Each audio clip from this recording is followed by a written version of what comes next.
The agenda, Kim has a couple additions.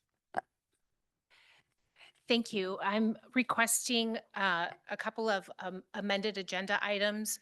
One, I'd like to request that the discussion item relating to the inspect program be first on the agenda. We have a representative from the Department of Health here to speak along with Amy Osborne. And the second, thank you, Kate, is to add Emily Pitch as a personal appearance due to a renewal positive response. She is omitted from the agenda, but her folder is up in SharePoint. Motion to approve. All in favor? Aye. 7-0. Do we have the adoption of minutes for July 13th, 2026? Second. All in favor? Aye. Any opposed? 7-0. So I guess we'll start with the discussion item of the inspect. Morning.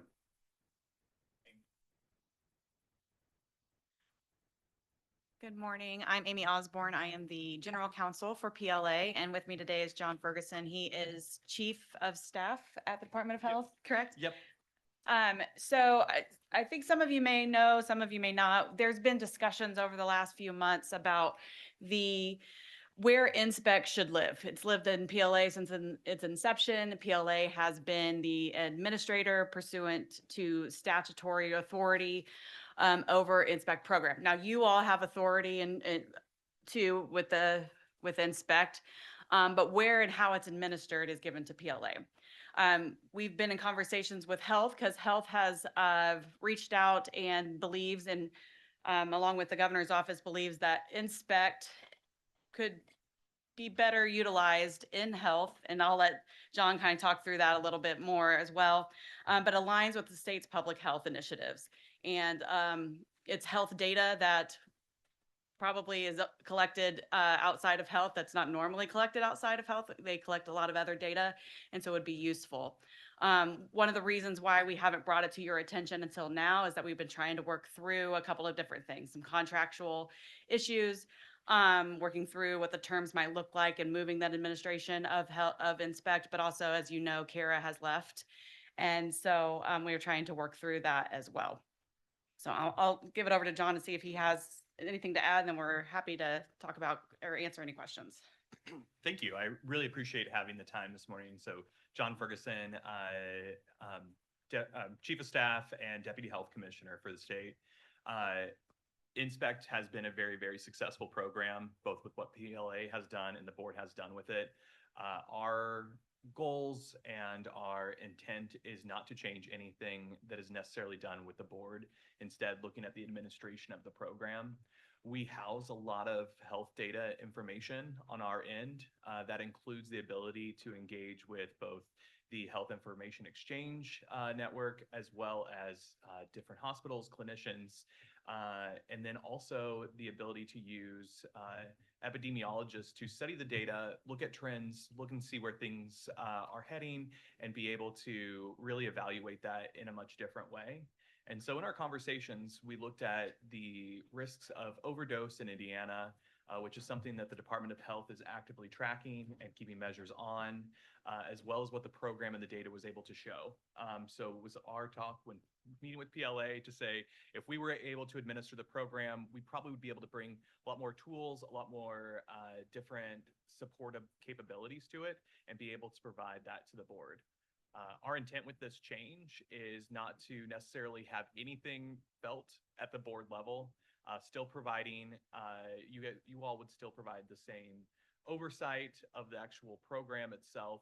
What we would do is, and we would continue to provide to you all the reports that you receive, I believe, quarterly from the program. And so that would all maintain. Additionally, compliance would have access as they do now. Nothing that would not change. Danetta and her team would be able to access, inspect, and utilize the team when as needed as well. Same with law enforcement. Again, like John said, It's not really the oversight that's changing. It's kind of just where and where it's being administered from. Additionally, health has funding resources that PLA does not always have access to that may help enhance the program as well. Board members, do you have any questions?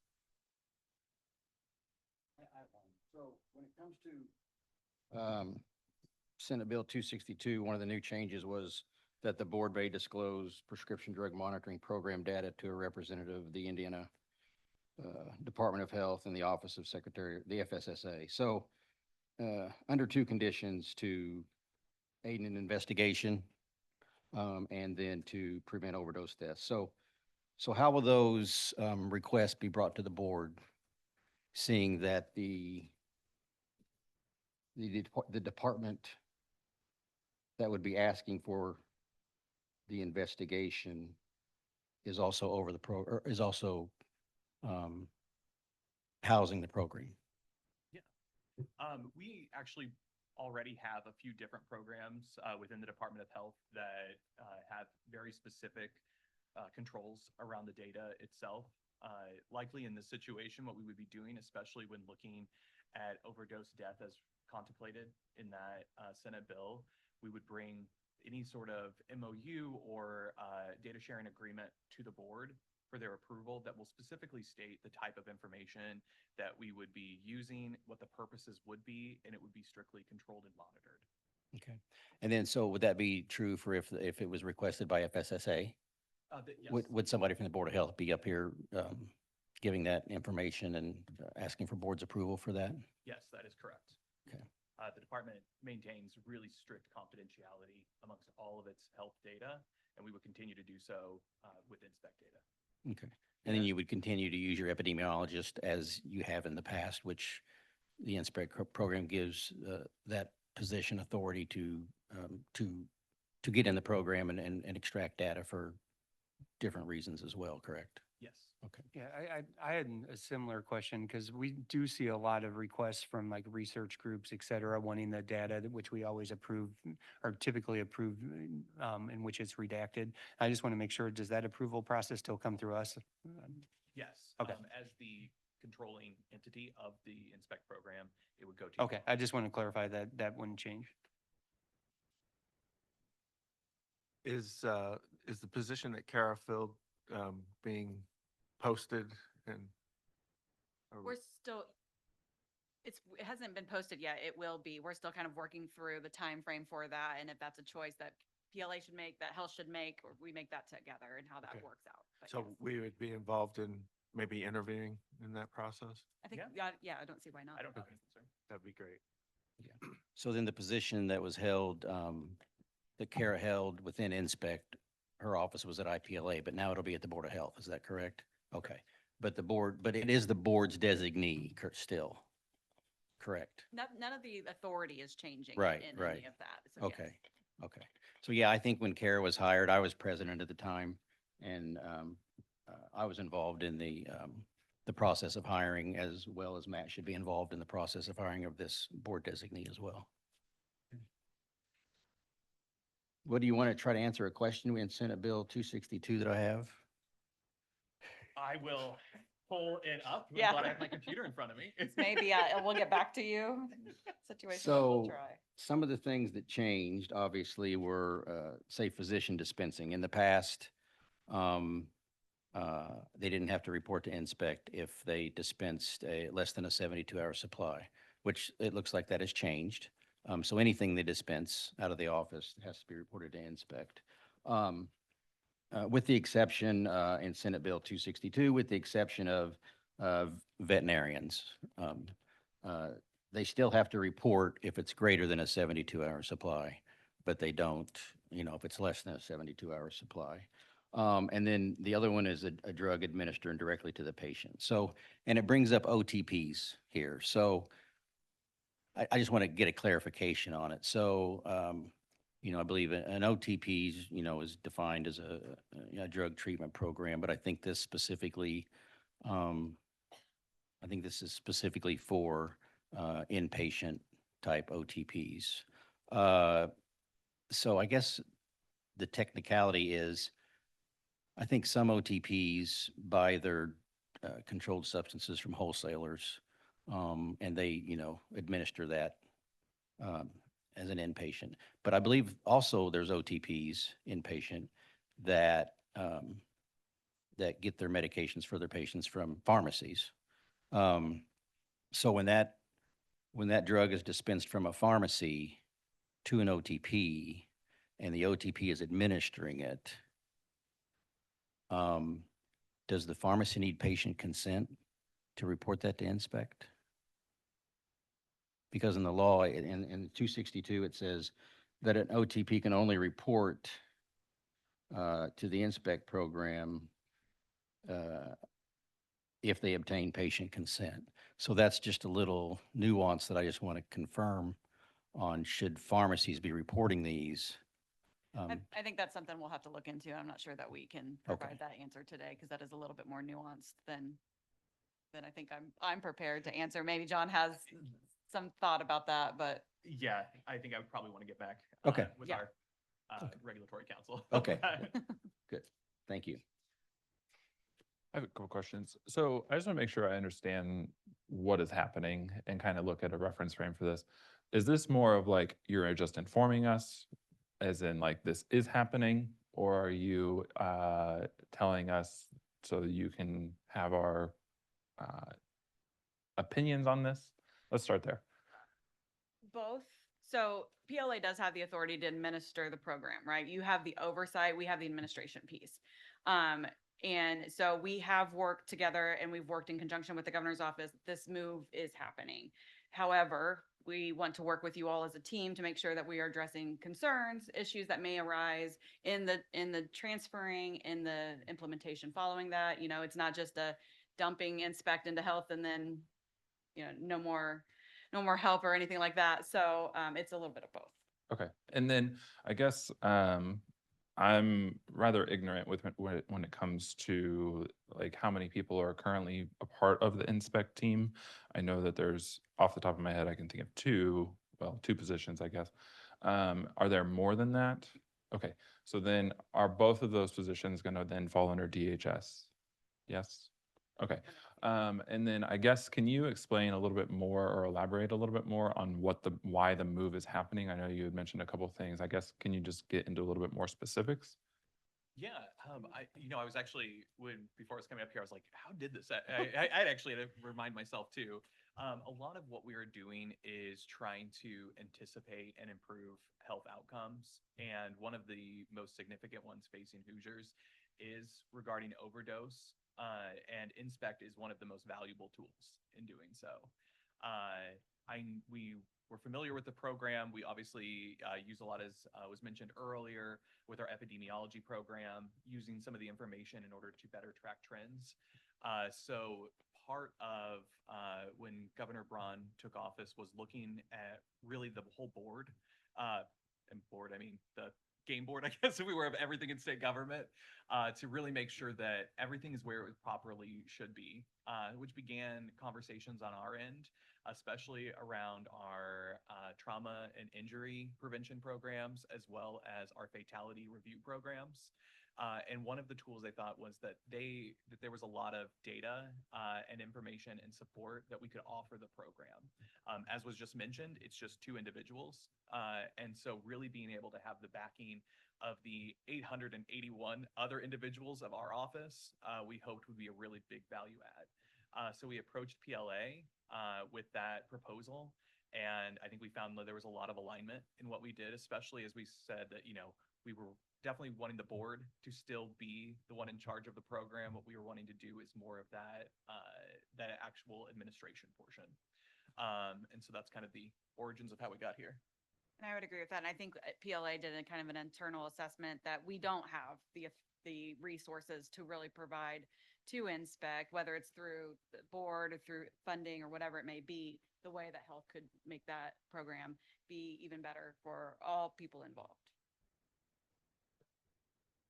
I guess my question then runs to, I'm going to say Kara just because of that's who I think of, but the director of Inspect, I'm assuming, right? how does that person then report up, right? Because I'm thinking of inspect, and a lot of the information is going to go now. I mean, it can go to DHS, like what you're talking about.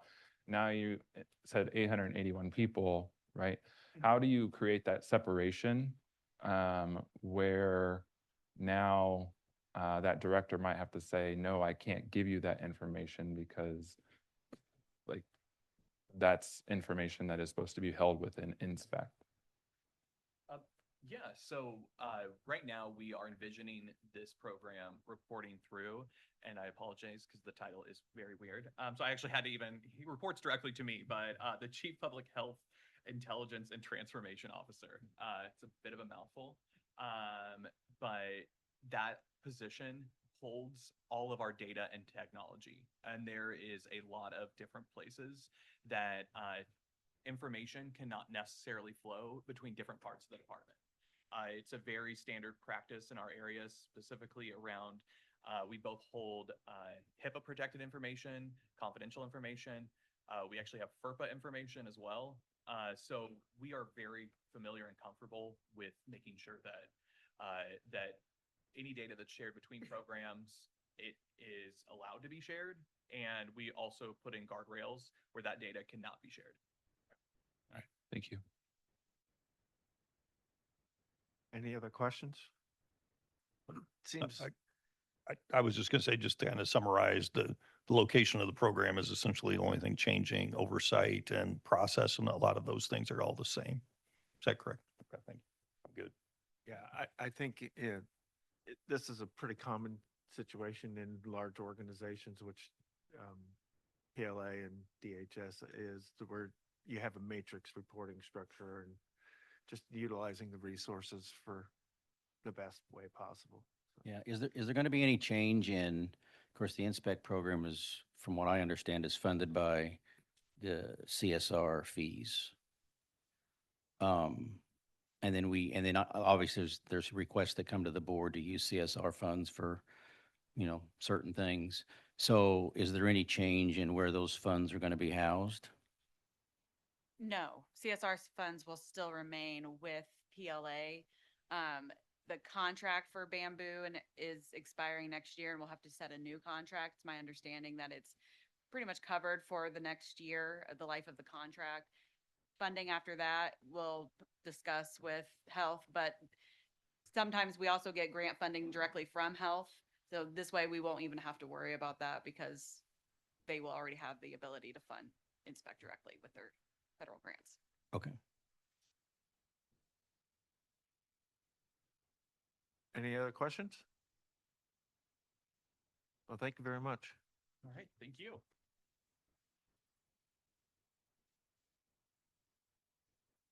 All right, we are going to start with administrative hearings.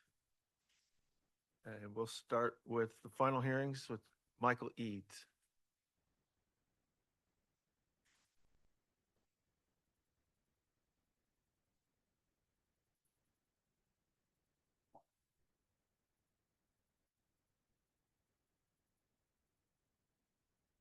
Good morning.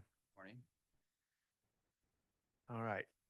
This is an administrative hearing taking place on August 10th, 2026 in room W064 of the Indiana Government Center Building, 402 West Washington Street, Indianapolis, Indiana, at 8:48 a.m. local time. It is being conducted pursuant to the laws of the state of Indiana as found in Indiana Code Title IV, Article 21.5, before 7 members of the Indiana Board of Pharmacy in a cause docketed as administrative cause number 202603-BOP-0008. The respondent's name is Michael Lawrence Eads. Notice of time and place of this hearing was served to the parties as required by law on May 15th, 2026.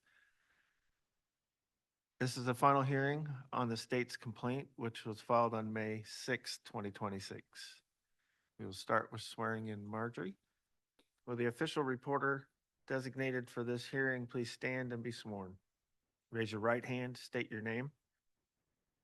Do you solemnly swear or affirm that you will keep complete and true notes of all that transpires in this hearing and prepare a complete transcript thereof of your notes and faithfully perform the duties imposed upon you as the official reporter under the laws of Indiana? Thank you. My name is Matt Balla, and I am serving as the hearing officer for this board. The following members of this board are sitting with me on this hearing: Andrew Meter, Mark Bunton, Mark Smoza, Steve Anderson, Jason Jablonski, and Kate Snedeker. At this time, I will request any board member who feels that he or she cannot give this respondent a fair hearing and render an impartial decision to remove him or herself from this hearing. As a reminder, this hearing is open to the public and being streamed live on the internet. It is the responsibility of the parties and council to ensure any protected health information or other conditional information necessary to the party's case in chief be de-identified prior to disclosure.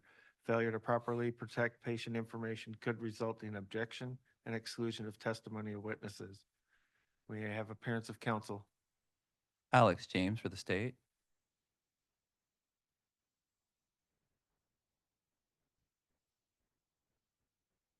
And do you have any witnesses? Yes, but I don't believe the respondent is here today. Right.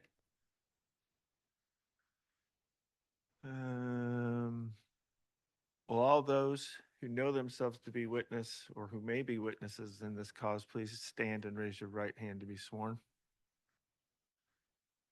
Do you solemnly swear or affirm under the penalty of perjury that the testimony you are about to give in this cause to be the truth, the whole truth, and nothing but the truth? Thank you. Parties in this matter are hereby notified the board will take official judicial notice of its file and record in this matter.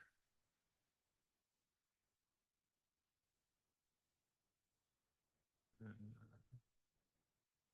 you have an opening statement? Yes, so notice of this hearing was delivered to the respondent on May 15th of 2026 at his IPLA listed email address. And since respondent has failed to appear, I ask that a notice of proposed default be issued. So moved. Do we have a second? All in favor? Aye. Any opposed? 7-0. Thank you.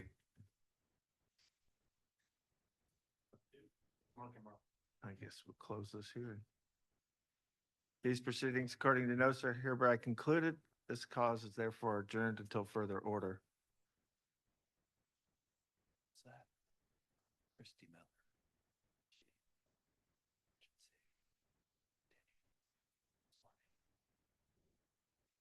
I think that's like the That one, yep.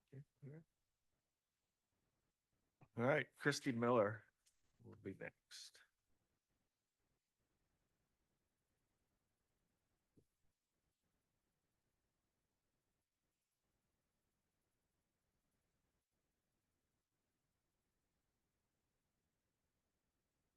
All right, this is an administrative hearing taking place on August 10th, 2026 in room W064 of the Indiana Government Center Building, 402 West Washington Street, Indianapolis, Indiana, at 8:52 a.m. local time.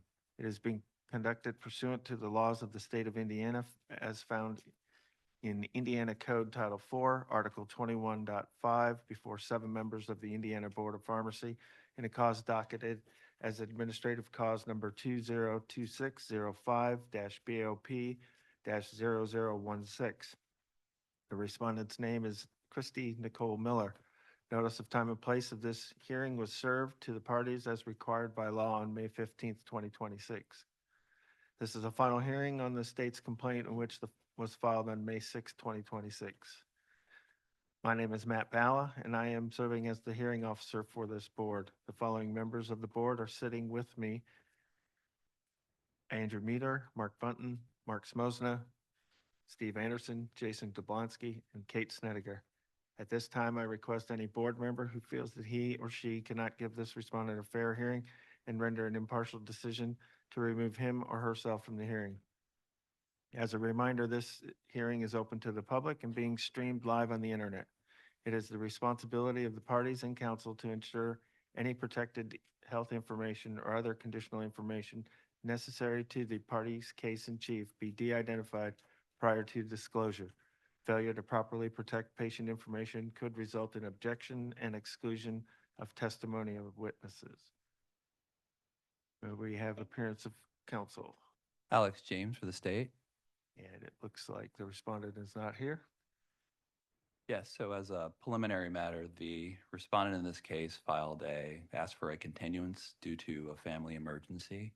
Okay. The state has no objection to that continuance. Or license is currently expired, so it wouldn't really cause any issues. Okay. We have a huh? Make a motion then? Yeah. Do we have a motion? So moved. Do we have a second? All in favor? Any opposed? 7-0.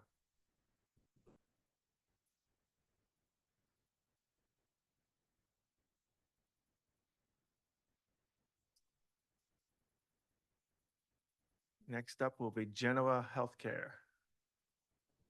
Oh, that is continued, my bad. Natalie Vargas Roldan.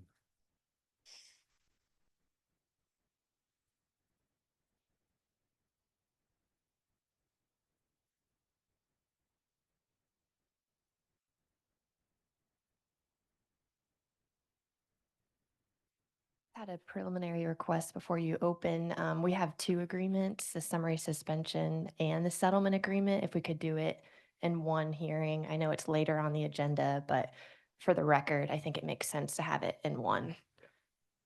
Thank you.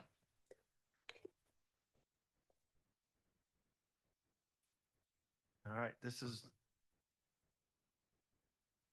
a review hearing taking place on August 10th, 2026 in room W064 of the Indiana Government Center Building, 402 West Washington Street, Indianapolis, Indiana, at 8:58 a.m. local time. It is being conducted pursuant to the laws of the state of Indiana as found in Code Title IV, Article 21.5, before 7 members of the Indiana Board of Pharmacy in a cause docketed as administrative cause number 202605 BOP-0019. The respondent's name is Natalie Vargas Roldan. Notice of time and place of this hearing was served on the parties required by law on July 29th, 2026. This is a hearing on the parties' proposed settlement agreement, which was filed on July 29th, 2026. My name is Matt Balla, and I'm serving as the hearing officer for this board. The following members of the board are sitting here with me: Andrew Meter, Mark Bunton, Mark Smosna, Steve Anderson, Jason Jablonski, and Kate Snedeker. At this time, I request that any board member who feels that he or she cannot give this respondent a fair hearing and render an impartial decision to remove him or herself from this hearing. As a reminder, this hearing is open to the public and being streamed live on the internet. It is the responsibility of the parties and council to ensure any protected health information or other confidential information necessary to the party's case in chief be de-identified prior to disclosure. Failure to properly protect patient information could result in objection and exclusion of the testimony of this witness.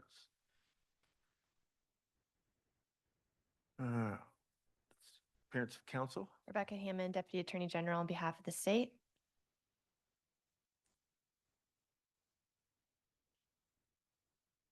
The parties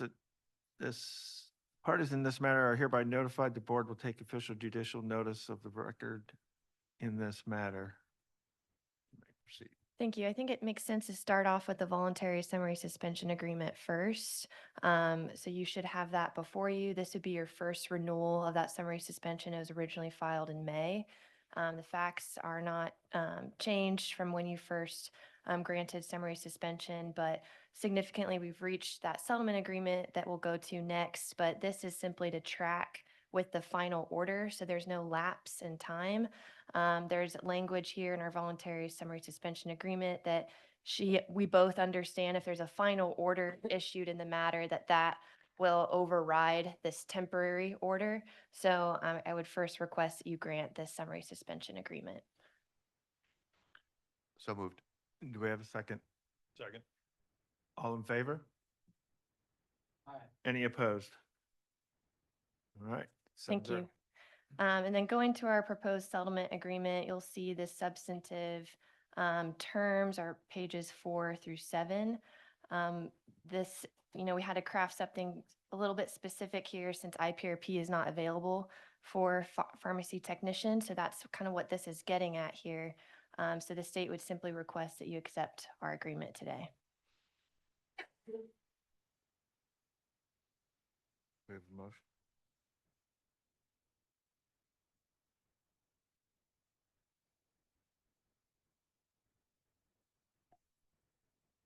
Do we close this? and take a motion?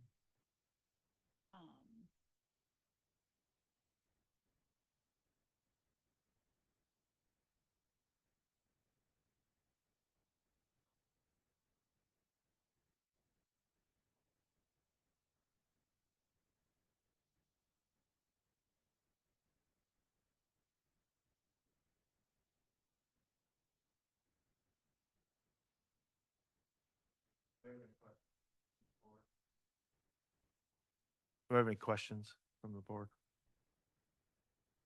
All right. These proceedings, according to notice, are hereby concluded. This cause is therefore adjourned until further order. We have a motion? Discussion? Motion?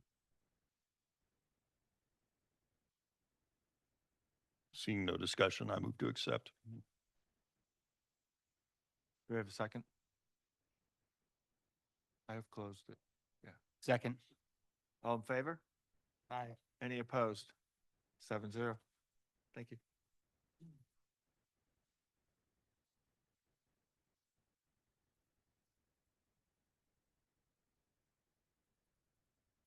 Aurora Campbell.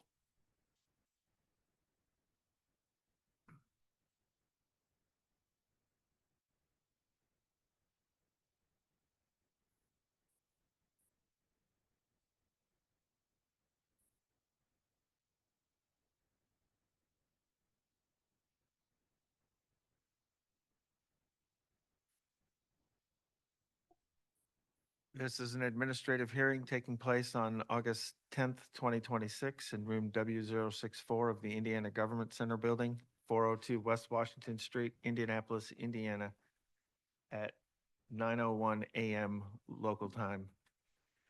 It is being conducted pursuant to the laws of the state of Indiana as found in Indiana Code Title IV, Article 21.5, before 7 members of the Indiana Board of Pharmacy and cause docketed as administrative cause number 202605-BOP-0020. The respondent's name is Aurora T. Campbell. Notice of time and place of this hearing was served to the parties as required by law on June 5th, 2026. This is a final hearing on the state's complaint, which was filed May 27th, 2026. My name is Matt Ballin. I am serving as the hearing officer of this board. The following members of the board are sitting here with me on this hearing: Andrew Meter, Mark Bunton, Mark Smosna, Steve Anderson, Jason Jablonski, and Kate Snedeker. At this time, I request any board member who feels that he or she cannot give this respondent a fair hearing and render an impartial decision to remove him or herself from this hearing.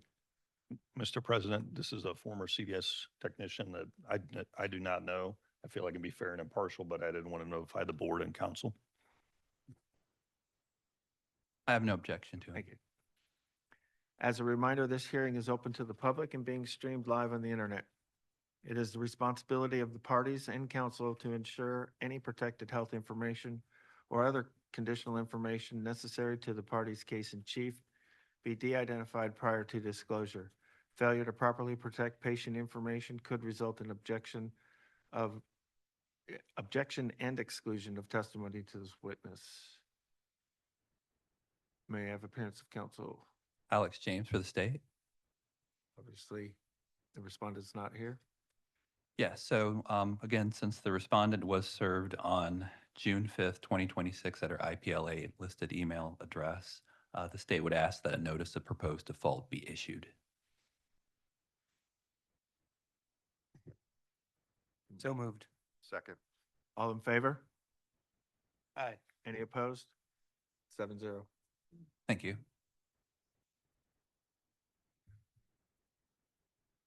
guess I need to close this.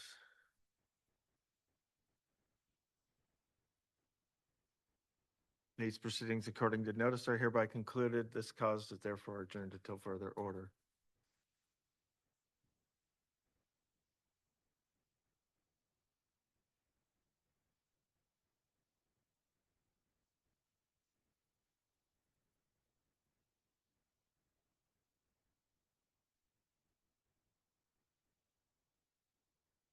You here for Hooks? Yes. Hooks, okay, great. Okay.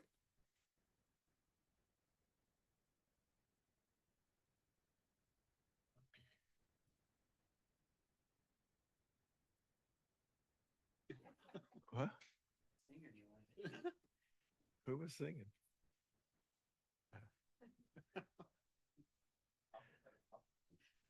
All right. This is a hearing being taking place on August 10th, 2026 in room W064 of the Indiana Government Center Building, 402 West Washington Street, Indianapolis, Indiana, at 9:05 a.m. local time. It is being conducted pursuant to the laws of the state of Indiana as found in Indiana Code Title IV, Article 21.5, before 7 members of the Indiana Board of Pharmacy. In a cause docketed as administrative cause number 202509-BOP-0031. The respondent's name is Hooks Super X LLC, doing business as CVS number 6756. Notice the time and place of this hearing was served on the parties as required by law on August 4th, 2026. This is a review hearing on the parties' proposed settlement agreement, which was filed on August 3rd, 2026. My name is Matt Balla, and I'm serving as the hearing officer of this board. The following members of the board are sitting with me on this hearing: Andrew Meter, Mark Smosna, Steve Anderson, Jason Jablonski, and Kate Snediger. At this time, I request that any board member who feels that he or she cannot give this respondent a fair hearing and render an impartial decision to remove him or herself from this hearing. Record reflects that Mark Bunton has recused himself.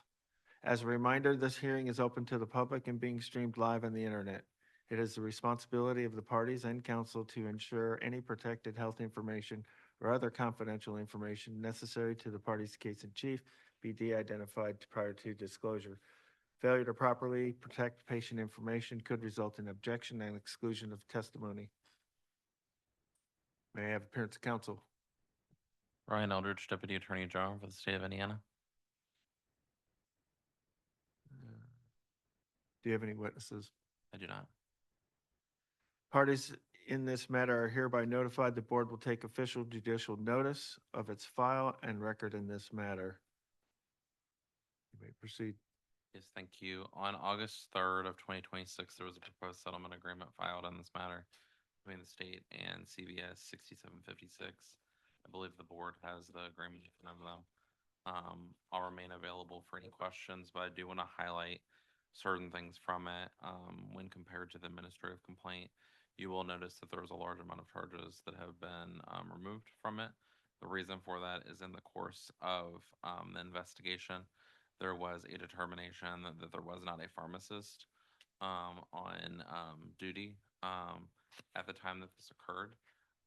That was based on multiple subpoenas and information executed by the state. But in the course of the litigation, there was further information submitted. And that information did confirm that there was a pharmacist on duty officially. So those charges were for operating a pharmacy without a pharmacist on duty. So that charge is no longer applicable, as there is definitive evidence to show that there was a pharmacist on duty. So we're remaining with the 71 counts, and those 71 counts are related to the pharmacy tech in training completing duties of a pharmacist, where they verified final prescriptions that most of them did end up going out to consumers.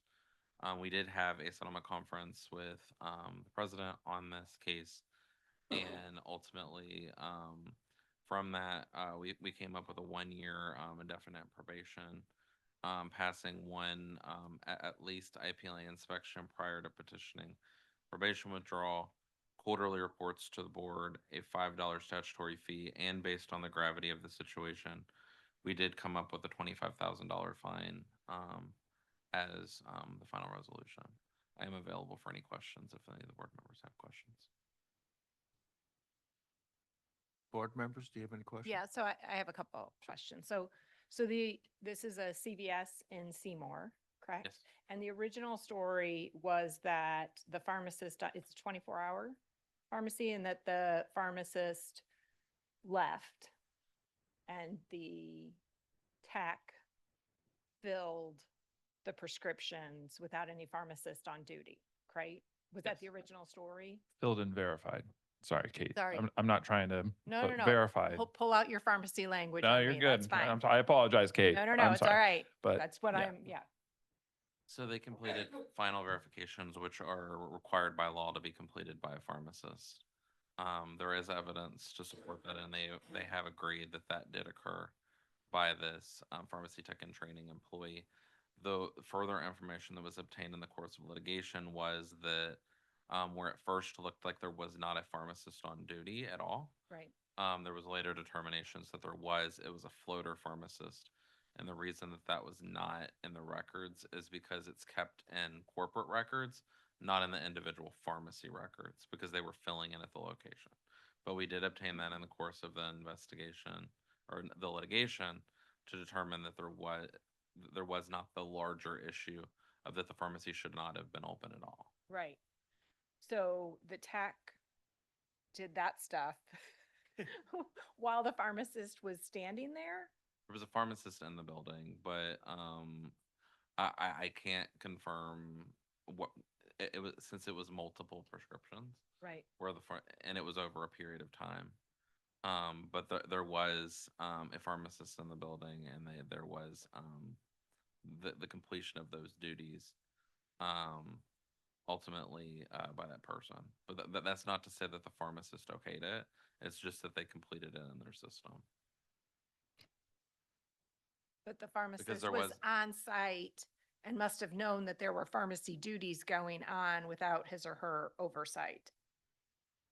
I can't confirm as to that information because ultimately what was agreed as part of the agreement is that the tech and training completed all of these tasks.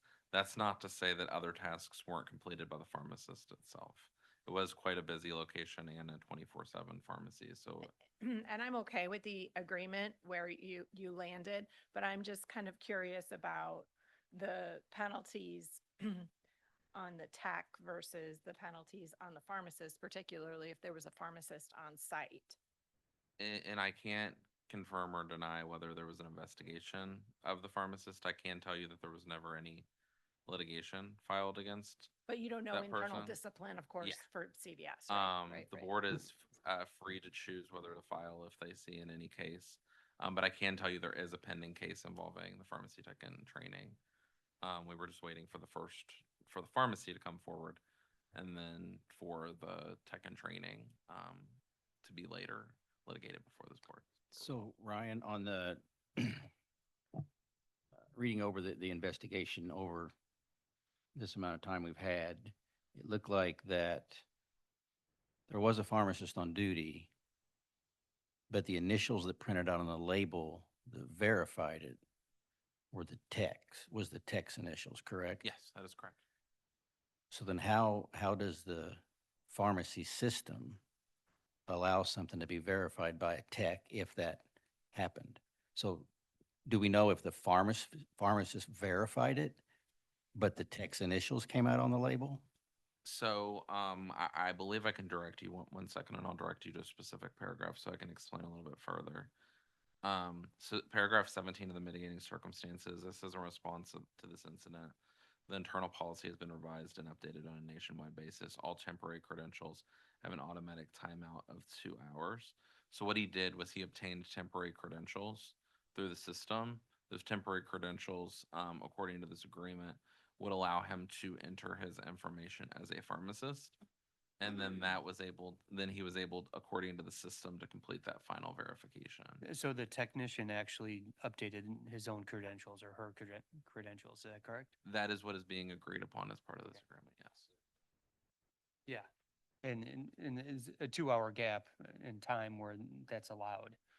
And I will tell you that this did happen in 2023, and they have robustly changed their policy since then. And now there wouldn't be the ability for this to occur based on my conversations with corporate counsel.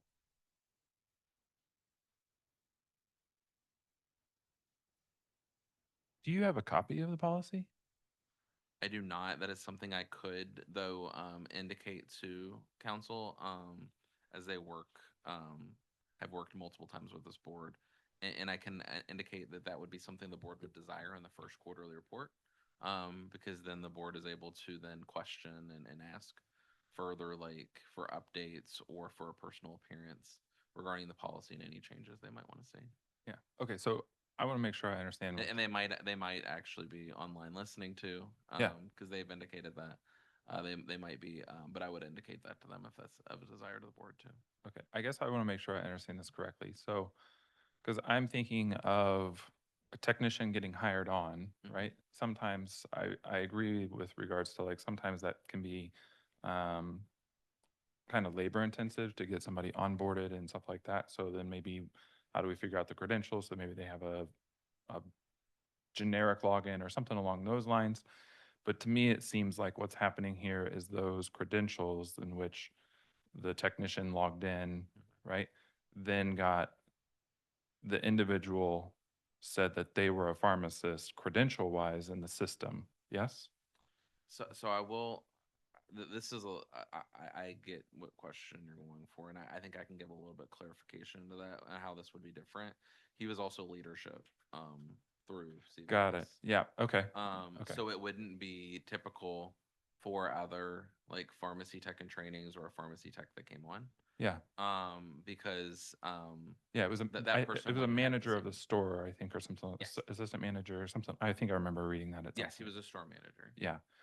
Okay, so I guess my question then is, if that policy changed, I guess my concern is, Indiana's not the only place where CVS are located, right?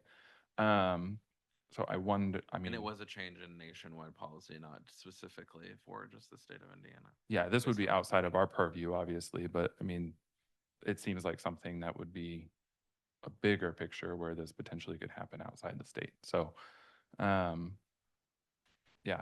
to me, that's a little alarming in the sense that if I'm a manager, obviously, like, hopefully CVS can trust that individual.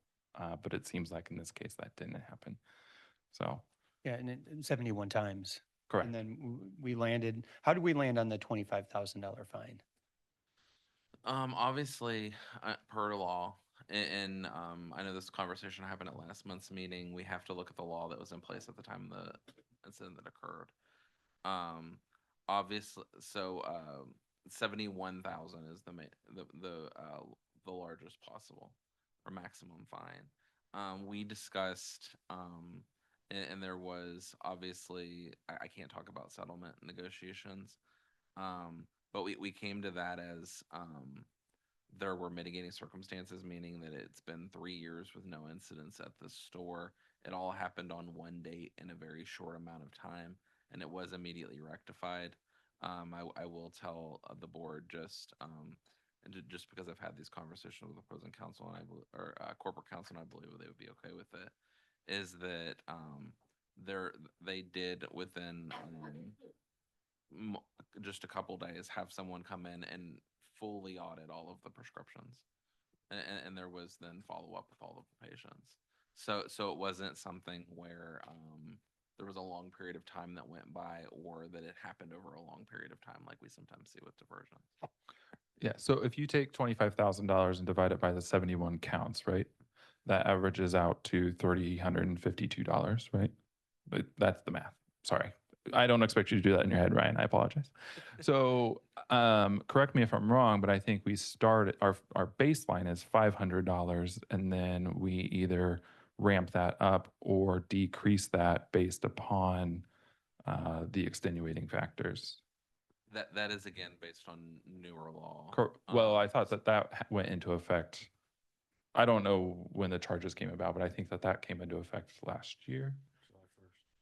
The 5,000 it came into effect July 1st. That is true, but I thought the $500 was the year before. I always look at when the offense occurred. Okay. Right. So that is what I'm basing it upon, just because obviously the law can change multiple times after an offense.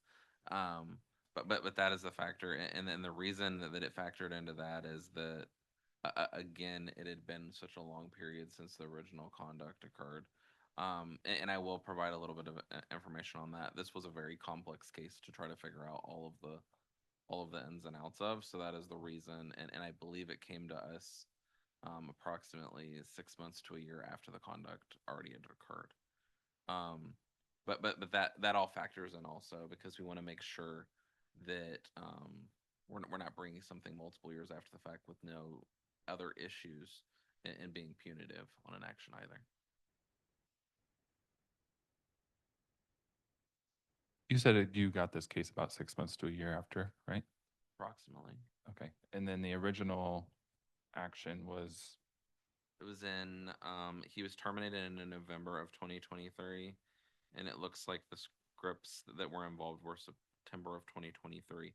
So we're approximately about 3 years past that date. so I guess if we take that out to a year, November of 2024, right? Mhm. And then we're sitting in August of 2026, right? Yes. Can you walk me through why we're sitting at, what is it, about 20, 21 months past? Like what took the 21, why did the 21 months? I was not the original attorney on the matter, but when I inherited the case, I inherited the case a couple months ago.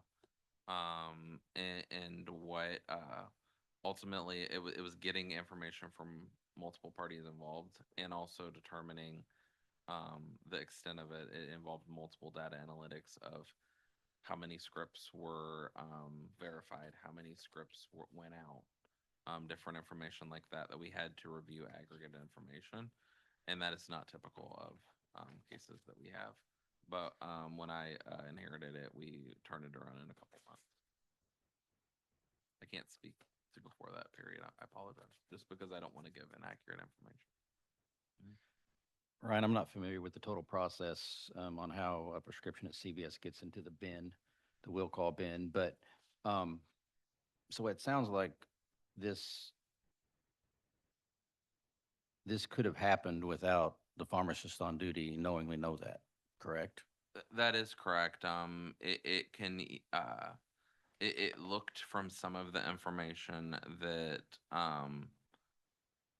the script was being kind of dealt with in a very fast and expeditious manner. Yeah. Where it could have been that the pharmacist wasn't even aware that that script came in. But the ultimate fact of what was pled to in this was that CVS did agree that this person did obtain credentials through their system that they weren't allowed to have, and that is how they perpetrated Okay, the thanks. action. Thanks. Do we know if there's any harm that came to, if any patients because of this? I am not aware of any harm, and I do know that CVS did follow up and audit every single prescription, and did complete any type of outreach or correspondence as necessary. Got it. And then, sorry, I apologize. Do we know if these are new prescriptions or refills? I do not know that, but there was one additional thing I wanted to note. They did bring, it wasn't someone involved with the store that did the audit. It was someone outside of the store too. So it was an independent audit. Got it. Okay. And excuse me if I missed this in the documentation. So we've established that there was a pharmacist on duty at the time that these 71 instances occurred. My question is, Yes. at that time, did that pharmacist, were they aware that someone else was verifying, doing final product verification that was not a pharmacist? I do not believe so, because based on what is pled in the settlement and conversations, it appears that they found out of the incident a couple of days after the fact. Okay.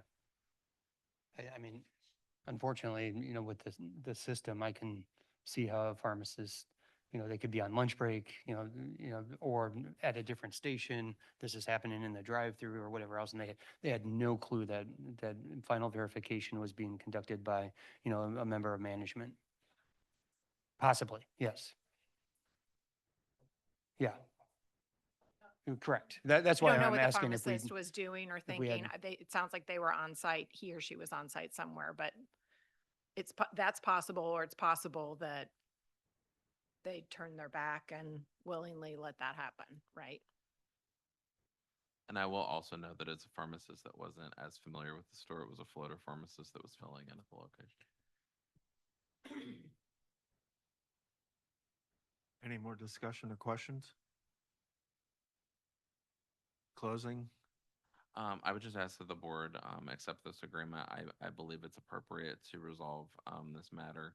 It stresses the importance, I believe, for all the CVS stores to make sure that they have updated policies so that this does not occur again. As this does only involve this CVS store, it does send a message that if there is other stores that have this, I don't believe this board will be as willing to accept a non-maximum fine, as this does stress to the entity that this is a serious issue that needs to be addressed. These proceedings, according to notice, are hereby concluded. This cause is therefore adjourned until further order. Board members?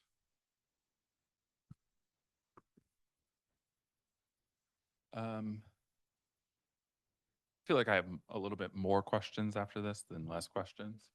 But I think where I'm at with this is, one, I think I would like to see the policy and that it was changed. I think my concern is more of like, if this is a systemic issue, I'm sure I have little doubts that it has been changed, right? In the sense that I'm sure that this has caused it to be changed, but I still would like to make sure that it is. I do have a little bit of issue with the fine, just with regards to the fact that it averages out to $352 per citation. I understand that we're not wanting to do the maximum. However, even if we go back before the $5,000, before that it was $500, but before that it was $1,000, and then it got dropped to $500. And if I'm, unless anybody wants to correct me, I'm pretty sure that that's where it was, or like it was $1,000, then it got dropped to 500, and we could wiggle it, but based upon factors. And then now July, it was now 5,000 for an NTT. So I understand it happened 3 years ago, but I mean, it came before us today. So is that enough to vote to have to change the fine structure? I mean, I think that's what we can discuss, but that's kind of where I'm at.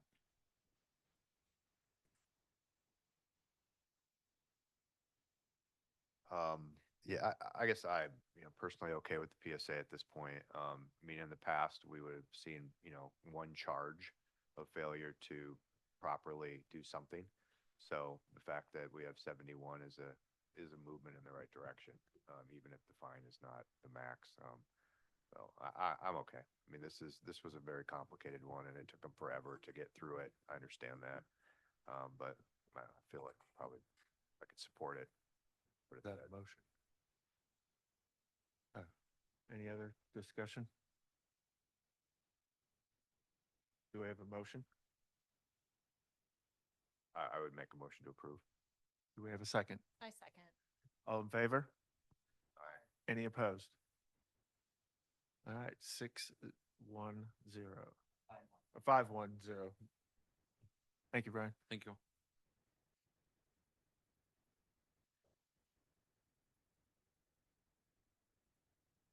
Leaf, are you getting Mark? Yeah. Okay, thank you. Ryan, do you have Walgreens? I do. Okay.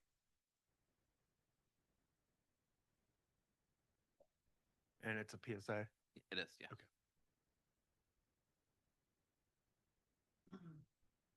Are you staying?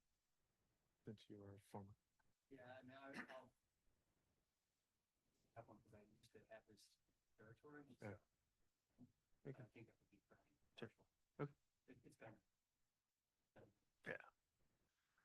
All right, this is a hearing taking place on August 10th, 2026 in room W064 at the Indiana Government Center Building, 402 West Washington Street, Indianapolis, Indiana, at 9:29 a.m. local time.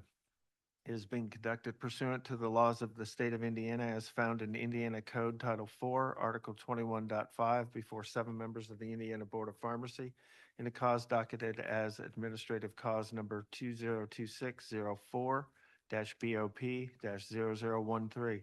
The respondent's name is Walgreens, store number 02362. Notice of time and place of this hearing was served on the parties as required by law on August 3rd, 2026. This is a hearing on the parties' proposed settlement agreement, which was filed on August 3rd, 2026. My name is Matt Balla, and I'm serving as the hearing officer for this board. Following members of the board are sitting with me on this hearing: Andrew Meter, Mark Bunton, Mark Smosna, Steve Anderson, Jason Jablonski, and Kate Snediger. At this time, I would request that any board member that feels that he or she cannot give this respondent a fair and impartial hearing to remove him or herself from this hearing. Mr. President, at one point in my career, probably 10 years ago, I did have this site under my supervision, but it's been 10 years. At this point, I have no contact with that store. I do feel I could be fair and impartial, but I just want to make sure that it was on the record. Right? No objection. Thank you. As a reminder, this hearing is open to the public and being streamed live on the internet. It is the responsibility of the parties and council to ensure any protected health information or other confidential information necessary to the party's case in chief be de-identified prior to disclosure. Failure to properly protect patient information could result in objection and exclusion of testimony. May I have appearance of counsel? Ryan Eldridge, Deputy Attorney General for the state of Indiana.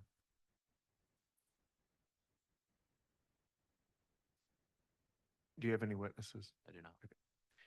The parties in this matter are hereby notified the board will take official judicial notice of its file and record in this matter. You may proceed, Ryan.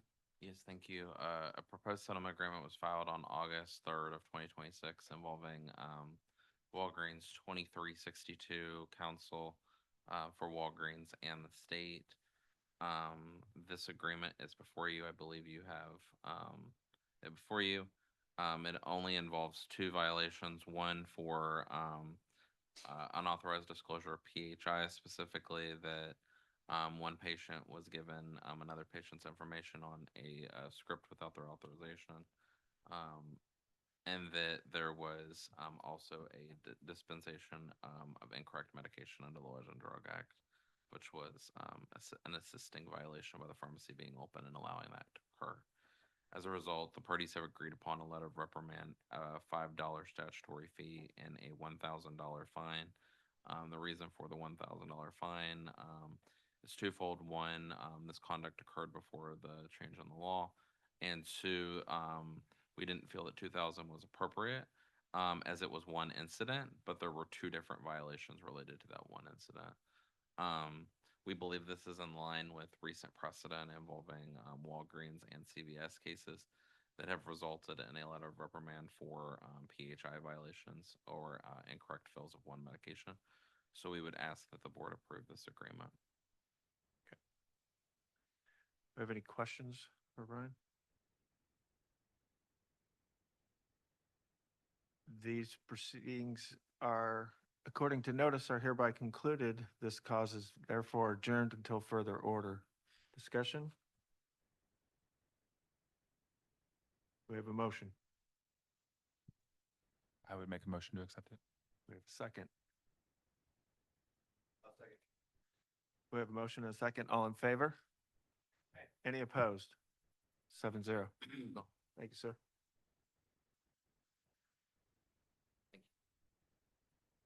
That concludes final hearings. Let's move to summary suspensions. Carrie Bobo.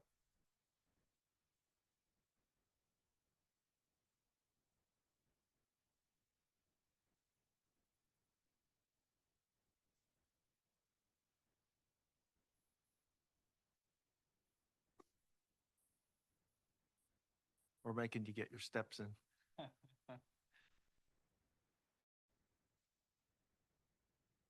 This is an administrative hearing taking place on August 10th, 2026 in room W064 of the Indiana Government Center Building, 402 West Washington Street, Indianapolis, Indiana, at 9:34 a.m. local time.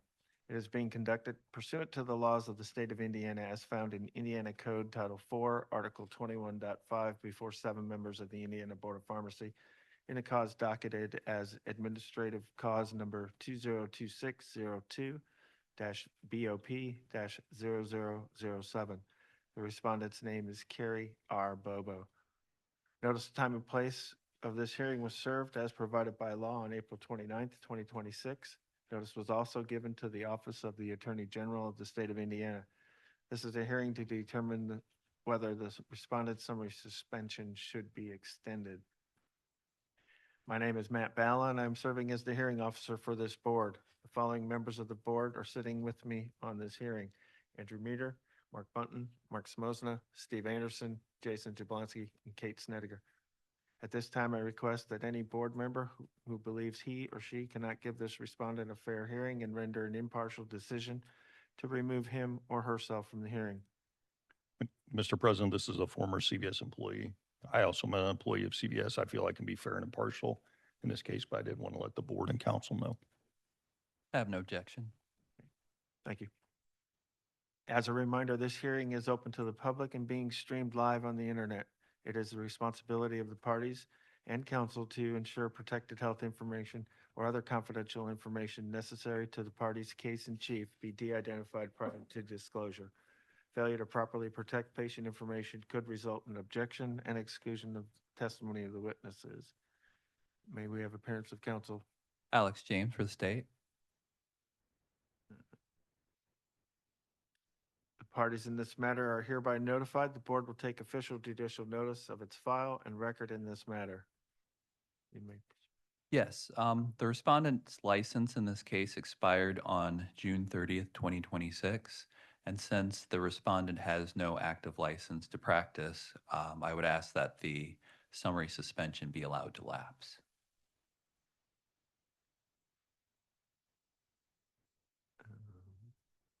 Any questions from the board?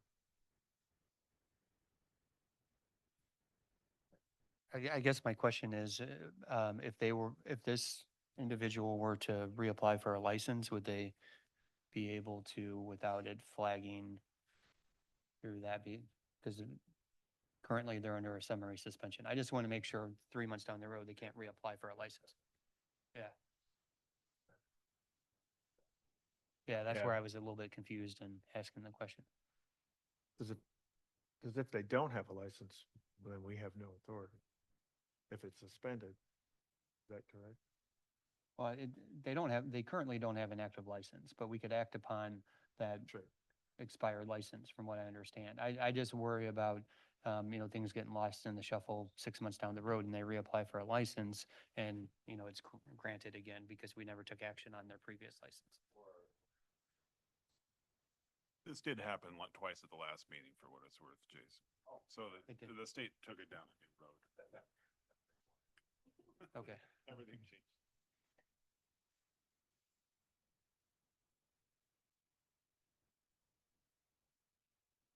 So just to be clear, we have a mechanism in place to flag this. I can confirm that there's a hold on the license. Okay, perfect. Any other questions? So I'll close and then we'll vote. These proceedings, according to notice, are hereby concluded. This cause is therefore adjourned until further ordered. Do we have a motion? So we just need a motion to vacate the summary suspension. Is that correct? I think it's just to let it lapse, yeah. Okay, to let it lapse. Okay. So moved. We have a second. We,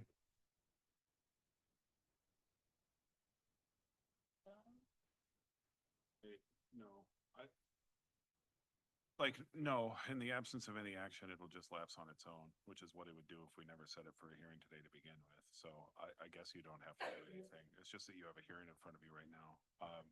So standing silent becomes kind of an odd move. Just because it seems weird, but it doesn't really matter that much. All right, so we have a motion and a second. All in favor? Any opposed? 7-0. Thank you, sir. Thank you. So Kim, online, it will just say expired.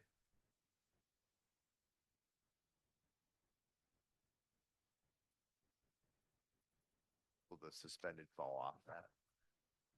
It'll just say expired.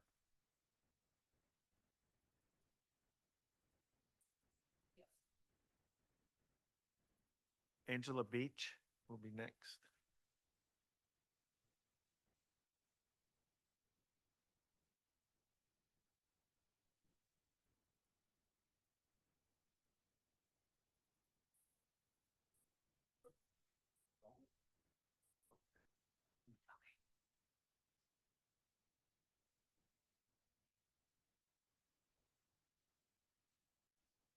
This is an administrative hearing taking place on August 10th, 2026 in room W064 at the Indiana Government Center Building at 402 West Washington Street, Indianapolis, Indiana, at 9:40 a.m. local time.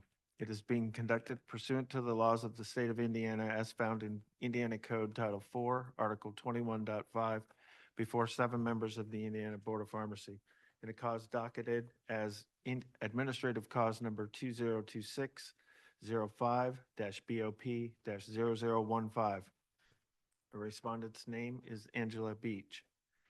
Notice of time and place of this hearing was served as provided by law on June 11th, 2026.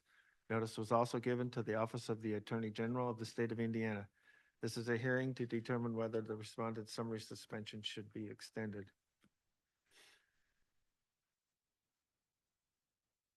My name is Matt Balla, and I'm serving as the hearing officer of this board. The following members of the board are sitting with me on this hearing: Andrew Meter, Mark Bunton, Mark Smosna, Steve Anderson, Jason Jablonski, and Kate Snediger.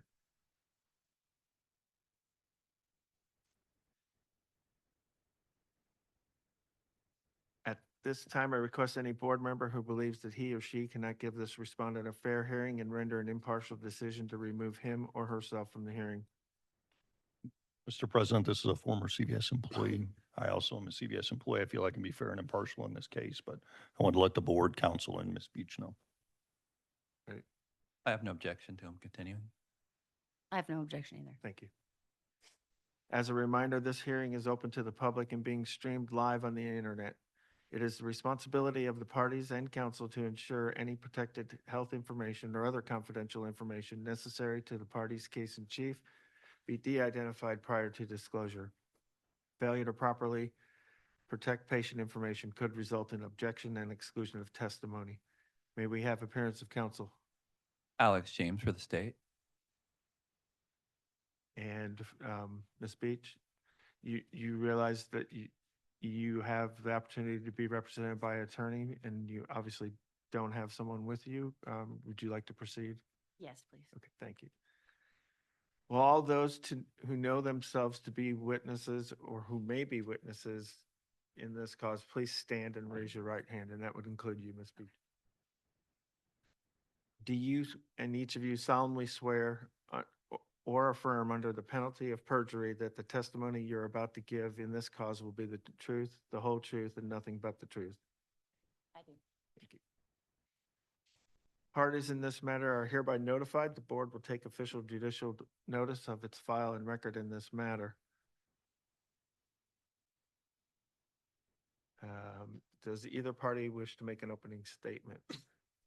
Yes, the state recognizes that the allegations and the administrative complaint filed in this matter are a serious offense.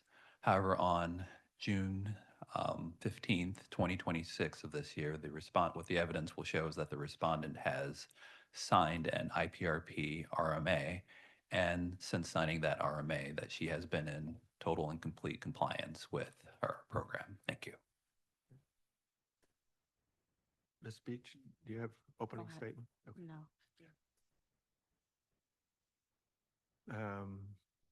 I guess you may proceed.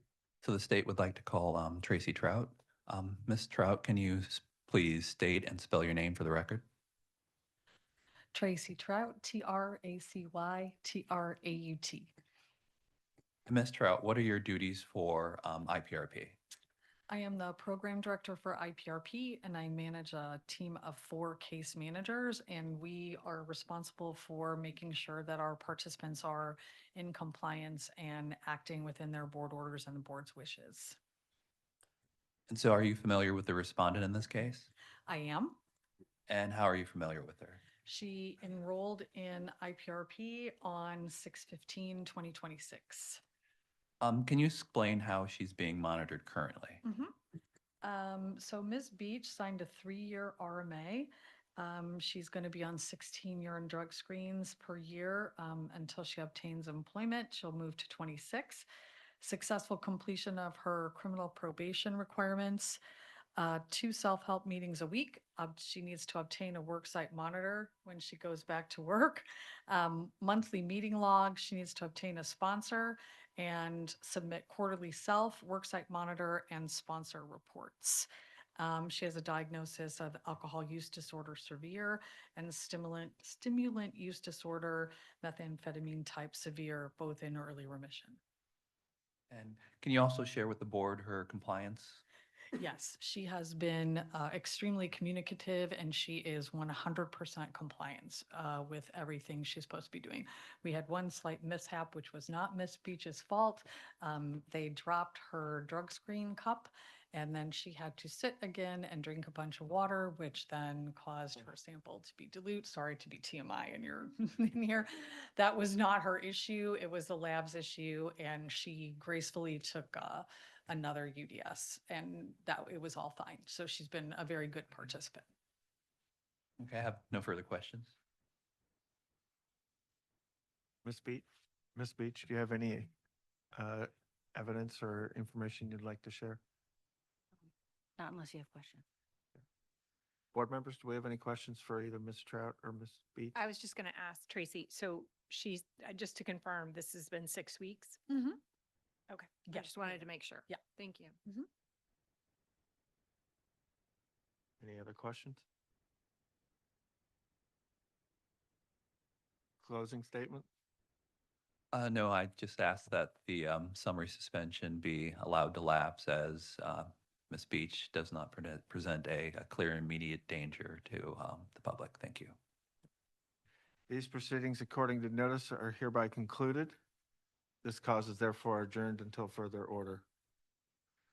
So I guess we It's kind of like last time. just I like mean, last time. You don't technically have to vote on it. It'll just lapse, but. I would recommend, since we did have a hearing, we just take a vote so that it's. So do we have a motion? Please.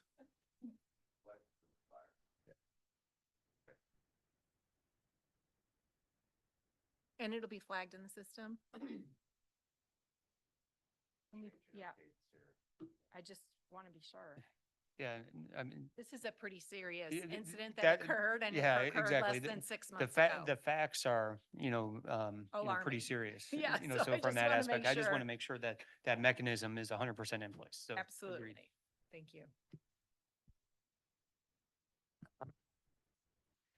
The license expiration date is June 30, 2028, but there is a hold on the license, and it's currently showing suspended.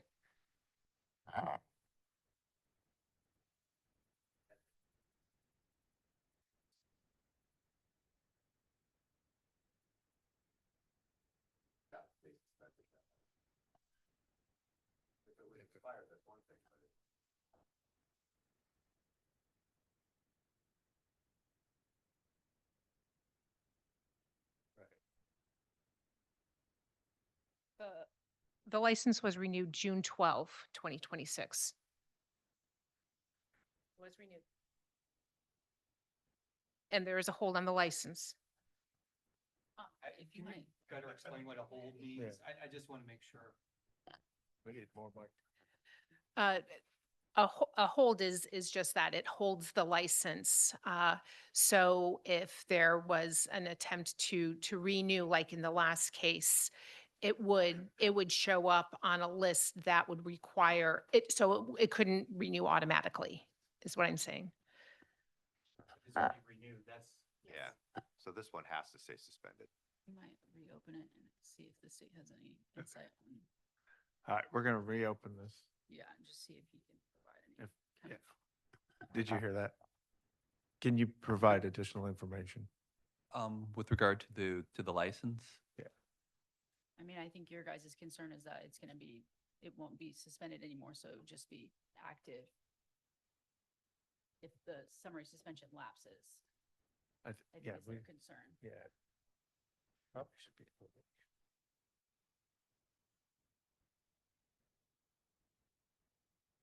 yes, but our duty here today is to not actually adjudicate her actions under the administrative complaint, but to determine whether she is a clear and immediate danger to the public.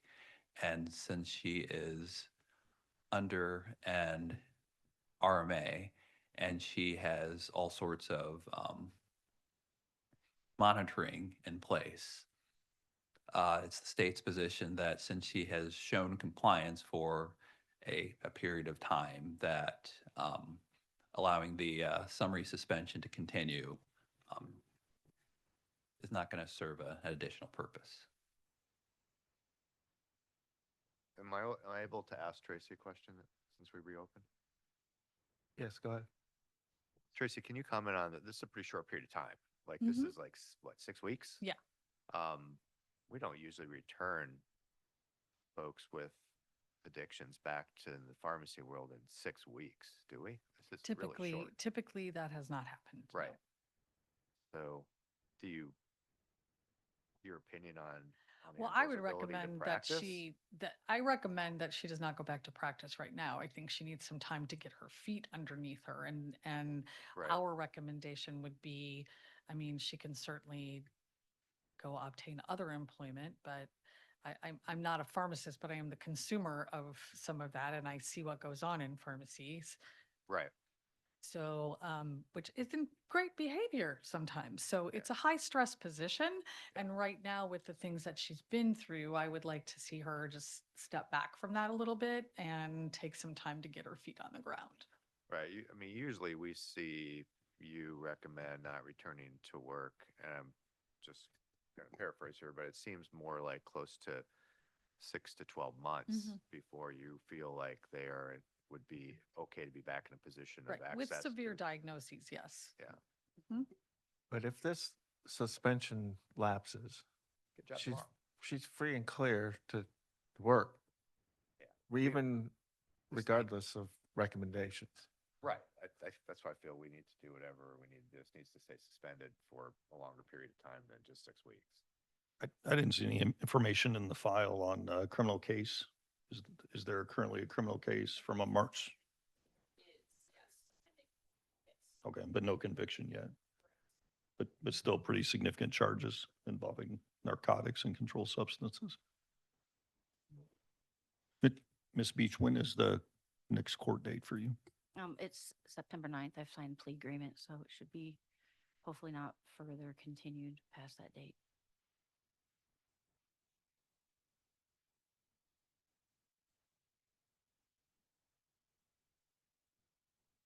So I guess the question is, where do we stand here? I mean, the AG's office has come with a motion to drop the suspension, right? So what are our options, Wade? I think I missed the first part of your question there. I mean, the motion, the proposal is to drop the suspension. I mean, what are our remedies at this point? Because I feel like the board would like to see this suspension continue at least for another 3 months. You want to answer? Am I allowed to say something? All right. Sorry, it's been 6 weeks since I signed that agreement, but this month will be 5 months, clean and sober. I don't know if that makes a difference, but thank you. So, yeah, I mean, basically, the state's recommendation is to allow it to lapse, but it's just a recommendation, just like any of their other recommendations. It's worth hearing and taking into account. And it was good to go back on the record just to make sure that they were apprised of the situation as it was. They maintained their position. The board is still free to disagree with it. You still have the evidence that led you to impose the summary suspension to begin with. So you still have a basis, even if the state is not pushing that position anymore, because they're not, they're not suggesting that anything has materially changed to the point that the incident doesn't have teeth anymore. It'd be one thing if they came and brought exonerating evidence or suggested that this was all a misunderstanding or something like that. They haven't done that. So yes, I think that you're free to renew the summary suspension despite the fact that they're not asking for it. So we can renew it on our own. I think you have the evidence in your file to back that. You do have historical documents here, right?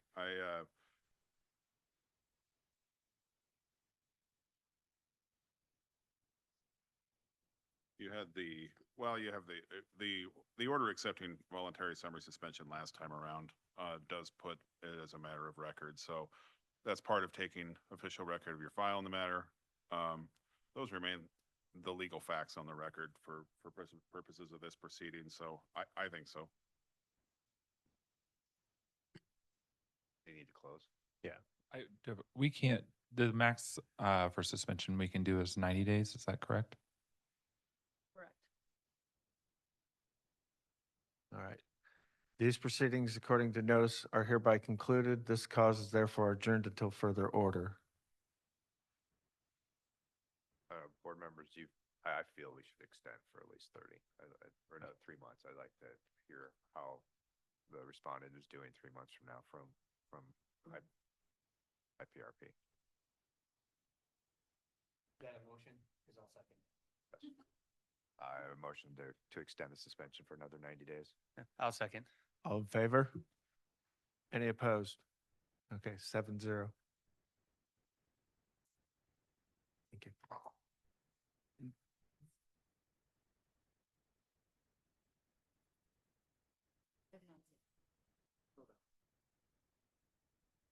Kim, I apologize, but sorry, I know you're writing. I'll wait. We're going to take a 10-minute break. We'll be back at 10 after 10.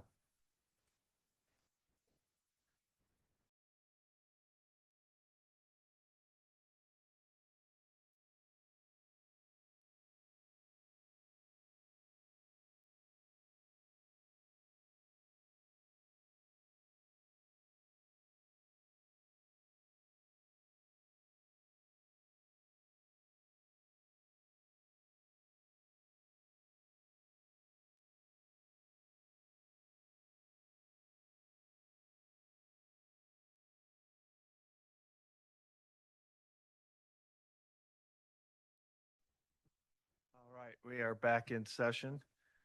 We're going to move to probation withdrawals, and first up will be Neil Joseph Gorski.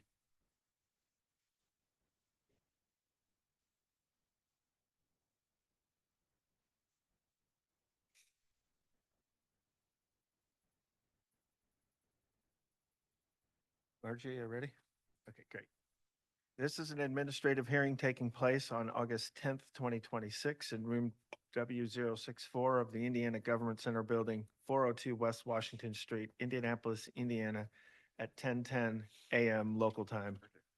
It is being conducted pursuant to the laws of the state of Indiana as found in Indiana Code Title IV, Article 21.5, before 7 members of the Indiana Board of Pharmacy in a cause docketed as administrative cause number 202501-BOP-0004. The respondent's name is Neil Joseph Gorski. Notice of time and place of this hearing was served to the parties required by law on July 7th, 2026. Purpose of this hearing is to consider the respondent's petition for withdrawal of probation. My name is Matt Balla, and I am serving as the hearing officer for this board. The following members of the board are sitting with me on this hearing: Andrew Meter, Mark Bunton, Mark Smosna, Steve Anderson, Jason Jablonski, and Kate Snediger. At this time, I request that any board member who feels that he or she cannot give this respondent a fair hearing and render an impartial decision to remove him or herself from the hearing. As a reminder, this hearing is open to the public and being streamed live on the internet. It is the responsibility of parties and counsel to ensure protected health information and other conditional information necessary to the party's case in chief be de-identified prior to disclosure. Failure to properly protect patient information could result in objection and exclusion of testimony. May we have appearance of counsel? Brian Eldridge, Deputy Attorney General for the state of Indiana. Michael Roth with Icorn and Icorn here. Thank you. Do either of you have any witnesses? Mr. Gorski is appearing to vote. He was allowed the issue by Okay. And one of the requirements was IPRP, so we may have a request for testimony from Tracy. Okay. Phil, are you allowed, able to let Mr. Gorski?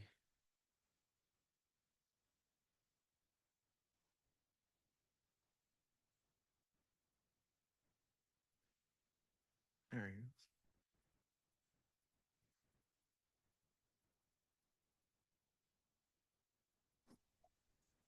Mr. Gorski, can you hear us? I can. Hello. Great. We're going to swear both you and Tracy in as witnesses. So if you don't mind, raise your right hand. Do you swear or affirm under penalty of perjury that the testimony you're about to give in this cause will be the truth, the whole truth, and nothing but the truth? I do. Thank you. Parties in this matter are hereby notified that the board will take official judicial notice of its file and record. I guess we'll start with opening statements. Good morning, board. I'm here for Mr. Gorski. He had a settlement agreement that was approved by the board April 2025. It was definite probationary period up to minimum, and he had various requirements.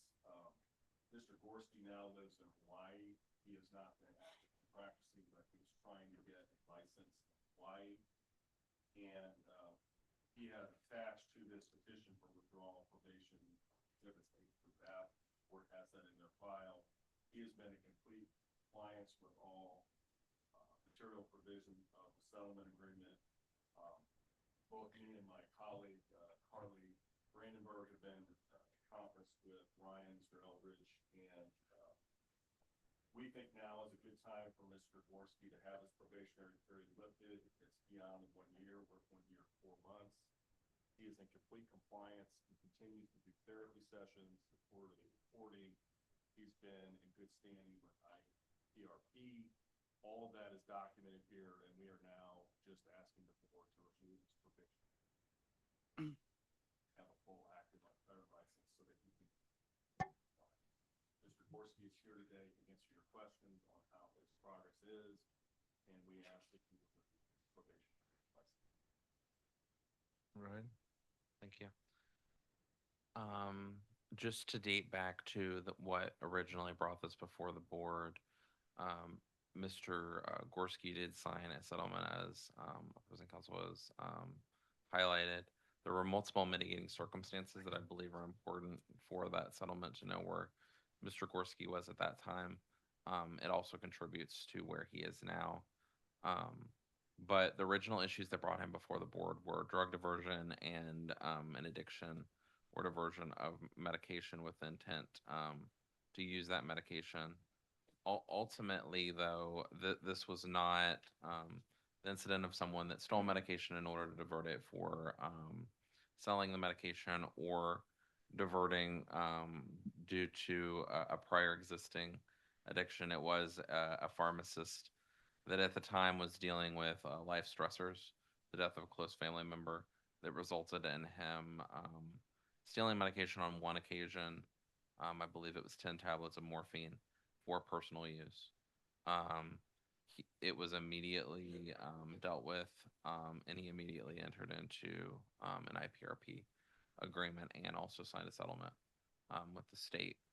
The requirements that must be met today by Mr. Gorski are, in addition to the 1 year of probation, he was required to keep the board updated on his contact information at all times and employment information.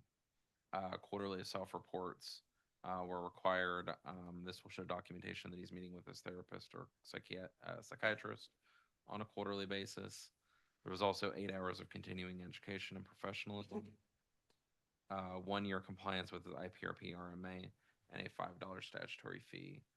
The burden today is on Mr. Gorski to not only show that he's met these requirements that were outlined by the board, but also that he's remedied the deficiency which led to his original probation, which again was the drug diversion and abuse of a medication that he was not prescribed. As a preliminary matter, though, opposing counsel did highlight a petition and exhibits A through F, I believe. The state has no objection to those exhibits, so if the board would like to consider those exhibits throughout today in this hearing, I believe it's an appropriate time to address that. Yeah, that was my question. Have they been admitted to evidence? And so the board will accept A through F as evidence.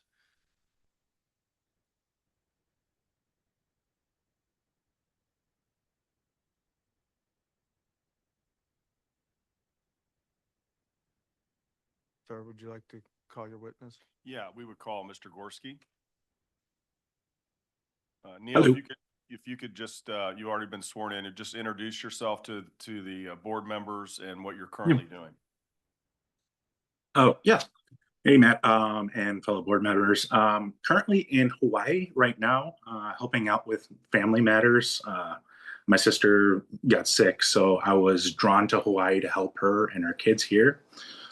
So that's basically my full-time job right now, is helping with the 3 children. I'm looking forward to, starting my career back up in pharmacy. Not a full-time role, probably going to be a part-time role so I can still help additionally with my sister. And I'm looking forward to getting started again in the career. Neil, one of the exhibits we've introduced and is in evidence is that you continue to be in therapy sessions every other week. Are you continuing to do that in good faith? Yes, sir. And do you plan on doing that even after hopefully you have your probationary license? Yes, it's been amazing. It's a life changer. So I'm going to be seeing my therapist on every other week basis. Yeah. Have you been in 100% compliance with your agreement with the IPRP program? Yes, sir. And how's that gone? Great. I check in every day. When I get selected, there's a lab, excuse me, there's a lab locally in town where I can go get my UDS done and staying compliant with the meetings and all the other requirements as necessary. Is it your intent, Neil, to stay in Hawaii and gain employment there as a pharmacist? It is, and it's, to my understanding, in order to apply for the MPJE here, I have to have an unencumbered license in all the states. So I just wanted to make sure I was free and clear before I even took that route. Okay. And are you going to try to seek a full-time job, or there's reference in one of your letters to the board that you may be doing a business endeavor in the pizza industry? Is that correct? Yeah. Yeah. So I've always been fond of, pizza making, and I'm currently looking at food trucks. I'm going to start a pizza food truck here. And in order to start and get off the ground, I'm going to be working part-time pharmacy, hopefully.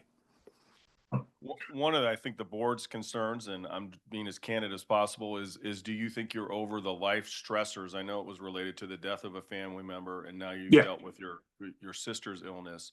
Do you think you've had the development of coping skills to deal with life stressors going forward in your life? Absolutely. And therapy has been a crucial role in that factor. So I have no stressors. I mean, Hawaii's beautiful. I have nothing to complain about. Those are all the questions I have of the board, Mike or Mr. Thank you.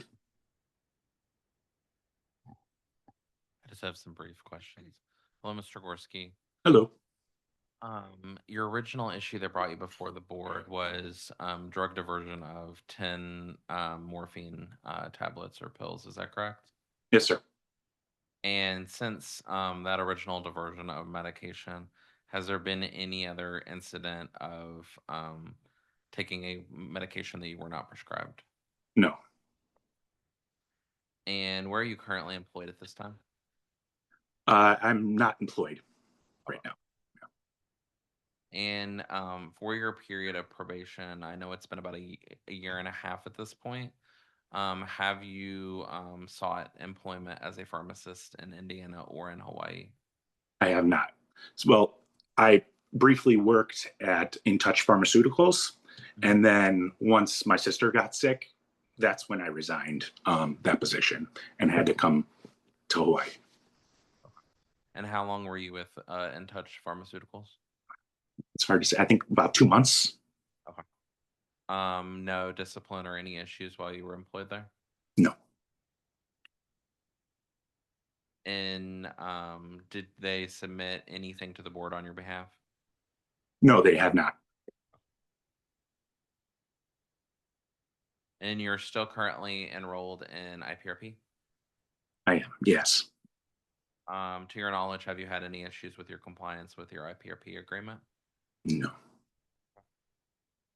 And do you know what your final date is with the IPRP program? I think it's early 2027. And if you were given probation withdrawal today, you do understand that you are still obligated to finish out your RMA with IPRP? Yes, sir. And you have all intents and purposes to finish out your agreement? Yes, sir. The state has no further questions. Board members, do you have any questions for Mr. Gorski?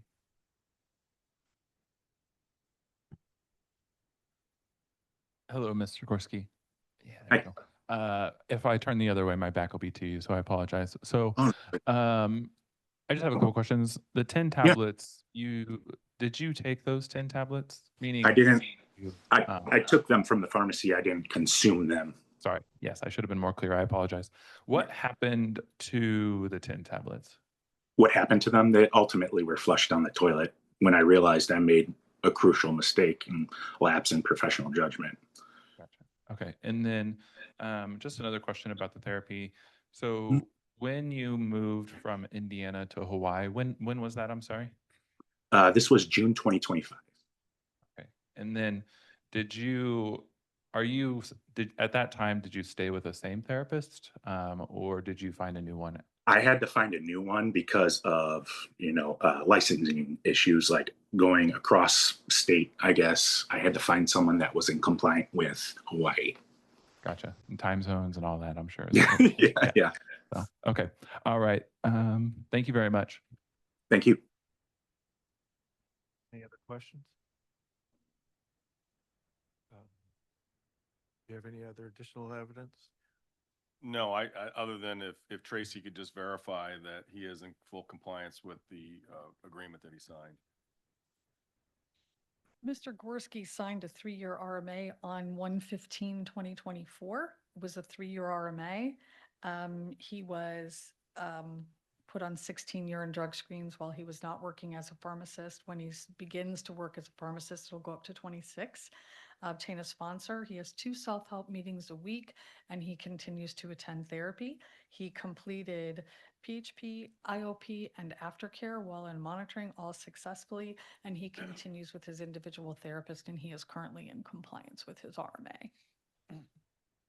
In the RMA, does it end January 27? Yes, because he's had no extensions. I have one question. I saw in there that he tested positive for alcohol at one point. He did. And then I'm assuming that this is not part of the RMA, or is it? Well, it is part of the RMA because you're not supposed to drink. Yeah. You're not supposed to consume, even though alcohol is legal and everybody's over 21. Yes. He did. He admitted it. It was a one-time occurrence.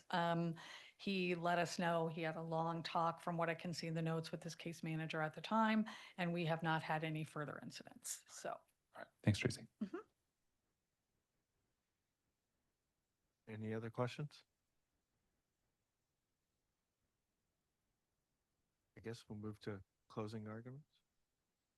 I think, ladies and gentlemen of the board, that Mr. Gorski has met all the requirements of his settlement agreement. 16, 17 months have now passed, and it's our belief that the continuation of his probation is no longer needed. He's going to continue in the PRP program as agreed.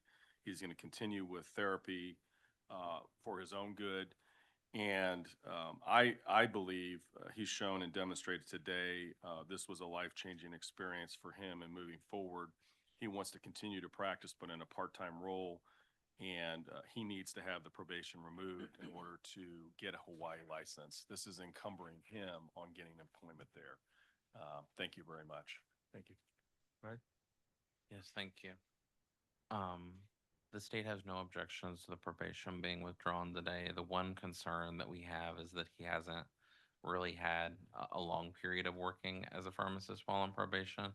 But this is a little bit of a unique circumstance as he has moved to another state where he cannot obtain a licensure in that other state unless he resolves his issues here. So it's kind of like a cyclical problem where he can't ever practice unless he comes back here and he's all the way across the United States.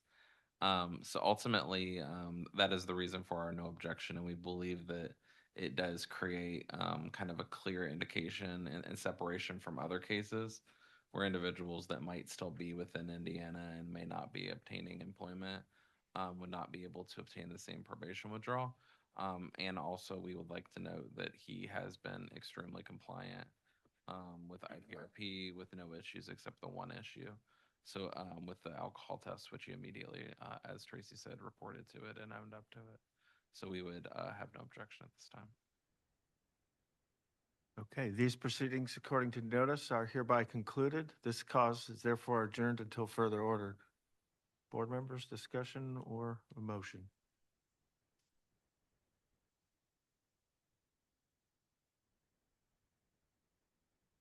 I've got no issues with removing the probation.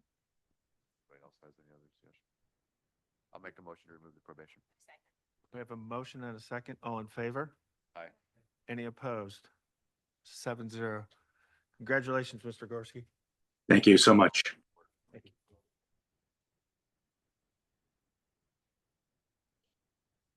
All right, we're going to move to Jill Cole. Hi, Joe.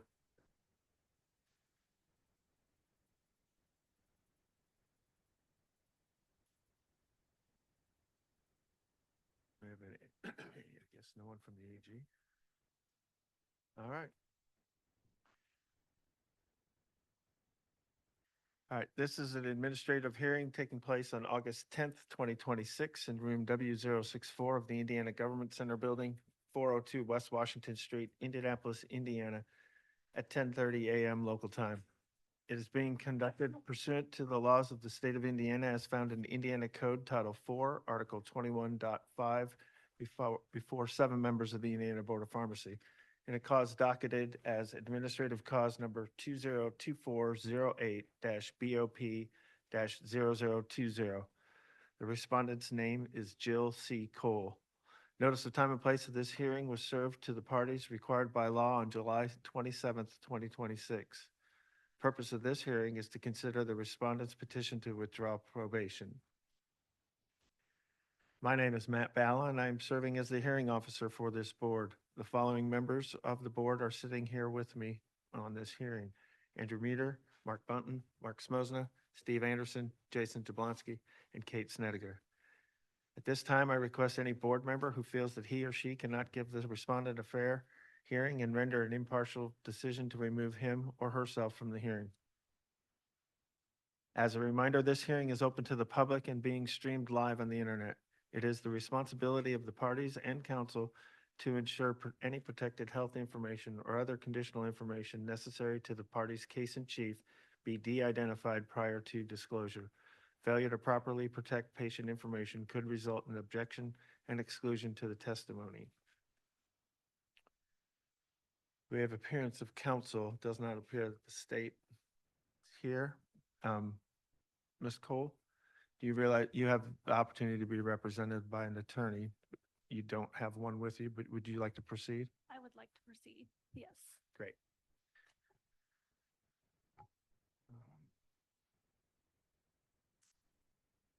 So, well, all those who know themselves to be a witness, or who may be a witness in this cause, please stand and raise your right hand to be sworn. That would be both of you. Do you and each of you solemnly swear or affirm under penalty of perjury that the testimony you're about to give in this cause will be the truth, the whole truth, and nothing but the truth? Great. Parties in this matter are hereby notified that the board will take official judicial notice of its file and record in this matter. So, Ms. Cole, looks like you're going to go first. So just real briefly, give us a statement of what you hope to accomplish today. I am asking the board to lift the probation that was set on my license because I am trying to get promoted, and they will not seek the promotion without with the probation Okay. on there. Okay. All right. So I guess you want to present your evidence? Yeah, I am currently enrolled in with an RMA for with the IPRP, and that is to end, I believe, in April 2027. And I have been compliant, and I did a felony diversion program with the state, and that was expunged from my record. The charges were expunged from my record because I successfully graduated from that program. Okay. Last year. Do you have any questions for Ms. Trout? No. Okay.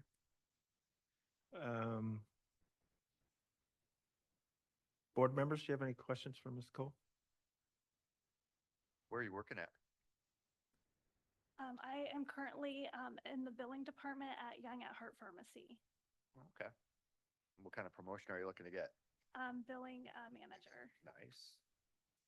So you're not really doing any pharmacy work at all right now? Correct. Yeah, I'm not allowed to go back in the pharmacy as long as my license is on probation because of the circumstances that caused that, and the current manager does not want to promote me until the probation is lifted. Hi. Hi. Do you know when your RMA started? I believe it started April 1st, 2024. 2024. Okay.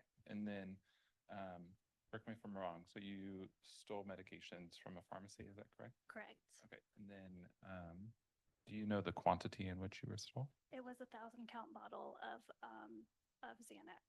Okay. And then what happened to that? When I was confronted by my manager, because of the video evidence, I handed over the remaining bottle. Yeah. And then, yeah, I don't have any more questions. Okay. Thank you very much. I just have a question with regards to the expungement, right? Can we see if it was expunged or was it expunged? I do not show anything on my case related to it at all. So if it has been expunged, That seems like that might be likely. I would say so because like I said, I don't have anything on my case showing anything about it. Okay, I guess then if that is the case, can we act if we don't have any evidence of a charge? If it's been expunged, you have to treat it like it didn't happen. Yeah, So you couldn't really take adverse action against it if it's been expunged from a record. It's like it didn't happen. So. Yeah. That's okay. Awesome. Just checking. All right. And then can I ask Tracy questions? I was just going to ask if there's any questions for Tracy. All right. Tracy, can you just, I guess, give an overview of Ms. Cole's? Has a diagnosis of disorder. She signed a 4-year RMA. She will, if she ever goes back to the contact, she will be out of class. Obtain a sponsor for second month. She completed a detox, IOP, and successfully, and we have all of that documented. She does 3 self-use. She also submits a along with a quarterly self-report.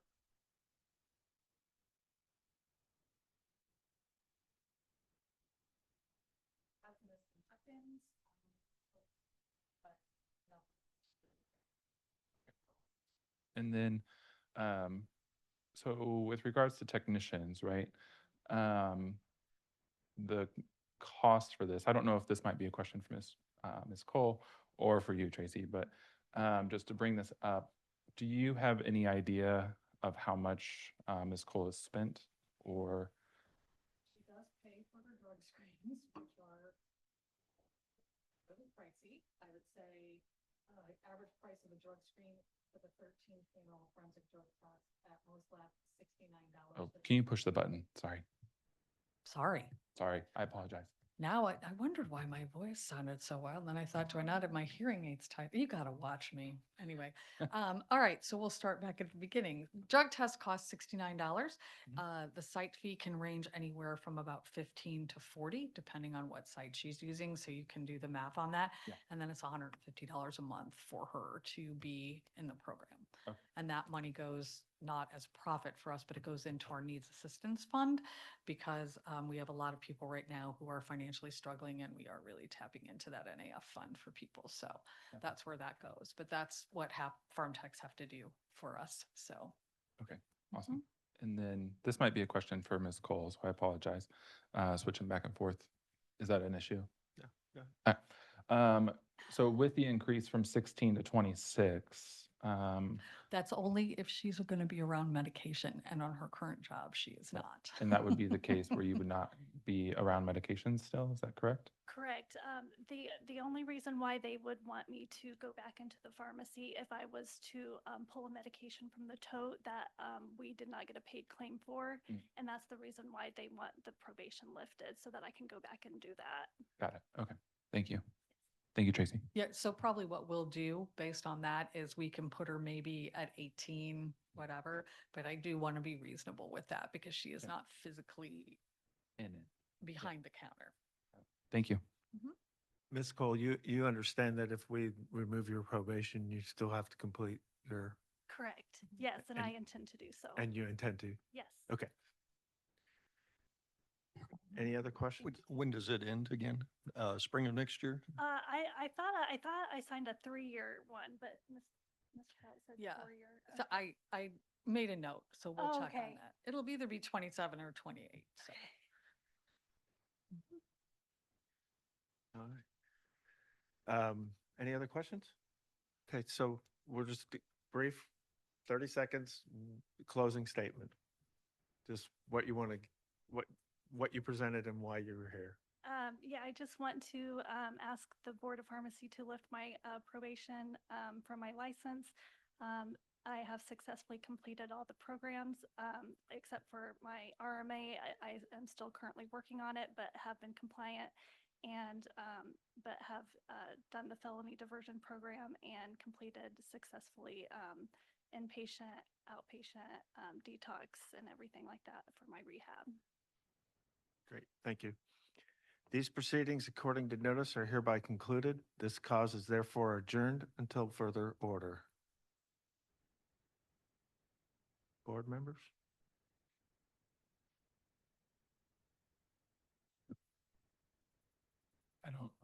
I don't necessarily have any issues unless anybody else does. Okay. Then at that point, I would make a motion to withdraw the probation. Do we have a second? I'll second. We have a motion and a second. All in favor? Aye. Any opposed? 7-0. Congratulations. Thank you very much. I do have a question, kind of tangential to this. So last month there was a case where a technician couldn't afford, or that's probably being too blunt, but the cost of IPRP and the treatment of it is prohibitive to technicians, right?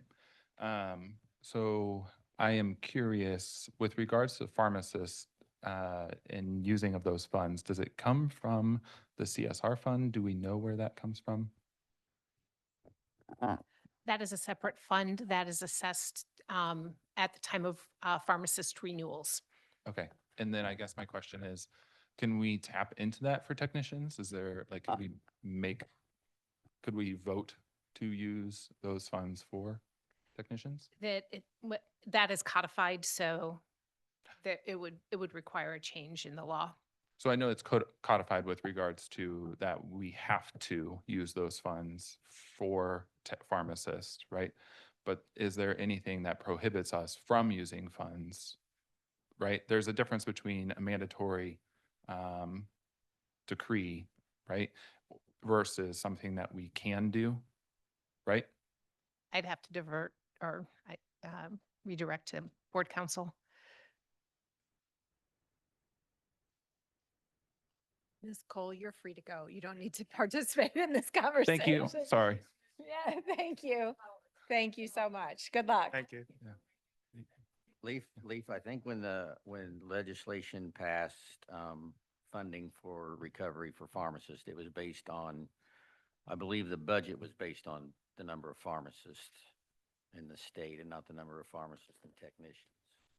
So that's probably why that would take a legislative change to allow technicians to use that fund. Just my guess. That's something we could pass along to the IPA.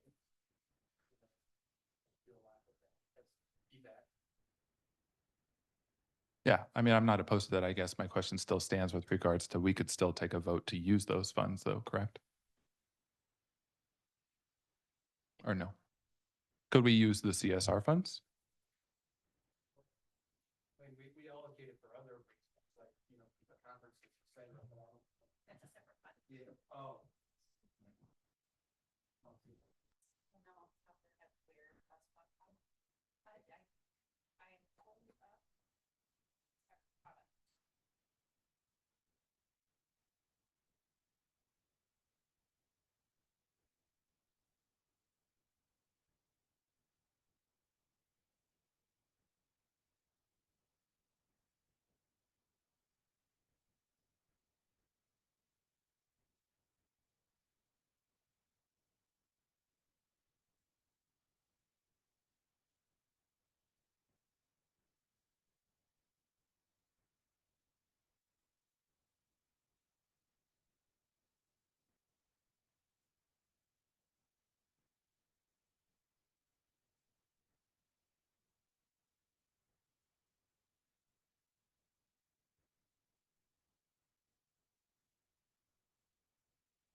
I mean, technicians renew also.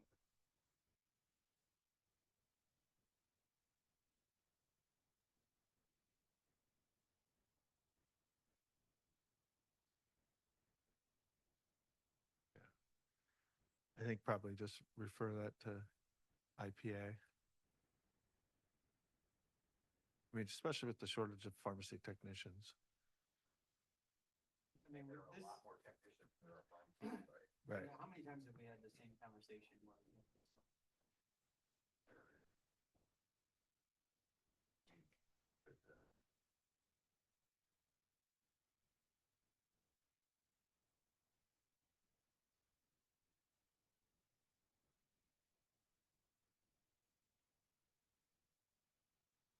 I think there's around 16,000 technicians. I don't know what that. 18,000 technicians, 12,000 pharmacists roughly. Yeah. Yeah, so that's 360 grand. Right?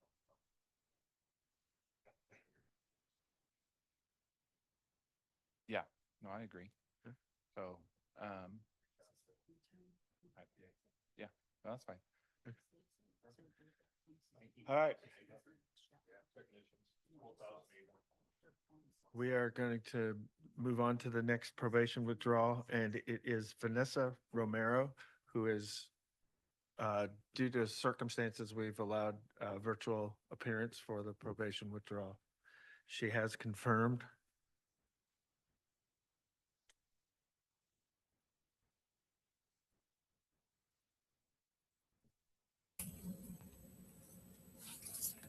Hi, Vanessa. Hello, good morning. Can you hear us okay? Yes, yes, I was having a bit of trouble, but I've got it all set up now. Perfect, great. All right, let's get started with this. This is an administrative hearing being taking place on August 10th, 2026 in room W064 of the Indiana Government Center Building, 402 West Washington Street, Indianapolis, Indiana, at 10:48 a.m. local time. It is being conducted pursuant to the laws of the state of Indiana found in Indiana Code Title 4, Article 21.5 before 7 members of the Indiana Board of Pharmacy in a cause docketed as administrative cause number 202501-BOP-006. The respondent's name is Vanessa Romero. Notice of time and place of this hearing was served to the parties as required by law on July 27th, 2026. The purpose of this hearing is to consider the respondent's petition for withdrawal of probation. My name is Matt Balla, and I'm serving as the hearing officer of this board. The following members of the board are sitting with me on this hearing: Andrew Meter, Mark Bunton, Mark Smosna, Steve Anderson, Jason Jablonski, and Kate Snediger. At this time, I request any board member who feels that he or she cannot give this respondent a fair hearing and render an impartial decision to remove himself or herself from this hearing. Yeah, okay. Usually you. As a reminder, this hearing is open to the public and streamed live on the internet. It is the responsibility of the parties and council to ensure that protected health information and other conditional information necessary to the party's case in chief be de-identified prior to disclosure. Failure to properly protect patient information could result in objection and exclusion of the testimony. Okay, Ms. Romero, you understand you have the right to be represented by an attorney, Yes, and you wish to proceed without yes. attorney? Thank you. Would you please raise your right hand? Do you solemnly swear or affirm under the penalty of perjury that the testimony you're about to give in this cause will be the truth, the whole truth, and nothing but the truth? I swear. Parties in this matter are hereby notified that the board will take official judicial notice of its file and record in this matter. So, Ms. Romero, briefly state what you hope to accomplish today. Good morning and thank you for your time. I would like to respectfully ask the board to reinstate my pharmacy technician license. I have completed all of my requirements. I have worked hard to learn and earn my certification. I have taken accountability and would love, value deeply the opportunity to return back to this profession. Okay, thank you. I guess we'll start board. Do you have any questions for Ms. Romero?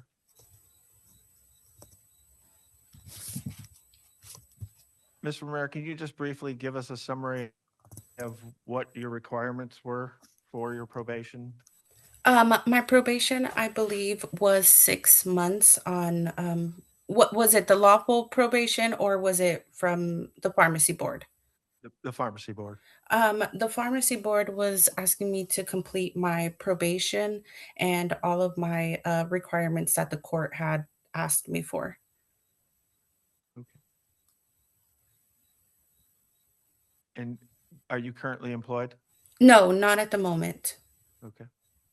Do you have a job lined up? If No, not at the moment. I have a 4-year-old autistic son who just returned to therapy. I just got him in, and meanwhile, he's been my full-time commitment. I've just been doing things with him, and I'm now getting back into the workforce, and I would like to start off somewhere in the pharmacy. Okay. Any questions? Is all your criminal proceedings concluded? Yes. Okay. When did they end?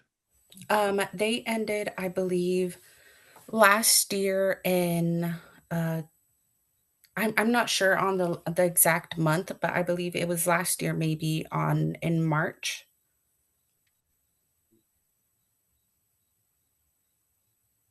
All right. Any other questions from Ms. Romero? All right. These proceedings, according to notice, are hereby concluded. This cause is therefore adjourned until further ordered. I'll make a motion to approve the withdrawal of probation. We have a motion and a second. All in favor? Aye. Any opposed? All right, 7-0. Congratulations. Thank you. Thank you very much. Bye. All right, next up for probation withdrawal would be Kimurian Scanlon.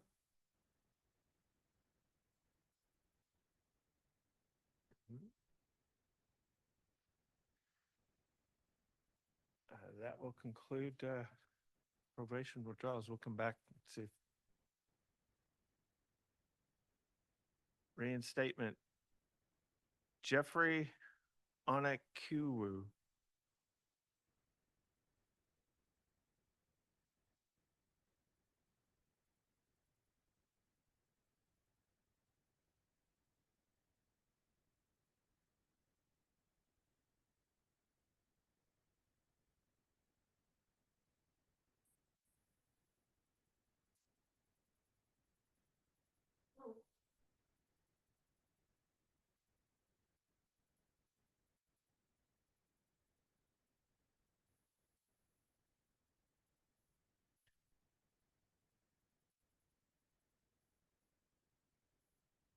All right. This is an administrative hearing being held on August 10th, 2026 in room W064 of the Indiana Government Center Building, 402 West Washington Street, Indianapolis, Indiana, at 10:55 a.m. local time.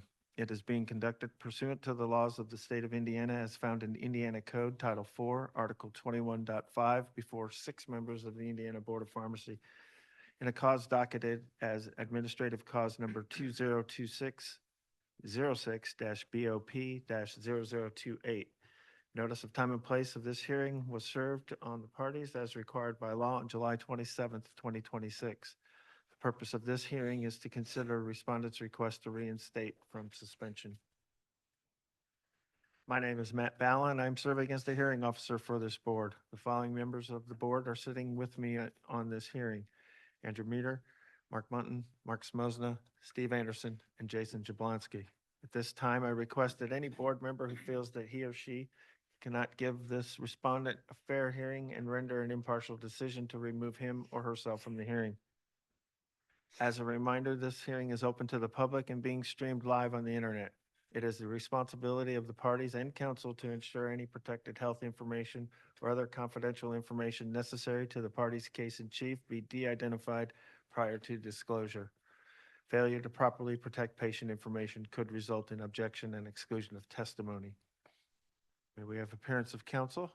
Laura Yazway for Dr. Onyuku. And will Dr. I'm sorry. Onyuku, right? Am I Onyuku, saying it right? Yeah. Will he be a witness? Yeah. Will you please stand and raise your right hand? Do you solemnly swear or affirm under penalty of perjury that the testimony you're about to give in this cause will be the truth, the whole truth, and nothing but the truth? Thank you. You may be seated. The parties in this matter are hereby notified that the board will take official judicial notice of its file and record of this matter. Opening statement. I first want to apologize. I got exhibits in really late yesterday. I don't know if you all have had an opportunity to look at them. I was on vacation last week. I came home. I'm obviously sick and realized they had not yet been submitted. So I don't know if you all need a minute to review those. I would be offering, well, this is just an opening, but is that, sorry. I'm sick. So Here's where we are. What Sorry. are the exhibits? The exhibits are, there were 3 exhibits that were attached to the hearing notice.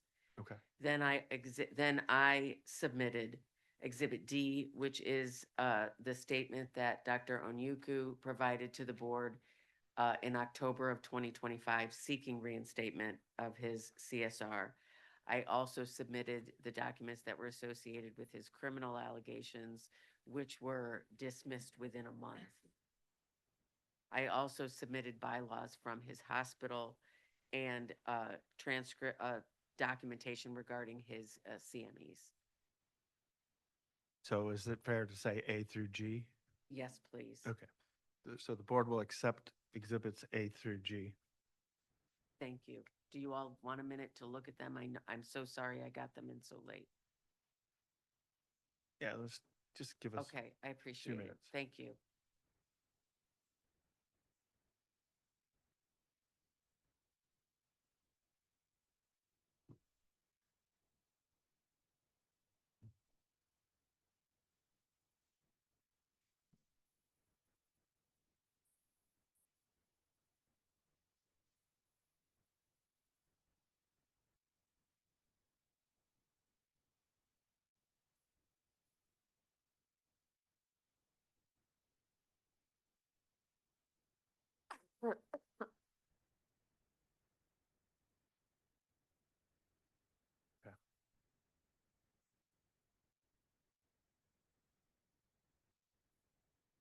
You got D through G.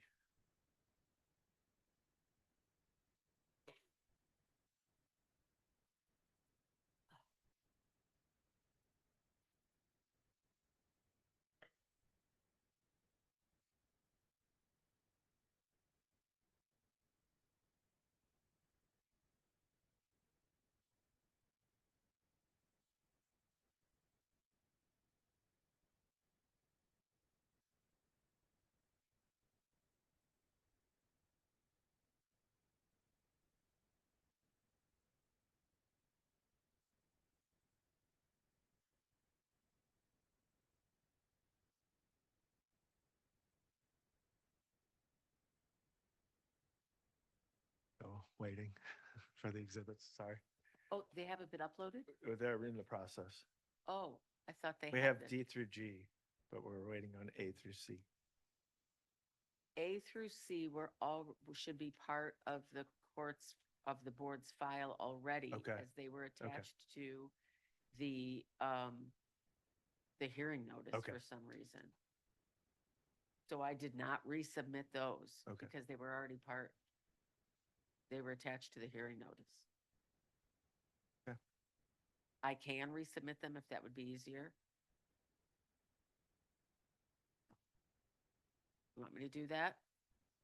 I can email them to you right now, then you can just send it.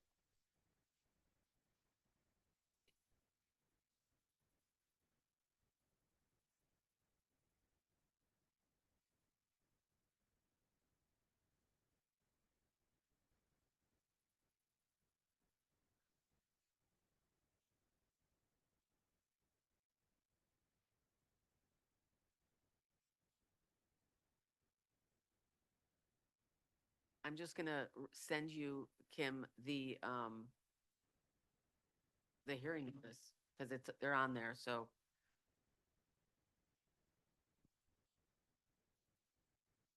There you go.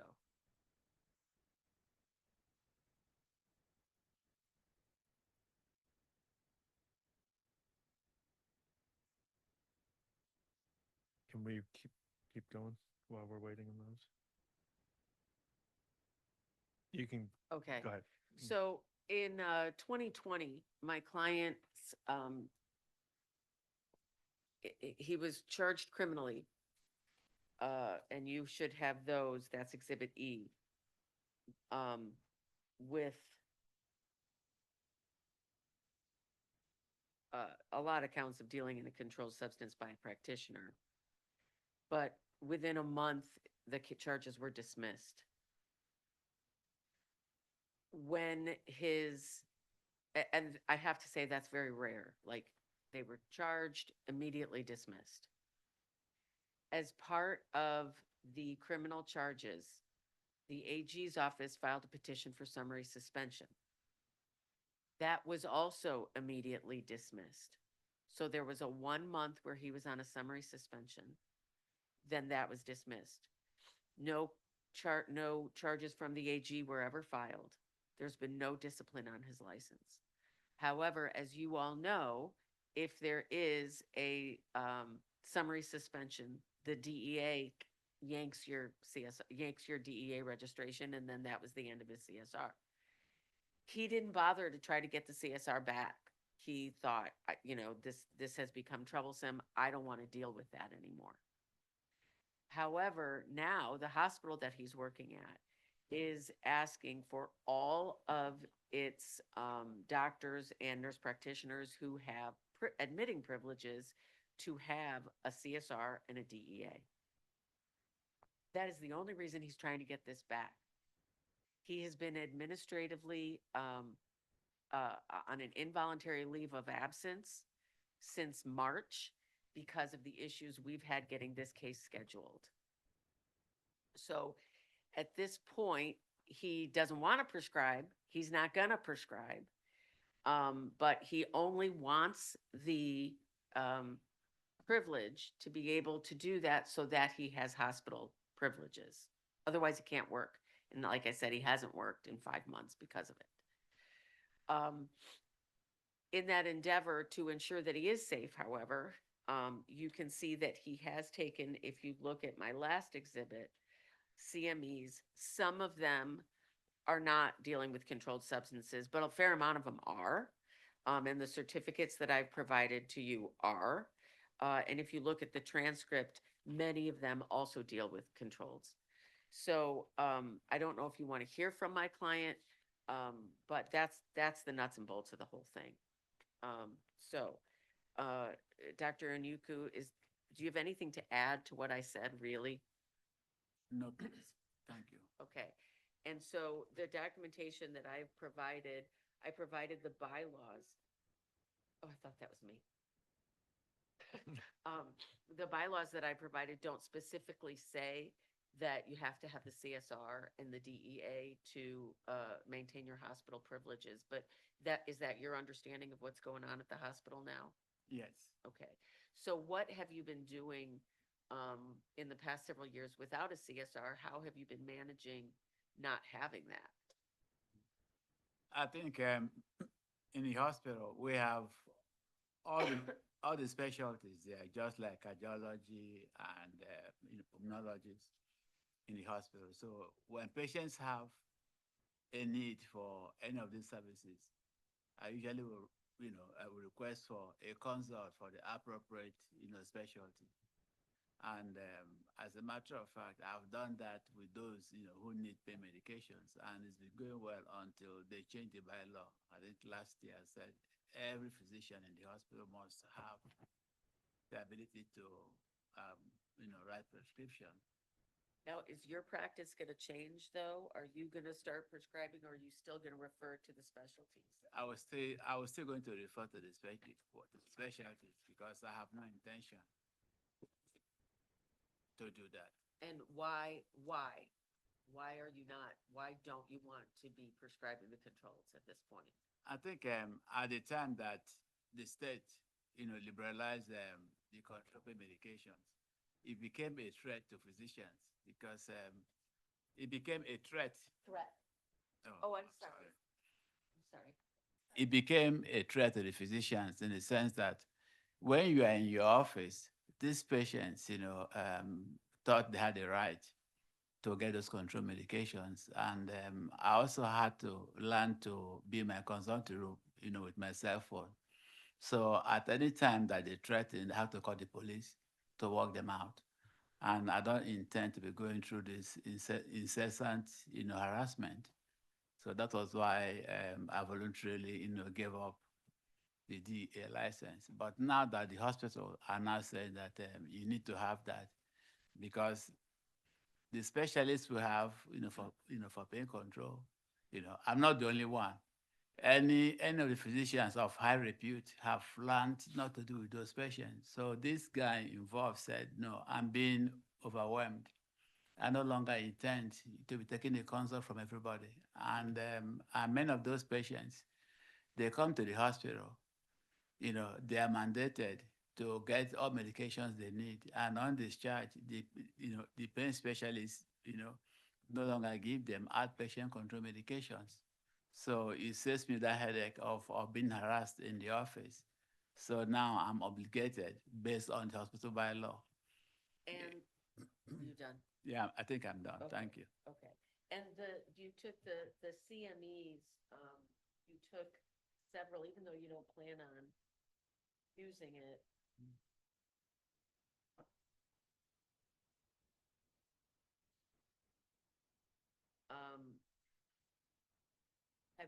What have you learned from some of you took a lot of CMEs this summer. And in May, you took Essentials of Good Pain Care, also risks and benefits of short-acting opioids in the care of patients with opioid use disorder and naloxone. Why did you take those courses, even if you're not planning on really using your CSR DEA registration? Usually, as a physician, we go through this, continuing in medical education to keep yourself abreast of what is contemporary. The laws change every year, and that was why I went and get those courses done. And it required just 8 hours of the control medications, which I fulfilled, in addition to also knowing the contemporary things in all specialties, which I'm obligated to do. That was why I went for the CMEs, and it's about 33 hours, of CME, so. Is there anything else that you want the board to know so that they know you're safe to have the CSR? I was trained in family medicine and in obstetrics. It's not like I'm a careless physician. No, in Methodist Hospital, I have one of the best fetal outcomes in the hospital. Despite being in family, despite being a family physician, I have also one of the best maternal outcome in obstetrics. Even in the state, and the nation, I have one of the best records. If you check, you see those things. And as a family physician too, I've had a couple of recommendations from the state of Indiana with regards to giving immunization. I achieved a level of 95% of immunizing the kids in my community, and they sent me certificate. And some other years about 91%. So this actually misrepresent who I am as a physician. I'm a very careful physician, and I pay attention to details, with my patients. So if the board will, based on the records I have, I'm not a danger to anybody. So I put every attention, and I wouldn't tell you that I'm a very smart physician, but if the board will go ahead and grant me the independent CSR, I will also get and protect that. So that's all I'm asking for. Thank you. Board members, do you have any questions? No? Any other witnesses? Okay. Closing statement? We just ask that you we would just ask that you reinstate Dr. Onyuku's CSR. These proceedings, according to notice, are hereby concluded. This cause is therefore adjourned until further order. Thoughts? I mean, the charge is dropped. We don't really have a reason to continue with the suspension, so I feel like we just need to lift it and move on. I'll make a motion to remove the suspension on the license. That is true, right? That they are dropped. I just want to verify. According to my case, they were all dismissed, correct? And I provided you with the records at exhibit. All right, we have a motion and a second. All in favor? Any Aye. opposed? 6-0. Thank you. Thank you. Thank you. All right, we're going to move to notice of proposed defaults. Dr. Farley?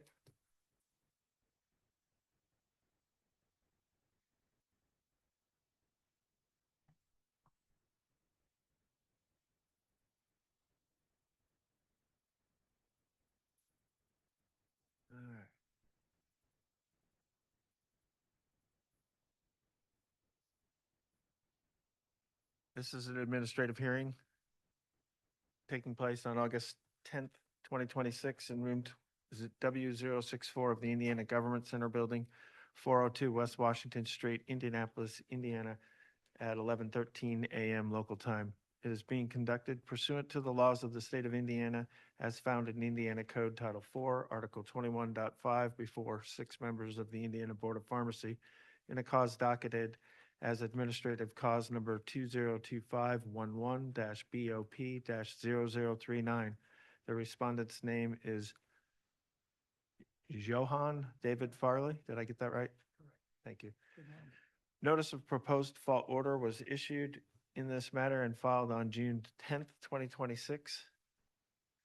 The notice of proposed default hearing notice was served on the parties required by law on July 13th, 2026. Notice was also given to the Office of the Indiana Attorney General.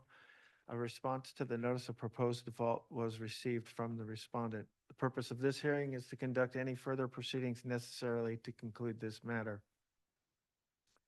My name is Matt Ballin. I'm serving as the hearing officer for this board. The following members of the board are sitting with me on this hearing: Andrew Meter, Mark Bunton, Mark Smosna, Steve Anderson, and Jason Jablonski. At this time, I request any board member who believes that he or she cannot give this respondent a fair hearing and render an impartial decision, remove him or herself from this hearing. As a reminder, this hearing is open to the public and being streamed live on the internet. It is the responsibility of parties and counsel to ensure any protected health information or confidential information necessary to the party's case in chief be de-identified prior to disclosure. Failure to properly protect patient information could result in objection and exclusion of testimony. May I have appearance of counsel? Michael Roth from Icorn and Icorn here for respondent.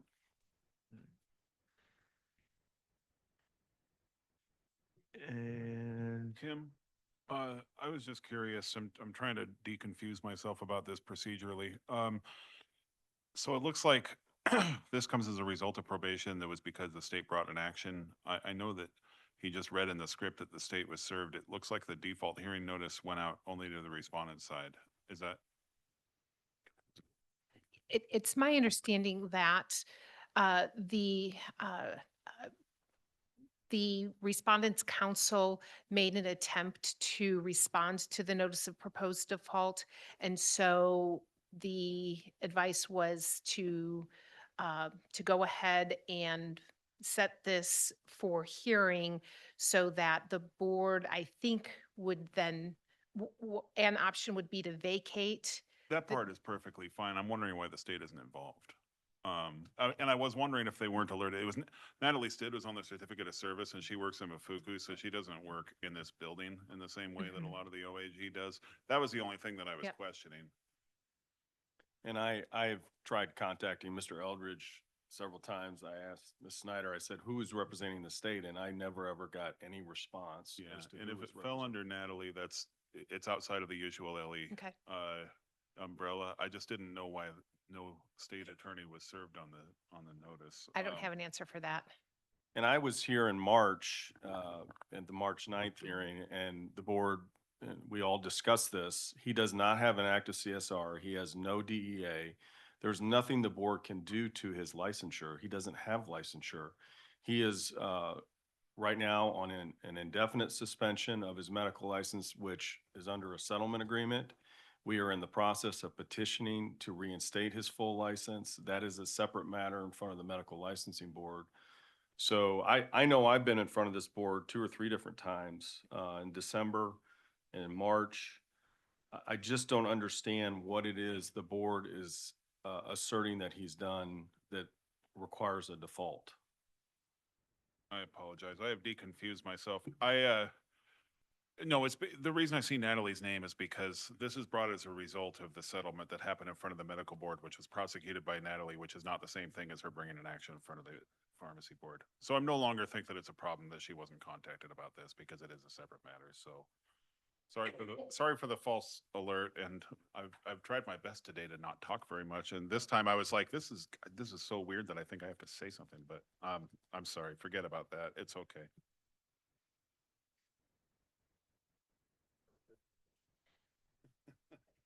Back to you, Katie. That is Did we issue a show cause? Back in, like, April?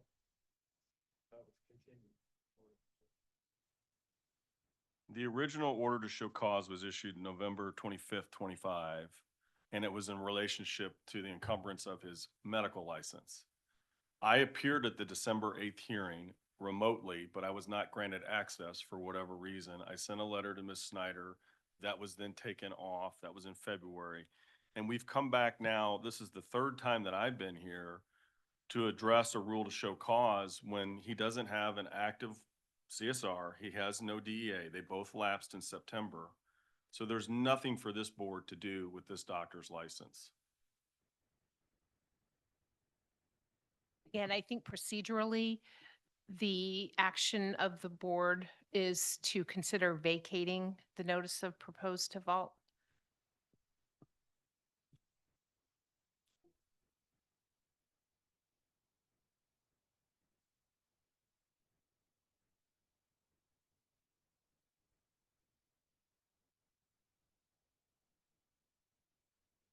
I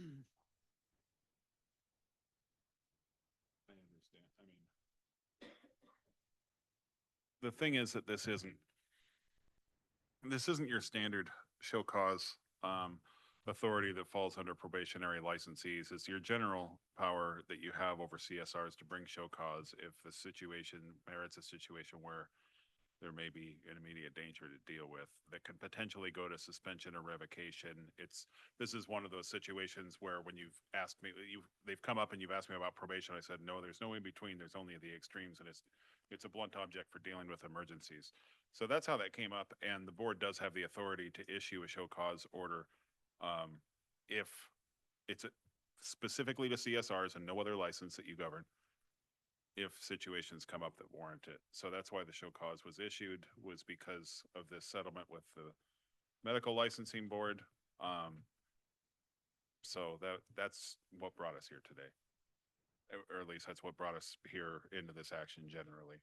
Let's have us continue, I guess, at least once.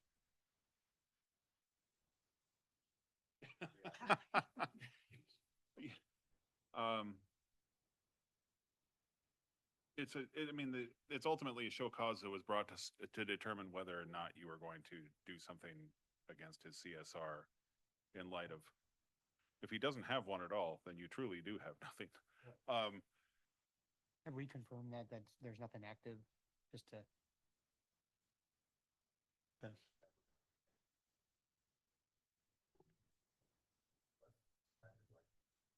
He did not renew at the end of September of last year his DEA or his CSR. Yeah, it is sitting and expired.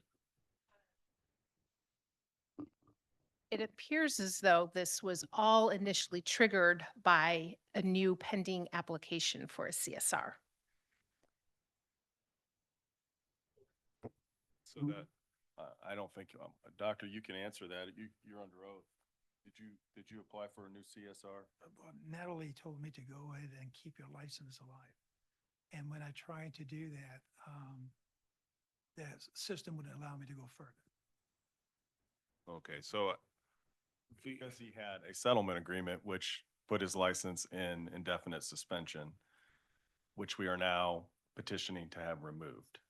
So he can't get a CSR because he's got a suspended license. I remember now. I remember the situation now. So essentially, the show cause order does not just apply to existing licenses that you could potentially suspend or revoke if you have extreme enough circumstances to warrant it. It also can apply to denials, because you're not allowed to deny a CSR application for cause without having noticed them for a formal hearing rather than the personal appearance route. You usually go with normal licenses. So I think that what came up here was, in lieu of renewing his his CSR that existed, it was like that fell into expiration, and then IPLA saw a new application, and it's like the board was never going to approve a new CSR application in light of the fact that the other one is expired. You're not just gonna give a duplicate CSR to somebody, especially when the circumstances suggest that it would be inappropriate from a couple of standpoints. So that does ring a bell now. I remember the situation. It's obviously kind of tangled, but basically, if you have an application before you, council was clearly unaware of this. It sounds like the licensee has indicated that he followed state council's loose recommendation to keep his license alive, which may have resulted in this application. If what is before you right now is a potential denial of the application, I think that's the only thing you would be dealing with here today, because it doesn't seem like this is necessarily issued against his existing CSR. It's about his, if it's about his pending application. My question is, did he actually complete the application, or was it just, I thought I heard him say it was just started? The application was submitted October 14, 2025. Came through, you saw that the medical license was suspended, so we couldn't just deny it. 'Cause it was a new You're right, because it's a CSR, you can't just deny without the due process of a hearing, which is why You know, the.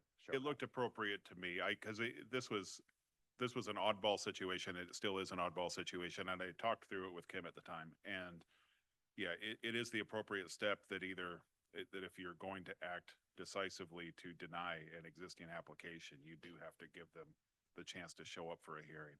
Like I said, Can they withdraw it? Can they withdraw? yeah, that shouldn't be any problem at all, because it's either going to be that or a denial. I think under the circumstances, they understand that you're not going to grant it. Or can it be tabled until CSR.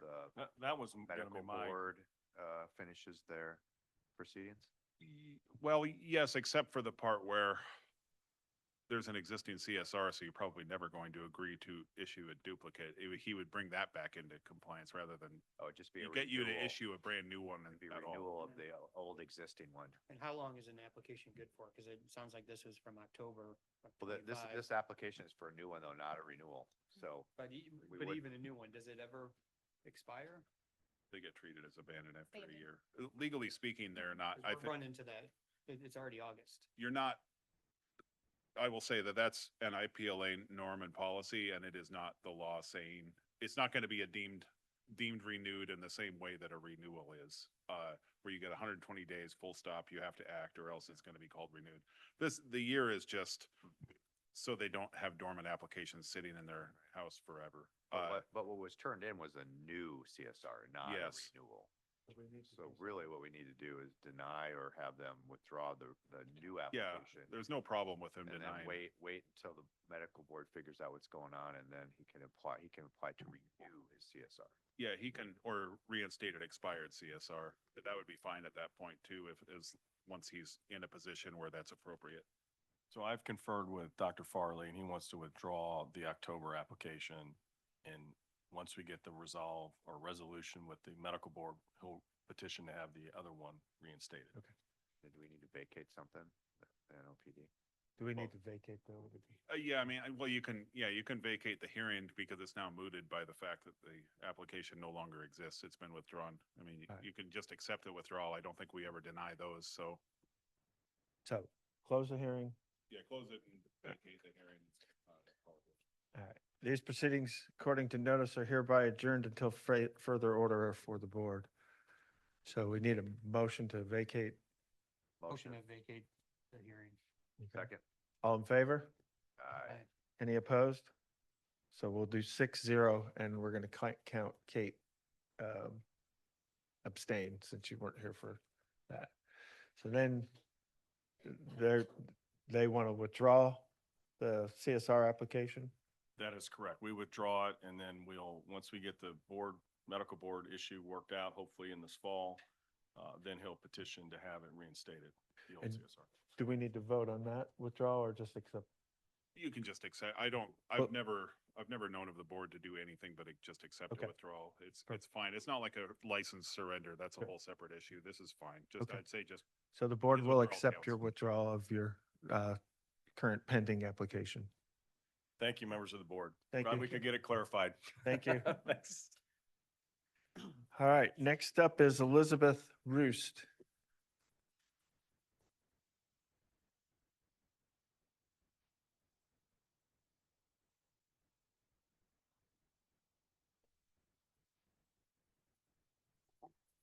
Got a new face up here. It's that first time today. All right. Get to.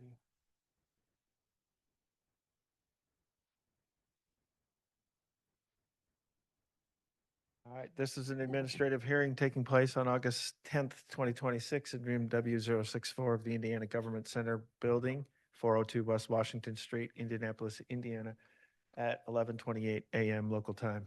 It is being conducted pursuant to the laws of the state of Indiana found in Indiana Code Title IV, Article 21.5, before 7 members of the Indiana Board of Pharmacy.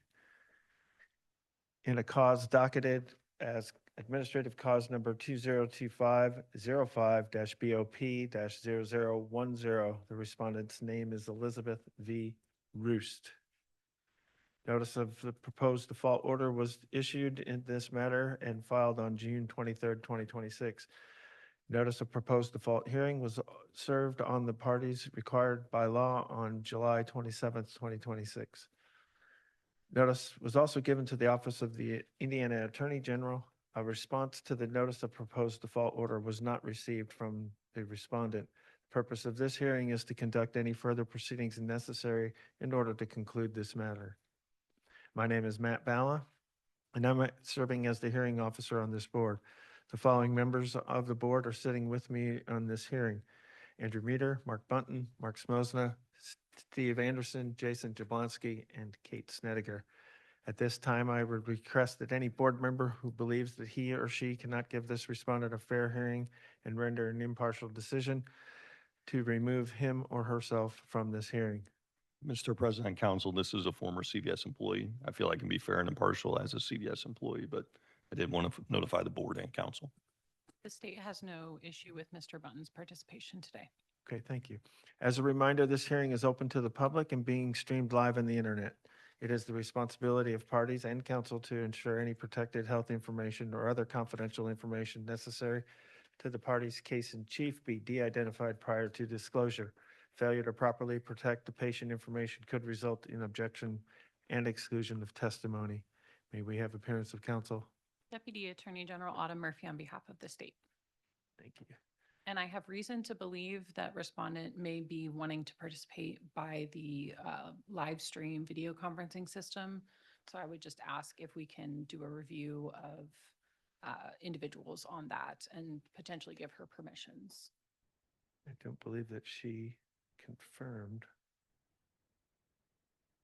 Is that correct?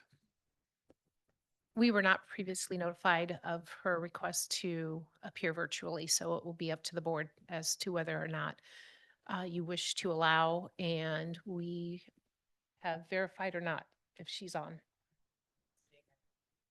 Okay. Are there any phone numbers that don't have name identification?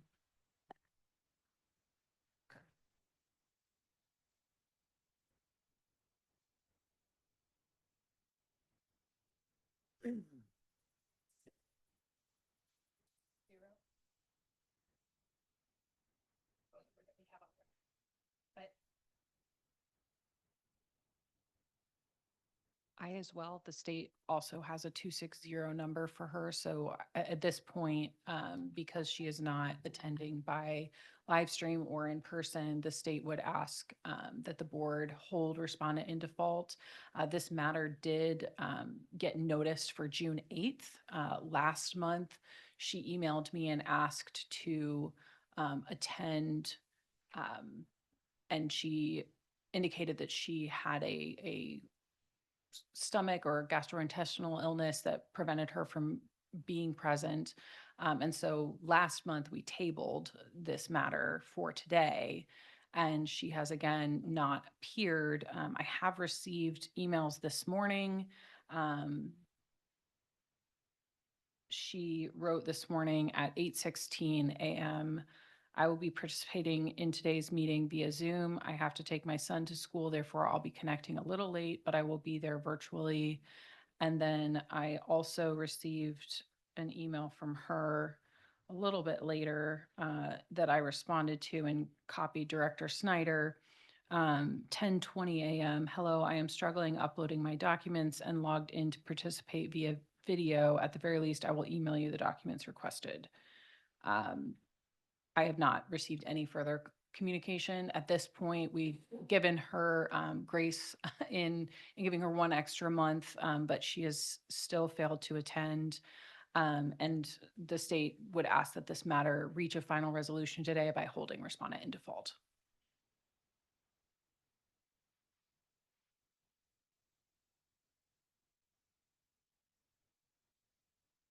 Yeah, you wouldn't close it either.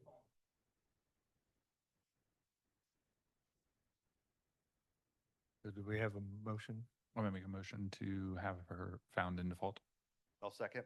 All in favor? Aye. 7-0.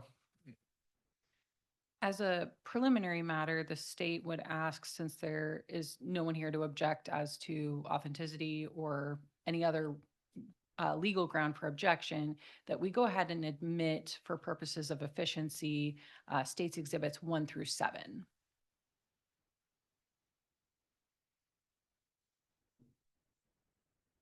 The board will accept exhibits 1 through 7.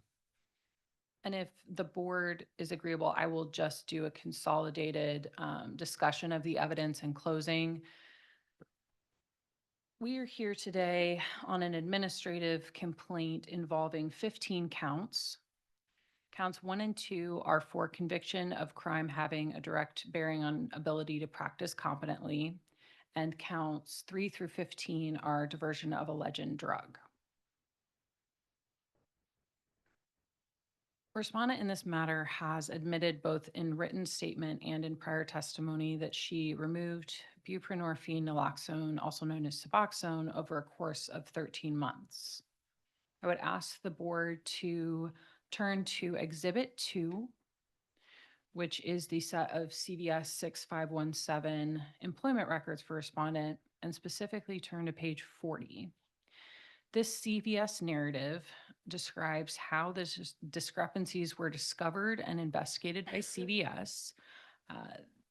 Ultimately, the district manager was able to find video evidence of unusual behavior by respondent, and that video evidence was from August 4th of 2024. Videos of that behavior by respondent are contained in exhibits 3 and 4 that the board is able to review by downloading and reviewing those videos independently. Looking at exhibit 2, pages 43 through 45, respondent admitted to starting her diversion of Suboxone in approximately December of 2023 by placing tablets of that medication in her bra. She admitted to continuing through December of 2024. Turning to Exhibit 5, which are certified records of respondent's criminal case, and looking at pages 16 to 17, respondent was convicted of 2 Class A misdemeanors, possession of a controlled substance, and theft. Among other things, she was sentenced to 60 days of electronic home detention, a year of informal probation, and to pay restitution to CVS 6517 in the amount of $5,731.73.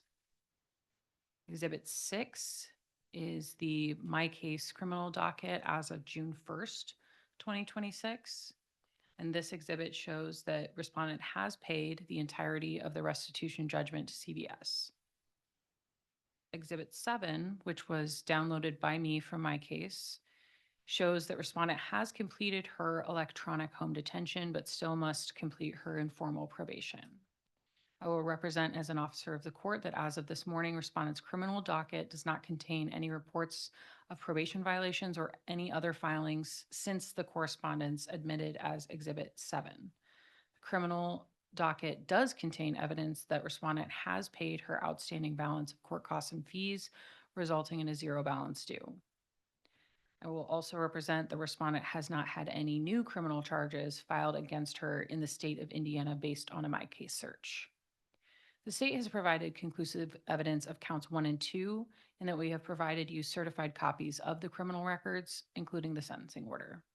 Additionally, the state has proven by a preponderance of the evidence, or more likely than not, the respondent diverted medications for a period of 13 months, which is represented by each charge in counts 3 through 15, representing a month that the diversion continued. While the state has not presented independent evidence of a diversion event occurring during each month, the state has provided the board respondent's written statement, which implies that respondent continued the diversion between this period. The state asserts that this is sufficient for you to find positively on counts 3 to 15. If respondent's statement alone does not convince you that she diverted at least once each month during this period, the state asserts that at least count 3 can be accepted, as you have video evidence of a diversion event on August 4th of 2024. With respect to sanctions, respondent has previously come before this board during a summary suspension renewal hearing, and she has discussed with you the reasons why she engaged in diversion. I would ask the board to recall that testimony here today in considering the sanctions. The state is sensitive to a claim of domestic violence and wants to ensure that the board considers that. But I do find it concerning that respondent's written statement discusses that she was seeking a pending divorce, but in her testimony a few months ago, she discussed that she was living with the parents of her still husband, that the divorce had not been finalized, and that there were concerns that he may still have access to her. While this is not the same type of danger to the public case that you are acclimated to seeing, there still is a concern from the state that if respondent has not successfully completed her separation from her husband, he may continue to pressure her to divert if this matter did result in probation. There's also the issue that respondent testified a few months ago to herself having a substance use disorder that was in remission, but that had resulted in her taking some of the tablets as well. So in terms of the state's recommendation as to what sanctions would be appropriate for this case, the board typically in a default situation involving diversion will find grounds to revoke the license. The state would ask you to step one tier down and look at suspension for this case and potentially have that suspension be for 2 years. This would give respondent time to establish income in another area and come back to the practice of being a pharmacy technician once both her criminal matter is resolved and hopefully she has reached some stability before asking this board to reinstate her license. In terms of the conditions that should be placed on this suspension, the Indiana Professionals Recovery Program does not have a direct contract with this board for the monitoring of pharmacy technicians. However, if ordered to provide services to a pharmacy technician, the Indiana Professionals Recovery Program has been in the habit of accepting pharmacy technicians, but will require those technicians to pay an additional amount that pharmacists are not asked to pay to accommodate the extra services. So this respondent has fully met her obligations in her criminal case with respect to costs. I do think that given her prior testimony regarding her family life, adding additional burden may make it hard for her to return the practice if that is something that the board wishes to allow her to do, and would ask the board to consider having her complete a substance use evaluation or fitness for duty evaluation with a Indiana licensed clinical social worker or psychologist, such that you could receive similar information, but potentially she could work through other services that may be at a reduced cost.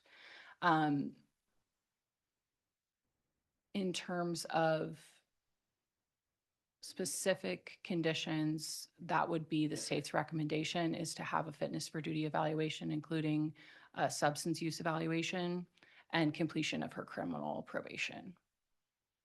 Thank you.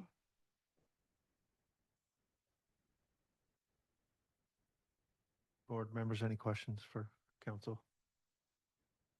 Okay. These proceedings, according to notice, are hereby adjourned until further order from the board. Discussion?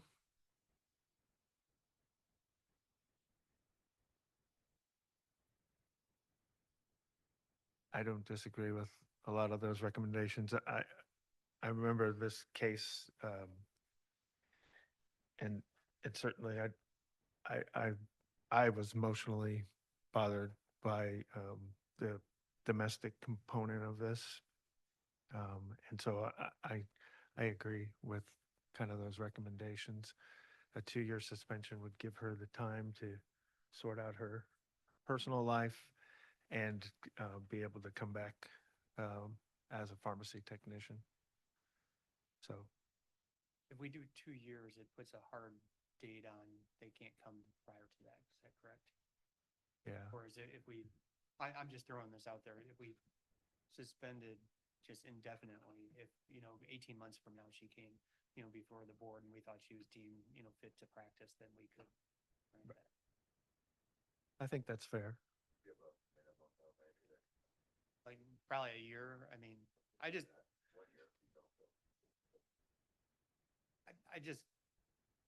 don't know. I mean, I do recall the situation and that's the part that's.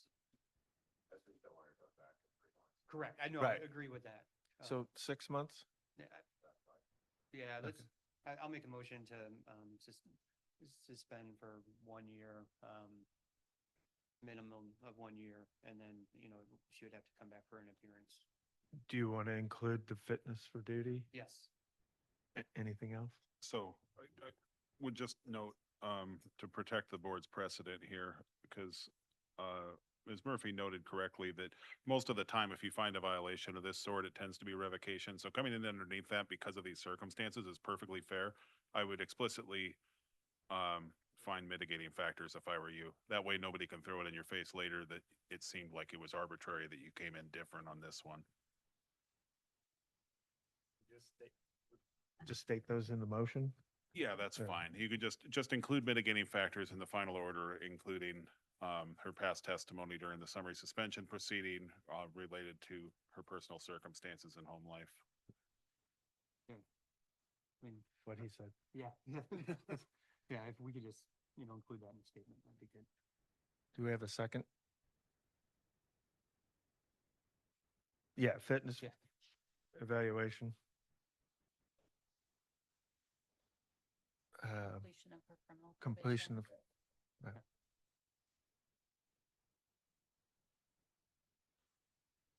Is that a second, Steve? Okay, so we have a motion and a second. All in favor? Aye. Any opposed? 7-0.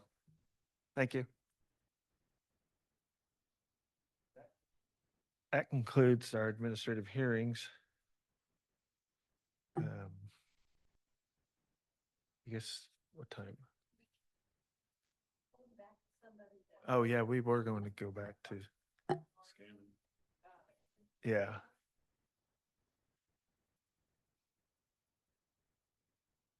Let's make sure.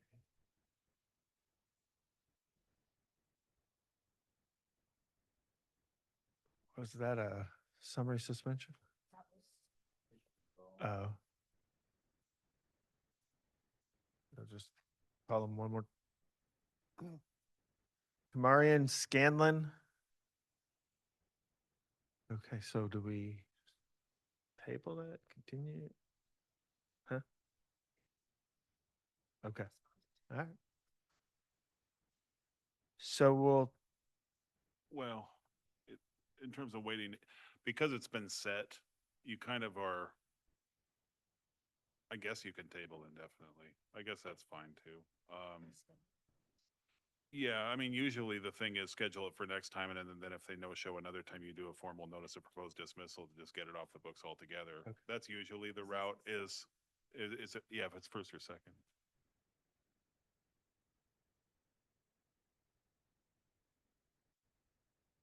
Yeah, once they get to your second no-show, it's kind of like wasting the board time. So at that point, you do the formal, like, let's just move it toward dismissal.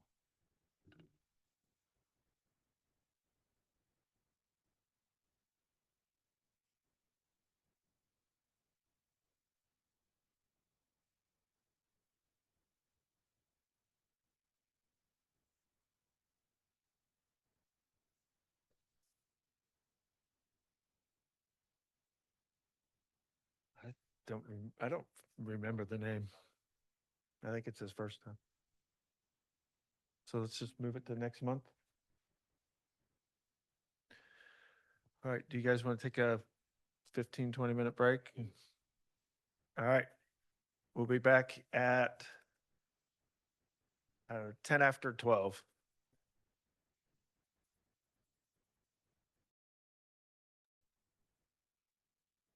All right, we're back in session. I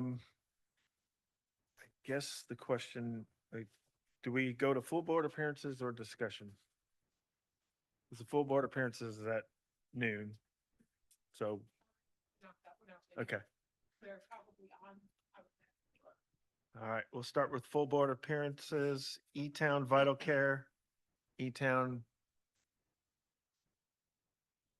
Infusion, are they online? They should be, they did confirm.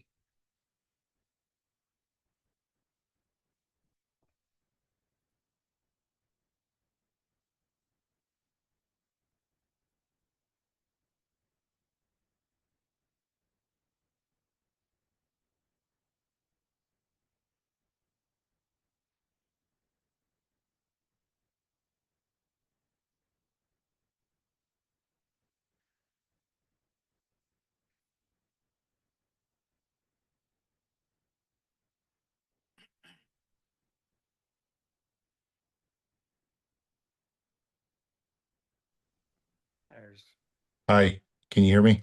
yeah, hi. Hey, good Zep. afternoon. Yes, how are you? Great. Thanks for joining. Yeah, thank you for having us.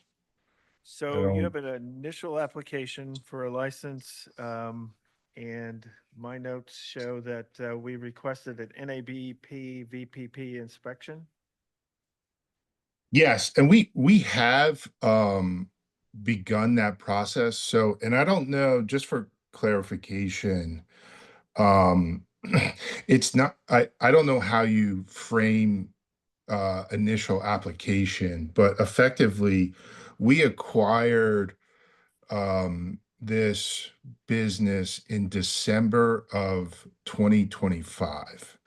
So I believe as a result, that's why it may be considered an initial application, but this entity was already licensed in Indiana, and we went to file a change of ownership.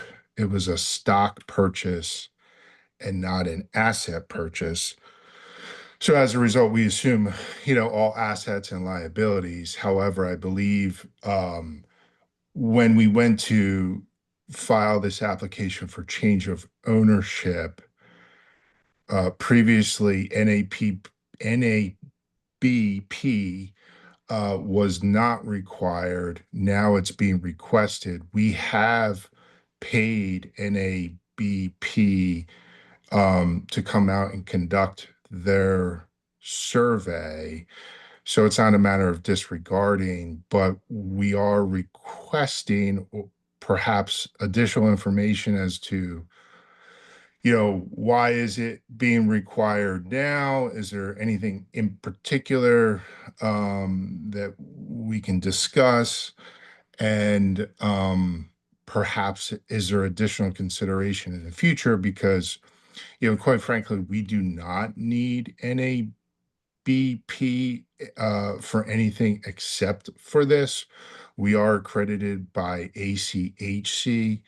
And so the ask was, is that sufficient enough going forward? Because naturally there's additional costs to NAPBP, can't say that. And we were just requesting additional clarification and perhaps discussion on a go forward basis. Yeah, this is Steve Anderson, board member. Hi, Steve. So on all sterile compounder out-of-state applications, we do require NABP inspection because we don't have the authority with our compliance officers to go inspect. And that it doesn't matter whether it's a new application or a renewal or change of ownership. It's required to get your non-resident license here in this state. And when I say required, it's our law states that we are able to request any information that we feel that's needed to properly evaluate the application. And a VPP inspection from NABP is one of those items. So, as well as a list of products that you're shipping into the state. yeah, no, I understand. Thanks for the clarification. So really, it's a matter of the sterile compounding request. Because That is correct. We don't okay. require it. We don't require it for non-sterile. Okay. So on that vein, we may modify our application then. Yeah, that could be. I mean, if you don't want to ship any sterile compounding products into Indiana, and you just want to do non-sterile, our precedence is not to require that inspection.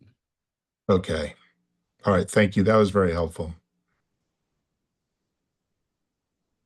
Can they amend their application in this call or? No, they would have to do that through a online process or email the staff.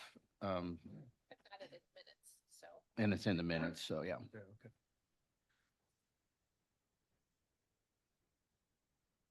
Okay. So if we decide to do that, we'll contact the staff and proceed accordingly. Okay. Correct. Well, that was easy enough. That's all I have. Okay. Well, thank you very much. Yeah. Thank you. Take care. Appreciate it. Take care. All right. Bye. All right. So that's full board appearances. We've got some time. Do we want to do some discussion items? Let's knock it out.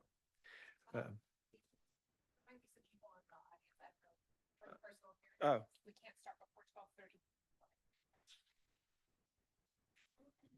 So let's start with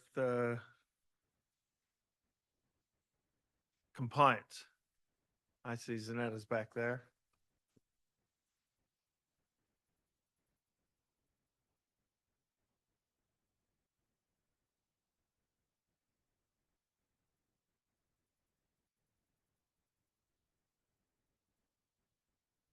Hi, Zanetta.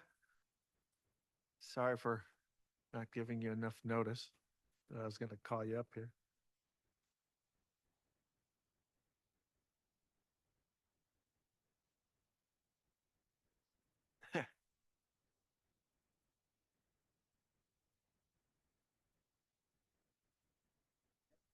Take your time.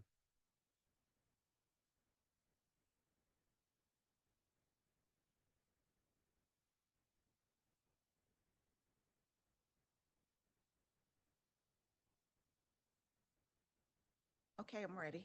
Good afternoon. Good afternoon.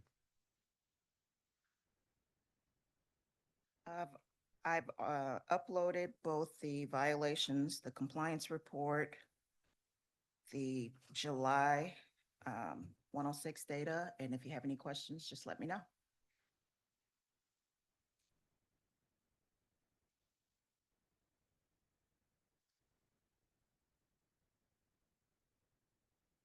Zanetta, I have a couple inspect questions. So, since we don't have a designee right now, it's my understanding under the inspect policies and procedures that if another board requests inspect data, that goes through the compliance officers, correct? If we're basically opening an investigation, we can Correct. run an Yes, yes. inspection. So if another run an board, Inspect request. if another board, medical board, nursing board, whatever, the procedure is for them to contact the compliance officer in that geographical area. They'll contact me, and then I will assign it to a diversion investigator. Okay. And then, so then how do the law enforcement investigations, is that the same process? That, you know, that they have to provide a case number? Would they provide that to you since Kara is not here at this time, or? No, not to me. Okay, so who would they present that case number to get the data for an investigation? I don't know. I think Charlie is still here. So she can fulfill any subpoena request. She has that capability to go in. Okay, so she works under Kara? Yeah. Or sure did. Okay. Okay. Is that correct, Kim? I'm sorry. So if a law enforcement calls with a case number for an inspect report, they have an investigation going on, that would go through Charlie at the current inspect department? As far as I know. Okay, all right. I'm just trying to clear things up since we don't have a designee right now. Oh, So, okay.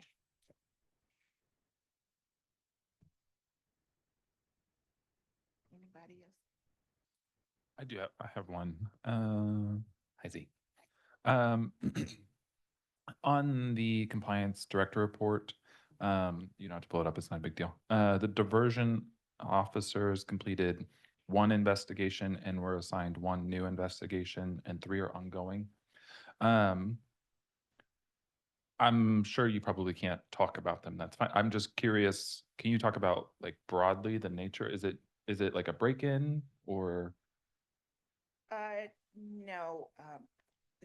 Well, let me just put it this way. I'm investigating, and we're investigating some issues between controlled substances leaving a pharmacy and going to the reverse distributor. So that's pretty much the extent that I can say at this time.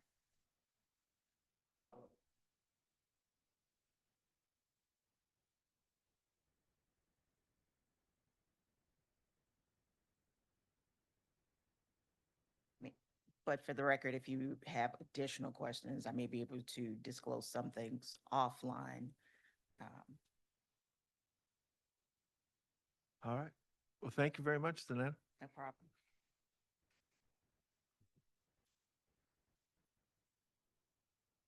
Ryan? We'll have the AG's report.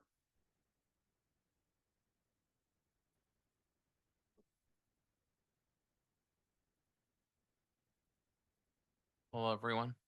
So I Hello. believe you have the report in front of you, but I'll just highlight some of the numbers. The average age of the consumer complaint is getting even lower. It's getting as close as possible to 6 months, as we can. We currently have 81 files open, with 112 being resolved throughout this year, and you'll see in the pie chart how they've been resolved. Litigation, the number is getting lower also.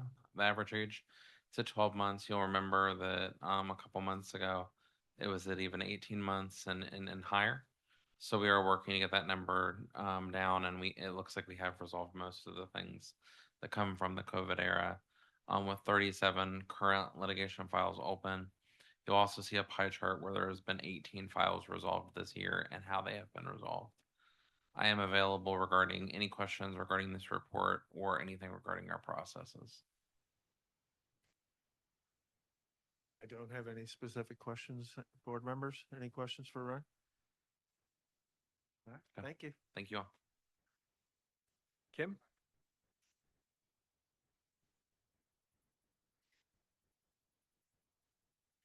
The board director report is available for you and your review. Please let me know if you have any questions. I do have a couple of other items under new business. I wanted you to be aware of the FDA DSCSA notification regarding small dispensers. I just, again, wanted you to be aware. I also want you to be aware that the NABP District 4 meeting this year is in Ada, Ohio, October 14 through October 16. If a board member wants to attend, I would ask that the board vote for that representative. That individual's travel would be submitted for reimbursement, but we aren't able to approve any other beyond a board member attending. You could certainly attend independently or on your own, but only one board member would be reimbursed. Kim, can you just give us the cliff notes of the FDA DSS? My reading indicated that small dispensers are going to be asked to complete a survey, and they are going to remain exempt until November 2027.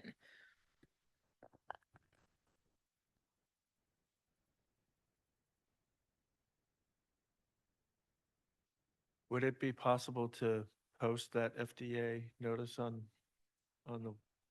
our website? 'Cause I don't remember receiving, I don't see it. But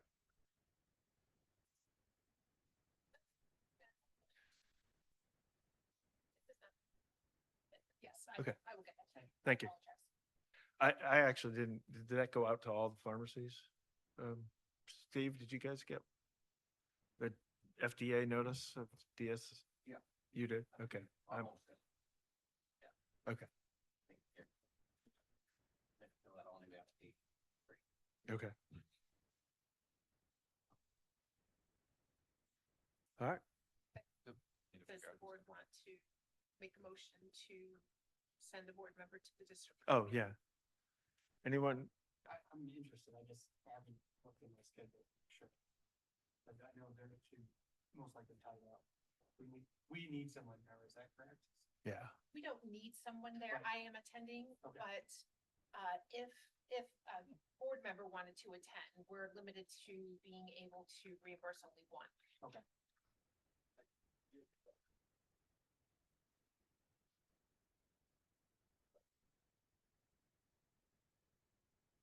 My schedule's been flux at this moment, so I won't know till next month. Yeah, I know. I don't know right off.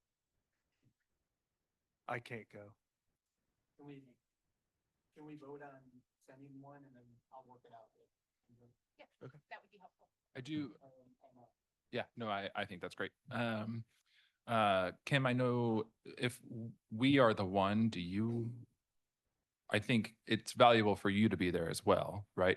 So you are going to go regardless of one I am of us. planning on attending, and I don't know if this would be a deal breaker or not, but I would propose if a board member attends that we carpool to save state dollars. Oh, gotcha. Yeah. Thank you. All right. So, all in favor? Aye. Any opposed? 7-0, and then you guys are gonna work it out, who's attending? Okay.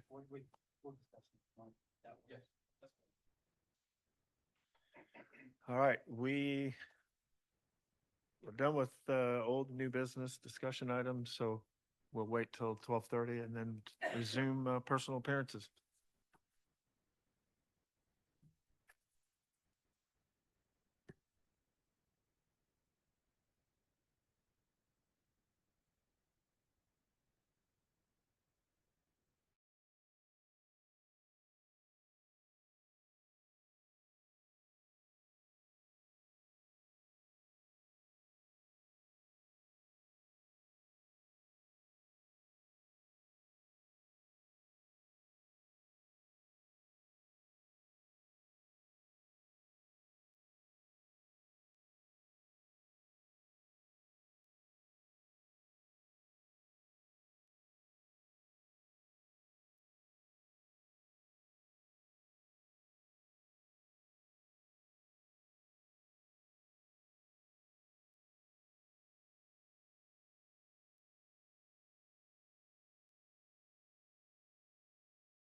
started with personal appearances.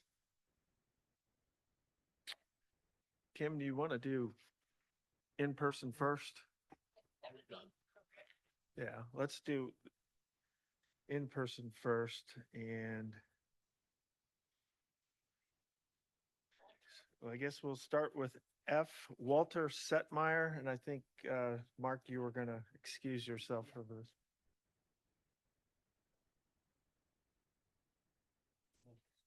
Yeah, we'll do Setmeyer and Maisley.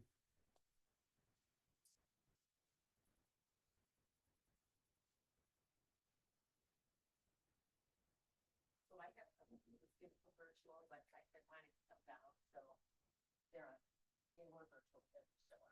Okay. Do you know, can you tell me who? Okay. All right, so, Mr. Setmeyer, so you had a positive response under your renewal application? Yes, sir. Can you give us a little bit of, background on why you had a positive response? So if I might, I know you're nervous, right? Okay.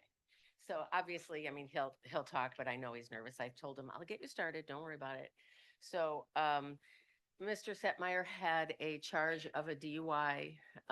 He had been out with a friend he hadn't seen in a really long time, thought he was just tired. Turned out he wasn't tired, driving home, and he got a DUI. He pled relatively quickly. He's already done with the probation. The terms of probation included that if you get everything done right away, you can move to terminate the probation successfully early, which he did. I have provided the exhibits to you. Exhibit A, another copy of the supplemental renewal statement, just so that you have it. Exhibit B are his criminal documents. And from there, you can see the probation status report, the early satisfaction. He also, was evaluated for a substance use evaluation, no substance use disorder, just a bad night, just one bad decision. But he went ahead, he did the Prime for Life, he did the MAD VIP, and also did the driver safety program. I've also provided to you his resume and performance evaluations showing that he is doing well at work, no issues there whatsoever. I also submitted several reference letters which came in later that I submitted to Kim, and in fact, one even came in today. So that's the nuts and bolts of why we're here. My client had what turned out to be a fun night with a friend turned out to be not such a good night. So that's where we are. Mr. Setmeyer, was anyone in the car with you? Yes, sir. My friend Ryan Walker was with me. And, are you currently employed? Yes, sir. I'm a clinical pharmacist for Elevance Health. Okay.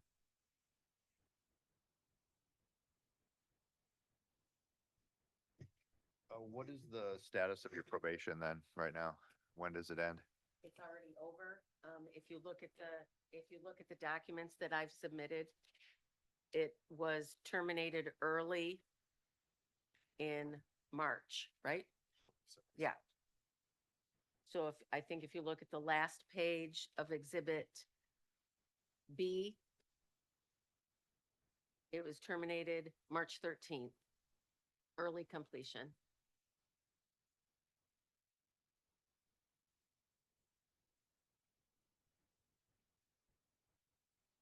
The arrest was just 8 months ago. Is that correct? 9 months? I believe so. It was in October. Yes, ma'am. Yeah.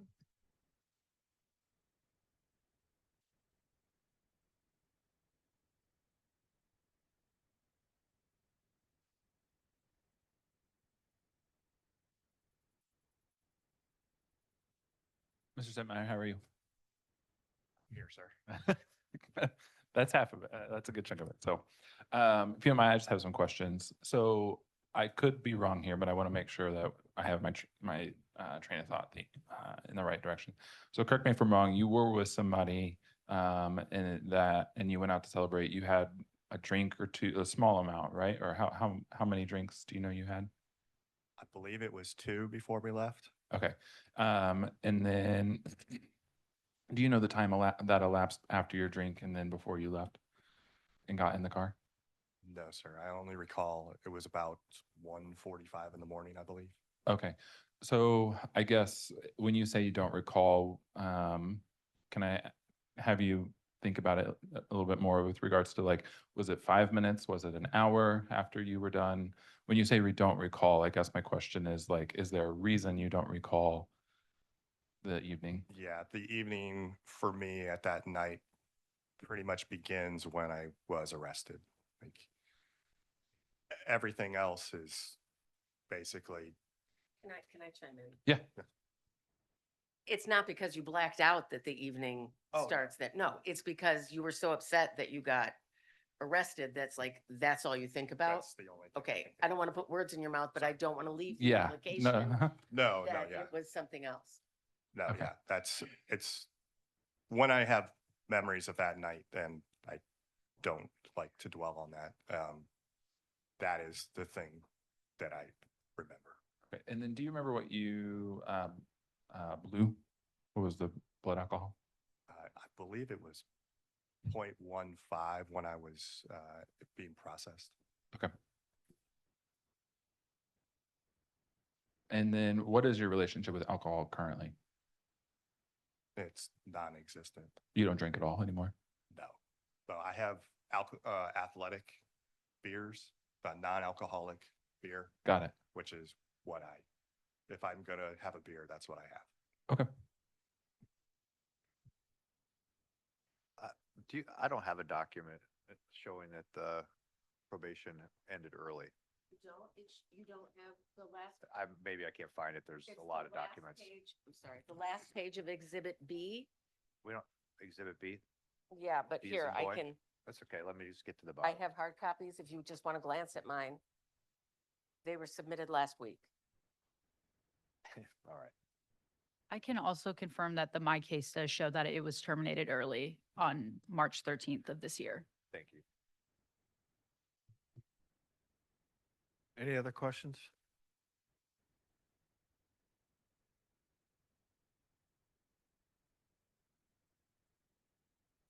Your employer is no, I'm sorry. Hello. Your employer is aware of the situation? My manager's aware, yes, sir. Yeah. Okay. If I may add, one other thing is that I believe that it's this board's precedent to, if the probation is over, to renew them free and clear, and if there's no other issues. Obviously, if there was a question of an alcohol use disorder, yeah, obviously, we're going to have to address that. But in this case, given the fact that he submitted to a substance use evaluation and they determined there is no substance use disorder, this was just a bad night, like I said. And so, for that reason, we would ask you to renew him free and clear. Also, his job would be in jeopardy potentially if his license becomes encumbered with probation. And given the fact that his employer already knows about it, as you indicated, Ms. Snedeker, this was 8 months ago, they know about it. They obviously don't want to get rid of him, or they would have. But the concern is that if his license is placed on probation, they may have to get rid of him. And certainly he doesn't want that. So for those reasons, we would ask that you renew free and clear.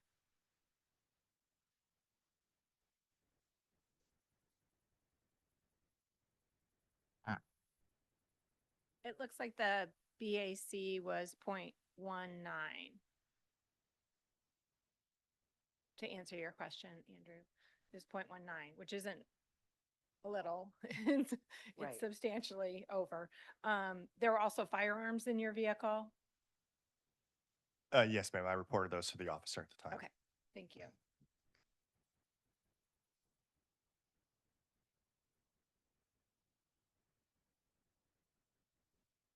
Board members?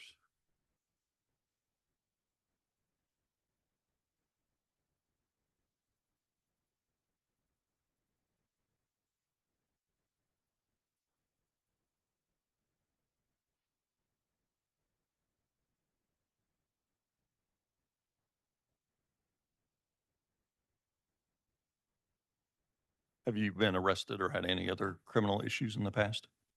No, sir. Thank you.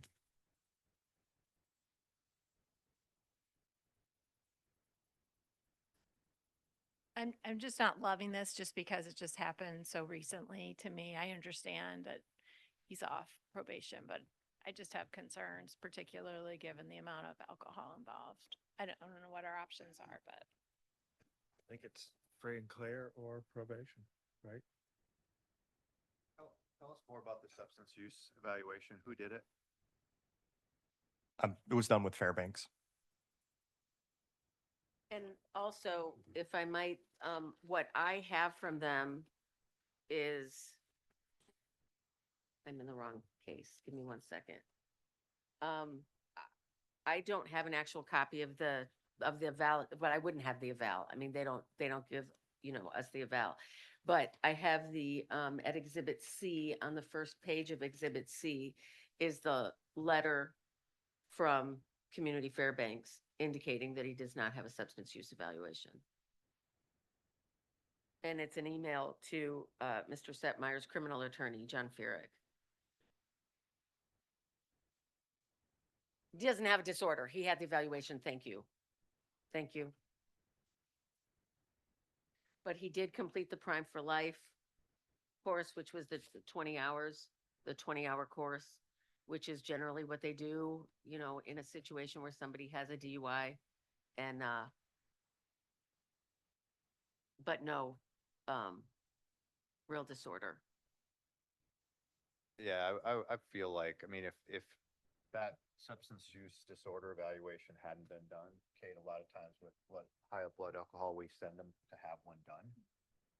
They kind of got in front of it early, so I wouldn't have a problem moving forward with renewal. I'll make a motion. We have a motion. Do we have a second? I'll second. All right, we have a motion and a second. All in favor? Any opposed? All right, 6-0-1. That's approved. Free and Thank clear. you. Thank you. Do you want me to do the order or do you guys want to do it? that would not be us. It's not an order. Oh, that's not an order. That's Not right. an What am order. I thinking? Okay, yeah, great. Okay, wonderful. Thank you. Thank you. We're going to call Stephen Maslid next.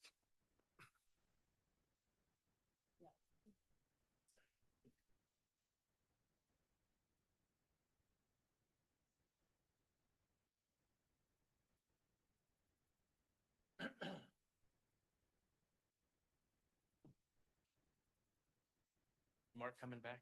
Yeah, Mark's going to stay out for this one too, I Okay. guess. Yeah.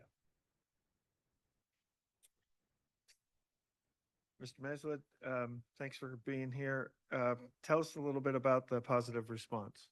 Yeah, actually, I've got questions for him, so if you have questions afterwards, that means I didn't do my job well. So, Okay. Steve, you're here because you answered yes to question number 3 on your renewal application, is that right? Yes, sir. Okay, tell the board why you answered yes to question number 3. I attended a late night Indianapolis bicycle ride, which is less athletic and more of a social experience. It's attended by hundreds of people, and there was a concert at one of the rest stops. It was a DJ type concert, and throughout the ride, I had in a water bottle, and I drank too much, and I thought that I was okay, but clearly I was not. Okay, and so were you arrested? I was arrested. Okay, and was that on June 13th, 2026? Yes, sir. Okay, and were you charged with a crime after this arrest? Negative. No, were you charged with a crime? Well, the OWI, yes. Yes, okay. And have you resolved the criminal charges against you since you submitted the renewal application? No, I am on probation for 1 year. Okay, but you did enter a guilty plea? Yes. Okay, and you've been placed on probation? Yes, sir. Okay. So have you provided a copy of your plea agreement to the board? I have. Okay. And did the court accept your plea agreement? They did. Okay, and did you provide a copy of that to the board? Yes. Okay. Tell the board a little bit about the terms of your plea agreement. I must complete a care assessment from the Hamilton County court system. That will take place on the 13th. I have already submitted my answers to the SASE 4 evaluation. And I am on probation for 1 year, which includes no usage of alcohol or any other drugs, no possession of alcohol, and no activity in any sort of establishment where a child could not be due to alcohol laws. Okay. And have you been compliant with your criminal probation thus far? Yes, sir. Okay. And did you provide a copy of your probation, order of probation to the board? I have. Okay. And you said that as a term of your probation, you're being assessed for substance abuse disorder? Yes, sir. Okay, and you said that's already scheduled? Yes, Do you intend to comply with any recommendations made after this assessment? absolutely. And are you required to comply with any recommendations made as part of your criminal probation? I am. Okay. And you said while you're on probation, you're not permitted to consume or possess alcohol, is that right? That is true. Okay. Where are you currently working, Steve? I work for CVS as a district support pharmacist in Indianapolis, primarily the east side of Indianapolis, but also surrounding communities around the metro area. Okay. And how long have you worked for CVS? Since 2018 December. Okay. And is CVS aware of your? Excuse me, Mr. Wong. Yeah. Mark Bunn, I am a current CVS employee. I want to make sure that you're aware and the president is aware. Make sure there's no conflict or concern on your part. That's no, not on my part. Okay. I feel I can be fair and impartial, but I did want to bring that to your attention. So is CVS aware of your arrest? They are. Are they aware of your plea agreement and criminal probation? They are. Are they aware that you're here today? They are.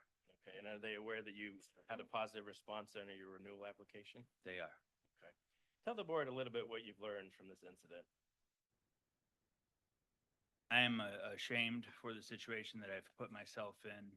I have jeopardized my professional reputation. I have jeopardized potentially my employment, as well as my family, and I'm deeply remorseful. I understand that although one may think that they are okay to drive, that is certainly not the case, especially if someone had already been drinking. They lose the ability to evaluate themselves in reality. And I will never put myself in that situation again. Anytime alcohol may be involved, which I don't plan on that happening, to be honest, but if it were, I would prearrange transportation via Uber, rideshare, family, friend. Okay. And just to be clear, you can't drink while you're on criminal probation. That's true, yes. Okay, so at least for the next year, That's right. you cannot have any drop of alcohol. Right. Do you remember what your blood alcohol level was when you were arrested? Your associate, Mario, told me that the roadside was 0.12. What do you mean, 0.12? 0.12. Yes, sorry. Okay. I've got nothing further right now. I have a question. Mr. Maslin, were you, was the OWI operating a motor vehicle or the bicycle? My motor vehicle. Okay. And you mentioned something about part of your terms of probation that involved, I heard the word child, but with the air conditioning, I didn't, can you elaborate on that? Yes, basically I can go to a restaurant that serves alcohol. However, I cannot go to a traditional bar, casino, racetrack type place. Okay. Yeah, Thank so basically that just allows you to eat at a regular restaurant, but he can't go to a place that just serves alcohol where Gotcha. children wouldn't be allowed. Yeah, I just did, I couldn't understand. Thank you. No casino in Terre Haute for him. And the probation is a year, is that correct? That's correct. Any other questions for him? Do you attend any counseling sessions or any therapy or anything along those lines? I do not. Okay.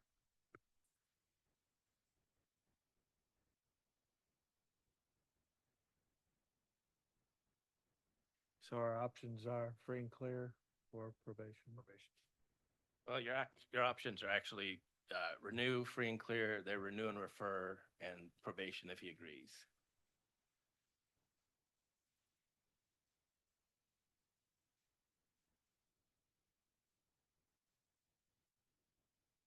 I think we are on the probation path.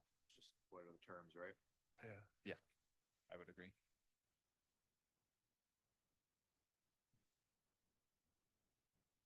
I'll take a stab at it. Make a motion to renew on probation if agreeable.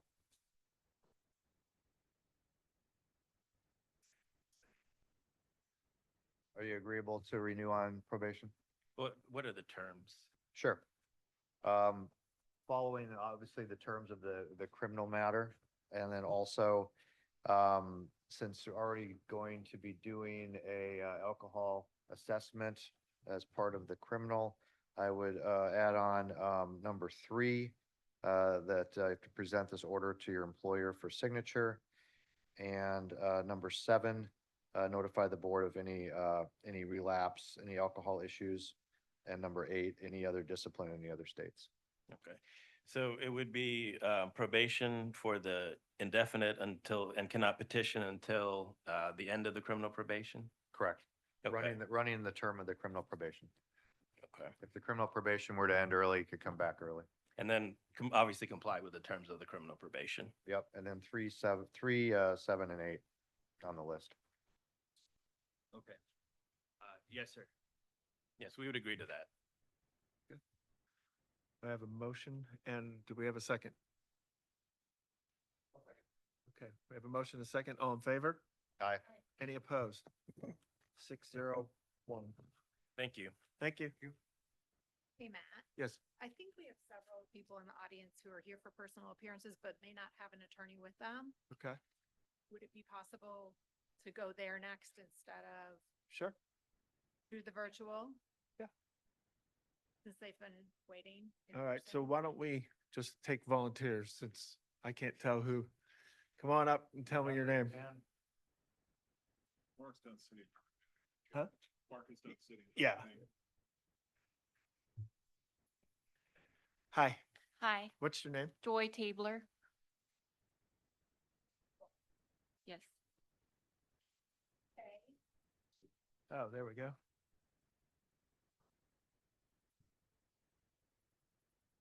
Oh, Joy. Yes, All right. So you're a pharmacy technician I am. and you're renewing with a positive response. Yes.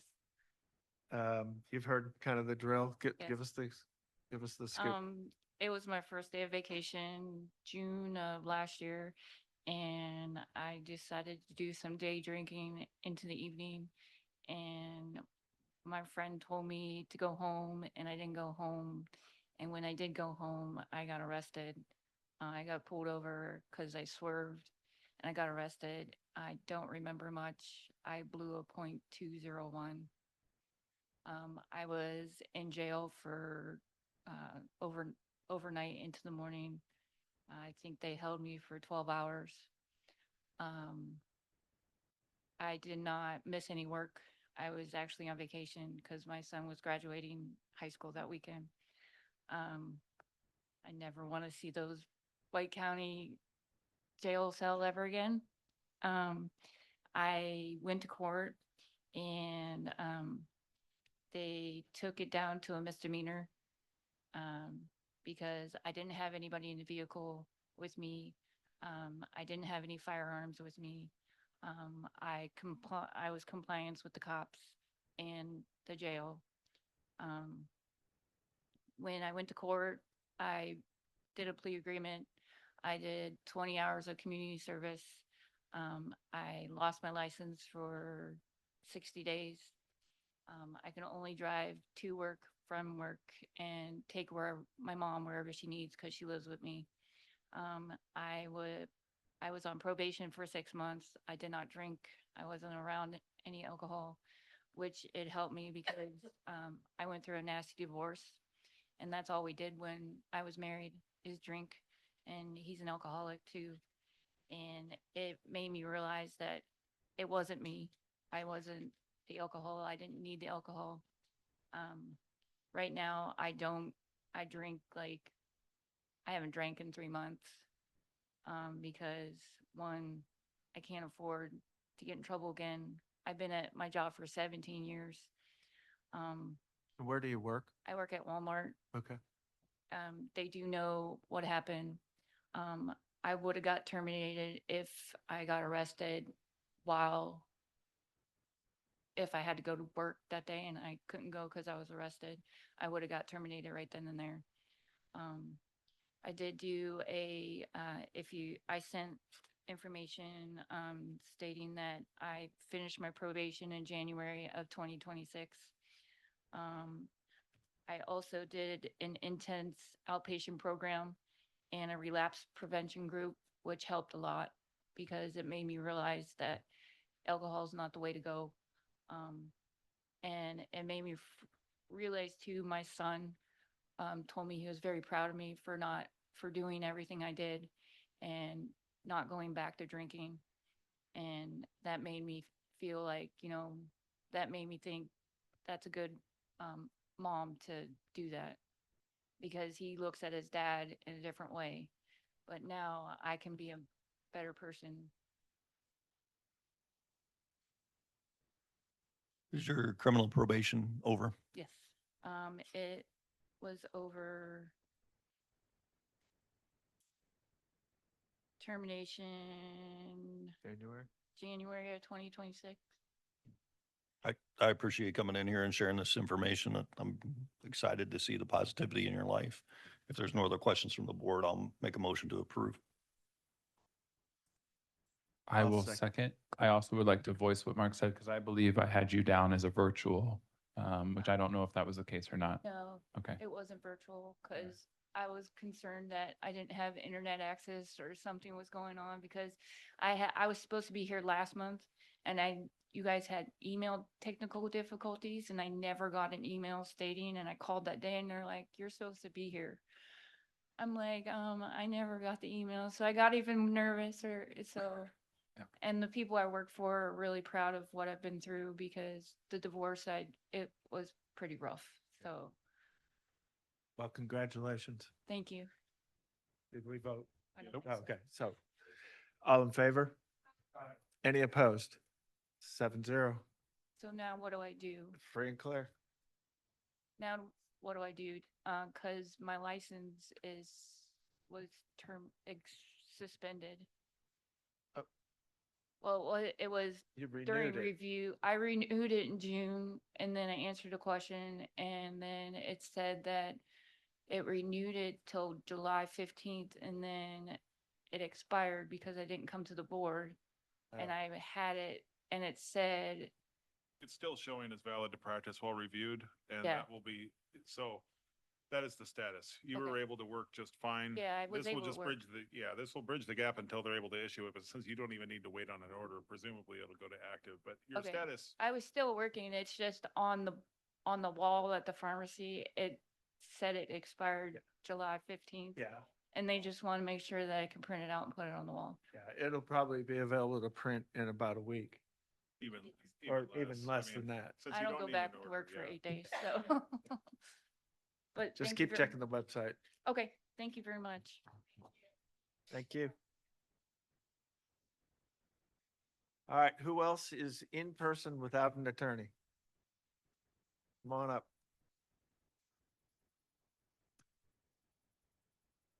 And your name? Okay, I'm Jennifer Dotson. okay, thank you.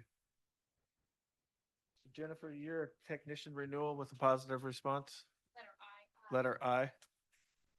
Yes, sir. Okay. All right, why don't you tell us about why you had a positive response? Made a really poor judgment August 25th of 2025, and I got arrested. I lost my job. I'm trying not to get emotional. I'm sorry. That's okay. I'm really proud of myself though, because I went to outpatient, thank you so much, at Vala Vista. I attended the MAD, Mothers Against Drunk Driving. I did blow a .15, so I should have never been behind the wheel. I could have like hurt someone or myself. And some lady was in there and she did kill somebody and she had no idea. So that could have been me. So I will never let that happen. And I didn't go out and get a job because I was scared you guys were going to take my license. So I just been kind of waiting until this meeting to go further with my um employment with as a pharmacy technician.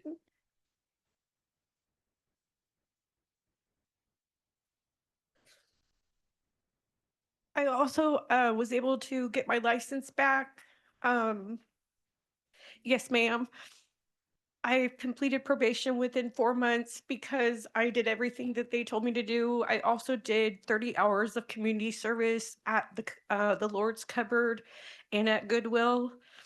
And I learned a very valuable lesson, and my kids are also proud of me as well. Um, I plan on never doing that again. And if I ever was to have a drink, I would give my keys up in a minute because this has really been a very bad situation that I put myself in.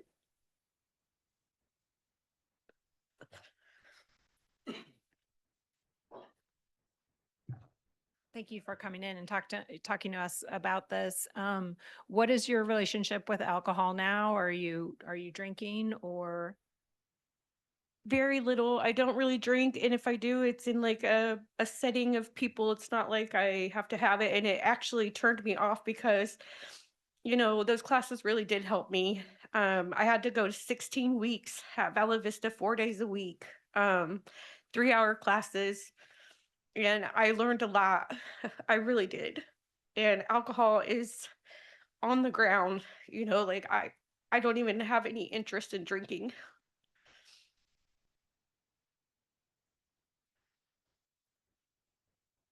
The probation is over, is that correct? Is that what you're saying? No.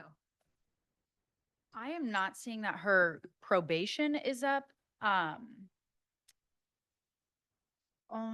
you referring to your driver's license probation? No, sir. I completed everything that I needed to do, and she let me off early because I completed the classes, got my driver's license back. Also attended all the meetings in the MAD, and she was really proud of me too. And I just been kind of waiting for this meeting. Did you get a document that says that? That says I mean, I finished mine in 2025. I've been off probation. you were, Well, I mean, it says probation waived when all money paid and listed conditions complete, but that was December of 2025 at the very beginning. Yes. So. Yes. doesn't say that.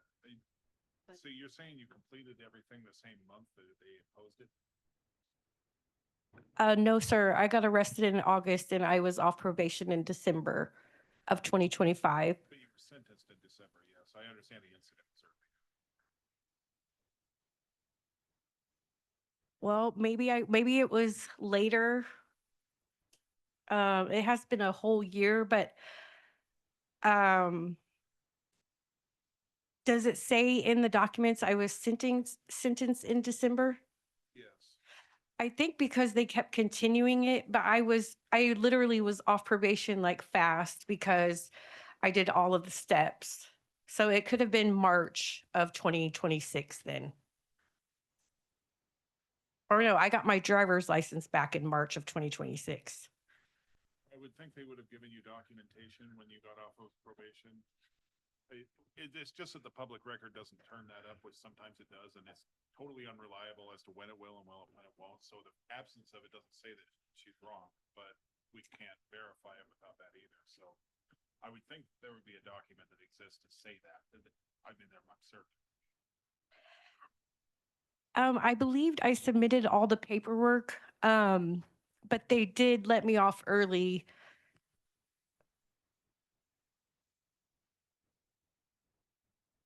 I mean,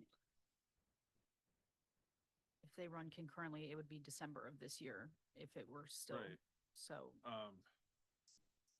Basically, it does say that she could the probation would get terminated if she completed all of her requirements early. What she has initially said here is she got off in December, but that was the same one. I don't know. That would I'm be- sorry, I got confused. I guess I got charged in December of 2025. Well, you got, Well, she got her driver's license convicted. back in, you said you got your driver's license back in March of this year? March, April, May, or sorry, it would be May of 2026.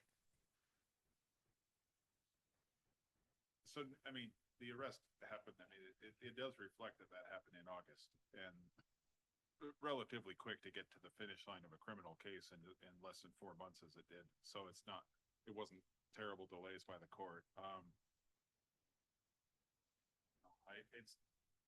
I think the board can't know this unless you make her produce a document, so I think that's probably where it is.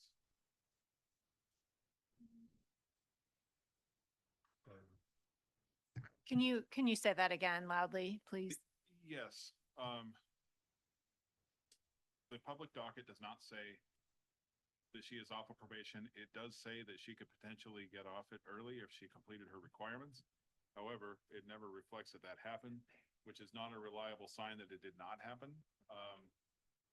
But there would have to be a way to get a document that verifies her story. So if she has, I definitely can. I got arrested in Edinburgh and I did my probation in Johnson County. And she was even proud of me and said, okay, I'm proud of you, you're off. So- But yes, I could call them and they could give me a document. That would be helpful, just because it's just I not would think that clear exists. I from mean, the. I believe her. She sounds credible, but I don't know that you want to go down a line of believing people when they say they're off of probation because I think there is, even while people are being fully honest, genuine confusion about everything that's gone on in these processes. So our options are table. I mean, if you want more evidence, then you're going to need a table because I don't think she's going to be able to produce it today. She might be able to. I might be able to. Thank you. What? I found something. Oh. Go ahead. If you look at the plea agreement, Yeah. it says that the probation is waived. Yes. And that's in December. So I think that's what she's talking about, that she was probably doing the pretrial stuff.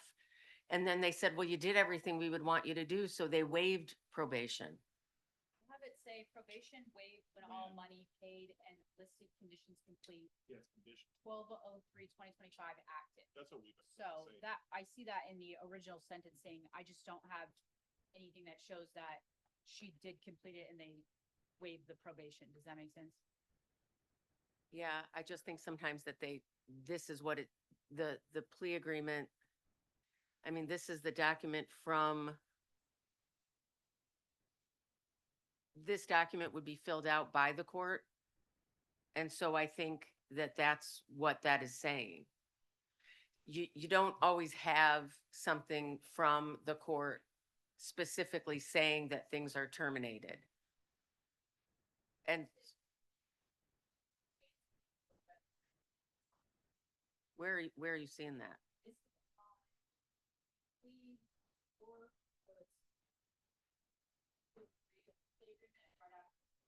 That's not what I'm looking at. I'm looking at the conditions of probation.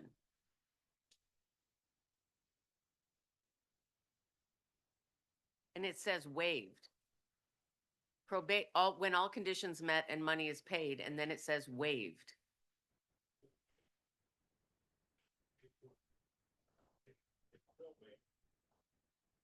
Oh, that's. Okay, I'm sorry. I was trying to be helpful. Maybe I made it worse. Sorry. Thank you.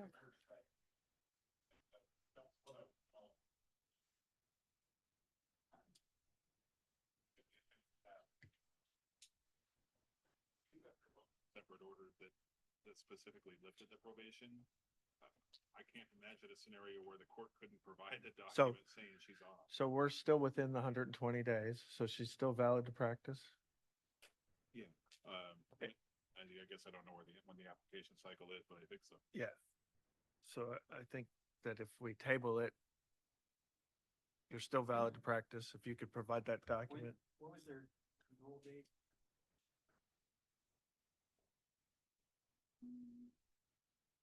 This is 120 days from when he submits the renewal versus when. From the date of expiration. Okay, so from July June 30th. June 30th. Have a document in the car. I should have brought it inside. I've been sitting here all day and I didn't know you were going to need that.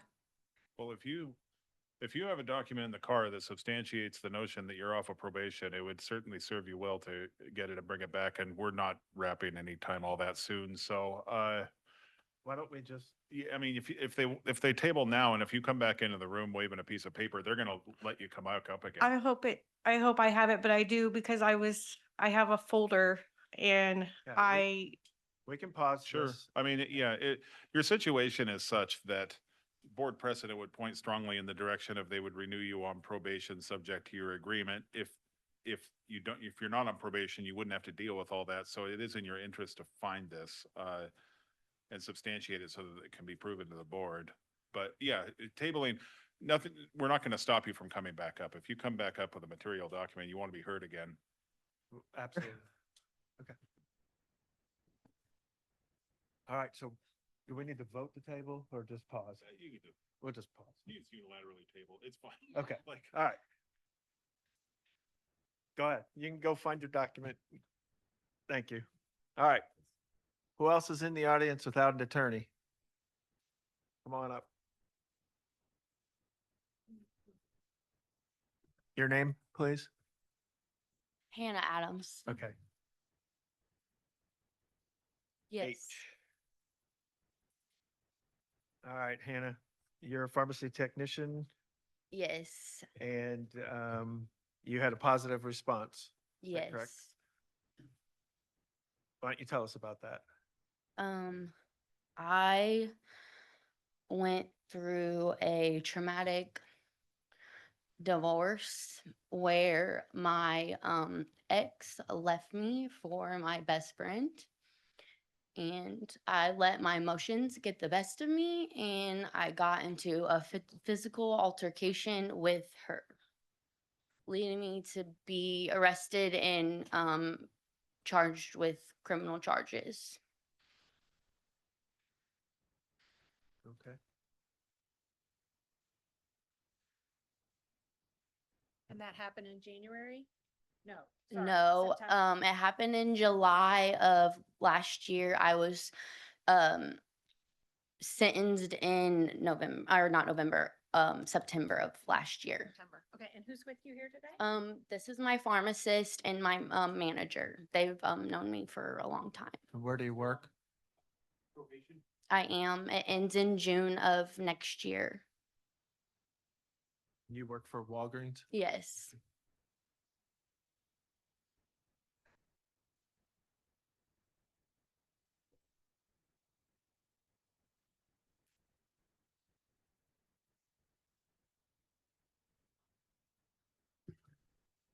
Was alcohol involved?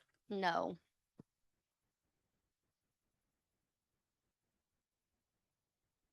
Were there any weapons involved? No.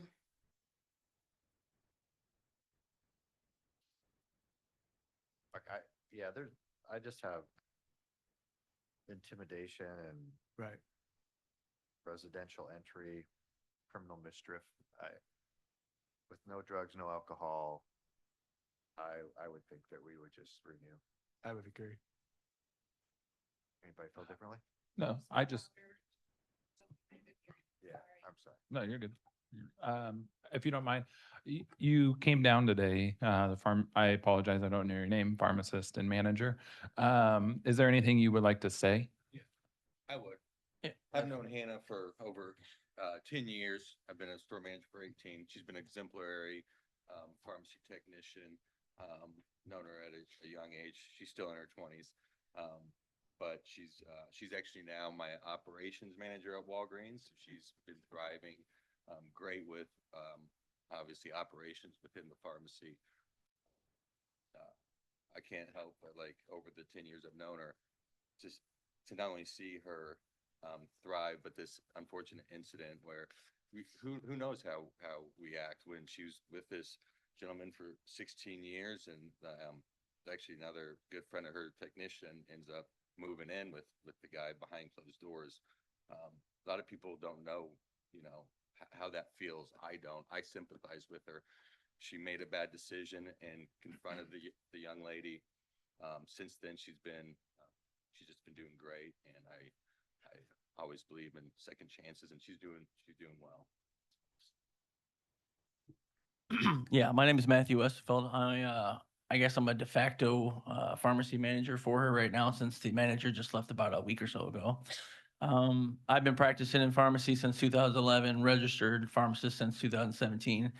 I've worked retail my whole career. I've worked in easily over 100 different pharmacies. During that time, hundreds of more technicians, and I can say without a doubt that if I was to build an all-star staff of technicians, Hannah would be on that team based on her skill set. I think she's best fit in any pharmacy she works at, and you know, losing her, this pharmacy in particular, losing her would probably decrease or increase the chances of having safety events at our store, just based on our skill set. So yeah, I'm here on her behalf, just to let you guys know. I mean, you know, as Scott says, and I'm a perfect example of second chances. I had my run-in with the law before I started pharmacy back in 2007. I was given a second chance and I made the best of it. So I truly believe that given this opportunity for her, she'll continue to thrive. I think I would just say that probably want to be a little bit more specific than just conviction that doesn't involve any drugs or alcohol and the like. Mostly because I don't think that as a blanket matter, you would necessarily treat every violent crime the same way either. Like, obviously, we had one last month that gave real legitimate pause. There was a domestic abuse situation. This is not that. And I understand why you view this differently. It seems like a justifiable result, what you're pointing to. I'm not voting. I'm just saying, I don't object to it. I'm thinking you want to have something in the minutes that substantiates why this is different than other things, because I do think your standard has been a little bit more than just no drugs and alcohol involved. Yeah, I apologize. You said Matthew, is that correct? And then Scott. All right. So I would make a motion to approve pending or due to the testimony provided by the manager and the district manager? Store manager. I apologize. Yeah, congrats. From the managers and the testimony that was provided. Is the nature of the conviction coming into it also, and not just the character testimony? Yeah, I mean, I would say. Go ahead. So basically, on the completion of my sentencing, my charges will get dropped down. Yeah, no, it's just that the board's usual precedent is if there's quite a bit of probation left to be served, then they often will go the probation route. I understand why they see this differently than many of those things, completely. That's a sympathetic situation as described. So I'm just trying to make sure they keep their powder dry so that somebody with a worse situation that could be described under the same terms doesn't come back later and point to this as a reason that they were soft and other times requires more protection of the public. That's all. So beyond the character testimony, I would, specify something about the nature of the offense. Yeah, no, I mean, recognizing that the conviction the conviction that would be there, I still would say with the testimony that would override that. And along with no drugs, no alcohol, and no risk to the general public. Do we have a second? Second. All in favor? Aye. Any opposed? 7-0. Approved. Thank you. 1374. Clinton Arlington. All right, who's next without an attorney? Lady in the back. Oh, one of you guys, come on up. What's your name? I'm Latricia Baskin. And Oh, there we go.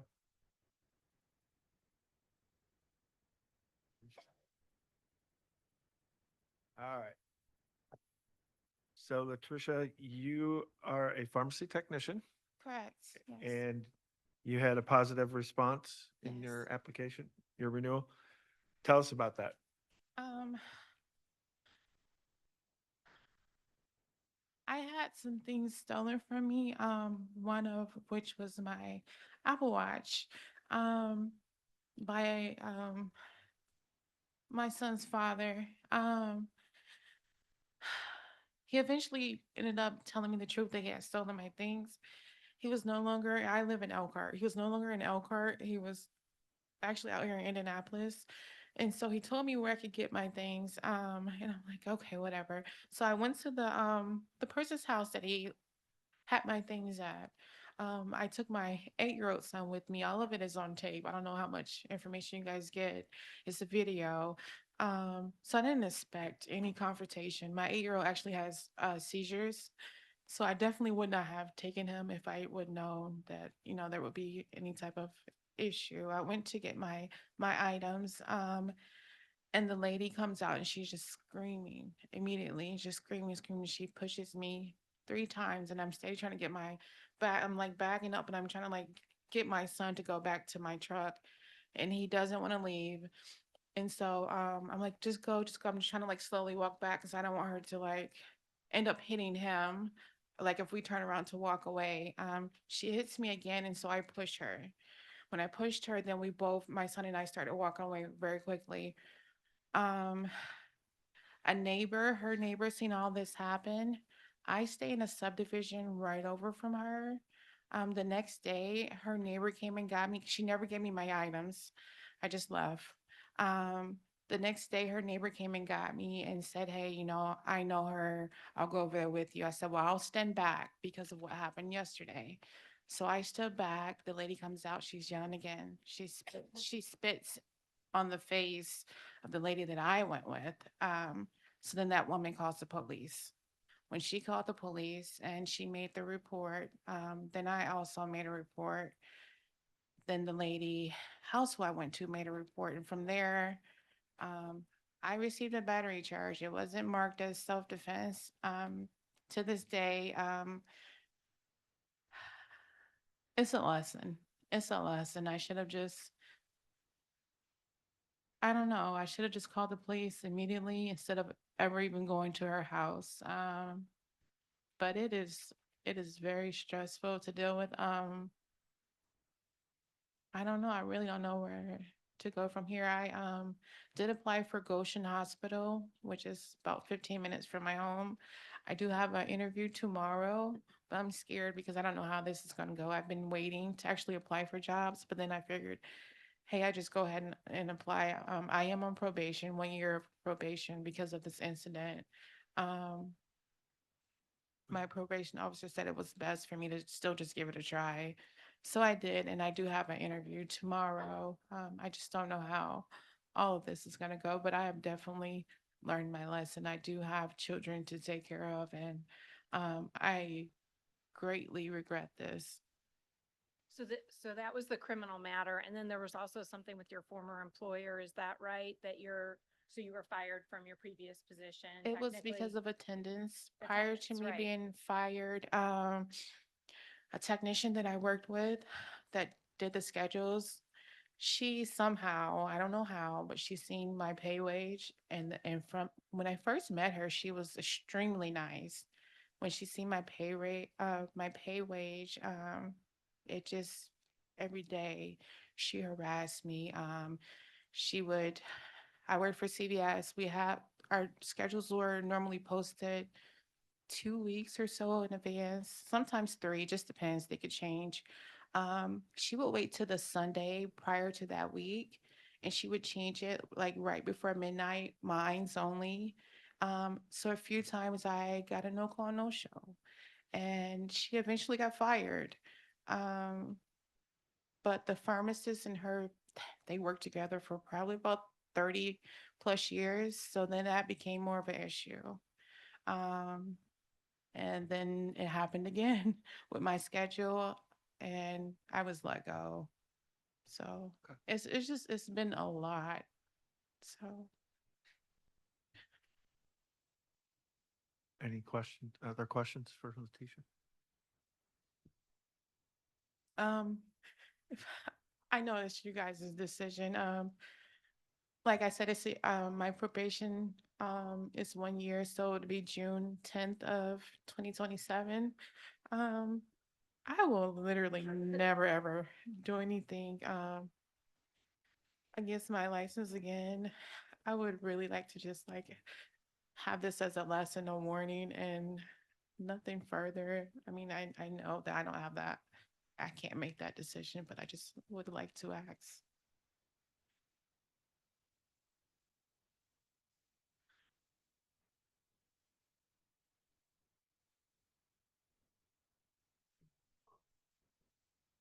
We have a decision, motion? Can I ask, so you said that your Apple Watch was stolen by, I apologize, was it, you said your ex-husband, your past partner? Correct. Is that correct? Okay. And then you went to someone's house, the He lady's left. house? He Who left. was- I know her first name is Amanda. I've seen her twice in my life, and that was for the incident. Got it. Seen her That's once. it. Okay. Why, how did your stuff end up from there to there? Because of my ex, he left my things there. So I guess He then stole my things, and then he did he sell them to her? Did he know her? I Like, from his words, he just said he left his stuff over there along with my things. I don't know the truth. Okay. I didn't even actually get to have like an adult conversation with her. It just escalated like extremely fast. got it. Okay. So how long have you been a technician? Since 2017. So And you have worked at CBS for the majority of that? Is that correct? I've worked at Kroger's also. So I worked at Kroger's longer than CVS, but yes. And then are you nationally certified? No, that was another issue with the CVS employee. She was upset at my pay wage, being that I'm not nationally certified. I'm only certified through the state of Indiana, or my license through the state of Indiana. Okay. Okay. And then you've not had have you had any other incidents with the law with like? No, no. Okay.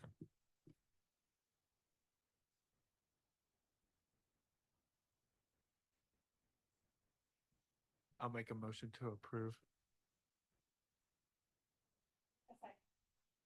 We have a motion and a second. All in favor? Any opposed? 7-0. Thank you. I just want to say, I know this is like irrelevant for you guys, but my birthday is next Monday. So thank you. I like really appreciate it. I can't go anywhere because of my probation. So this is like my gift. Thank you so much.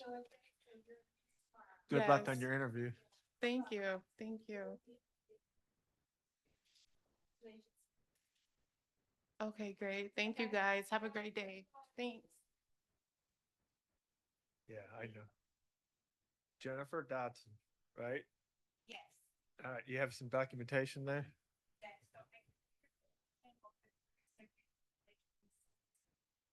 And it even says that I had a negative balance that they owed me. And it says, if I completed everything and paid my fine, I was off, and that was my probation officer's name. Okay. And it is waived, like, I promise I did, that's everything she did. Yeah. Yep. Yeah, there it is. It's because yeah, she does show the negative balance as said, and that is consistent with what the court record said. So yeah, I think that should pretty well prove it. We'll take a quick vote. Move to approve based on the new paperwork. Huh?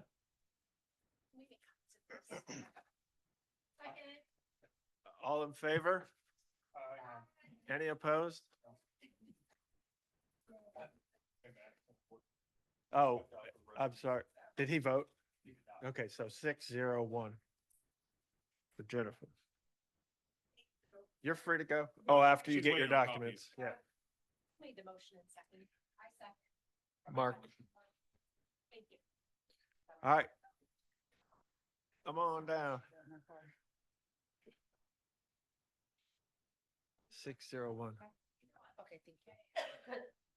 Ma'am, can you tell me your name? Elite Page. Okay. Oh, all right. Ms. Page, you're a pharmacy technician with the renewal, Yes, and this is, you had a positive response.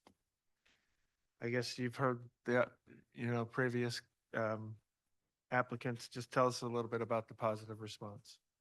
for mine, the situation was with my child's father. We have two children together. It started off good, but probably like the last like maybe 5 or 6 years, it's been like really rocky. Basically, I've been like in Muncie, like kind of isolated from everybody. My family actually lives in Indianapolis, and then I was in a situation where I was able to actually leave. So I've gone through literally every type of abuse, like emotional, financial, sexual, like physical, literally every type of abuse. And I finally was able to leave. I was working at the Pill Pack in Plainfield. So like I said, I was commuting from Muncie to Plainfield. And then I have got my daughter enrolled in school, dual language down here too. So he was like aware that I was leaving. So then he kept trying to like do things to get me to stay. And I just told him like my lease was actually up June 30th, and the situation happened on June 10th because he just kept like escalating more and more. And I was just like, can you stop? So he basically like took my phone from me, and I was like trying to get it back and everything because I was trying to stop him from breaking it. That would have been, well, it was the third phone that he broke. I actually had moved to the place that it's called Riverbend.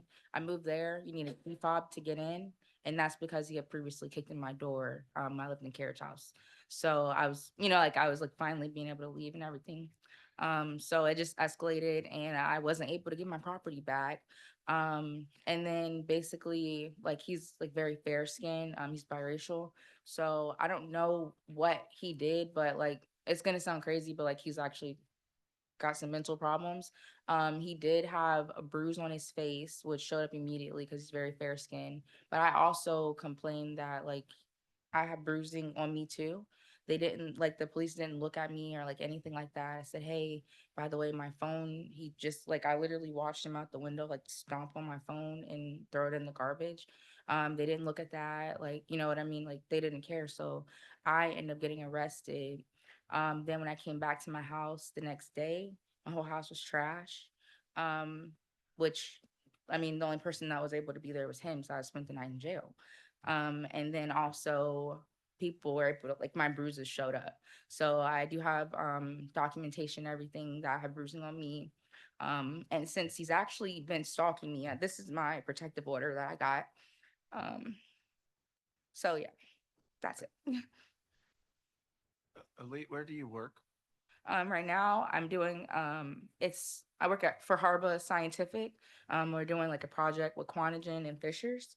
But it's just temporary. Like I don't have like anything permanent right now. And do you work you don't work in a pharmacy? No, not as of right now. At first I wasn't able to get childcare. Then they like reinstated the vouchers and everything. So that was just the first thing that I was able to get. Yeah. And how long is this? This is a renewal. So how long have you been a pharmacy technician? I've been a pharmacy technician since 2022. Okay. And then, well, no, I started my pharmacy technician, my journey in 2022. 2023, I got my register for the first time. And then as of 2025, I got my national certification through the NHA. Good for you. Thank you.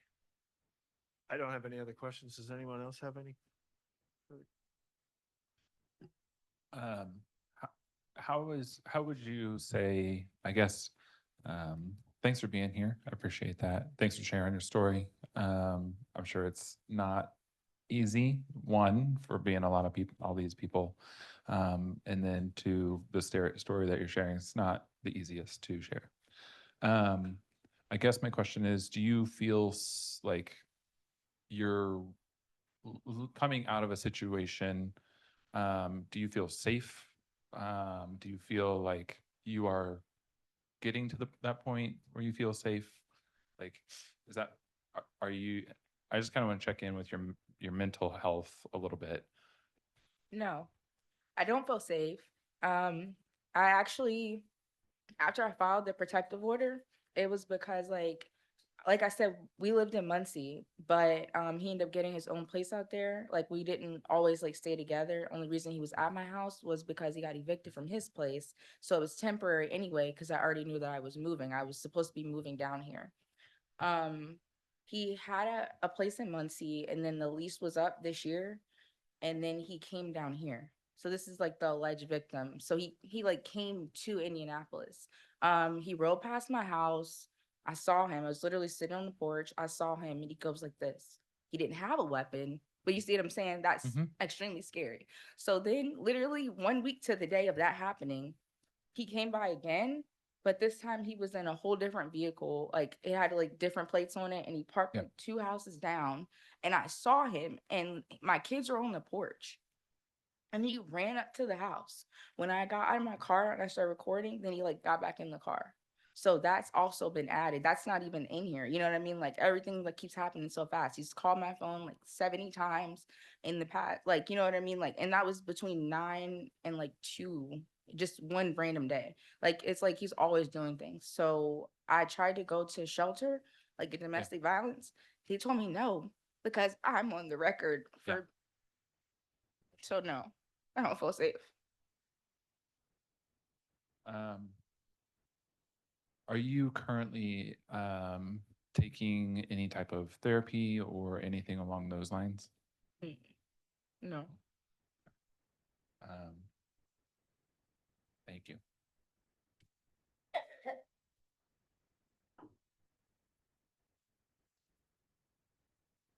Board members?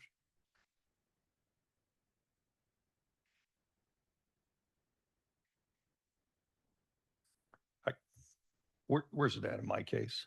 Is there still criminal charges pending? It's ongoing right now, so there's no conviction or anything, so.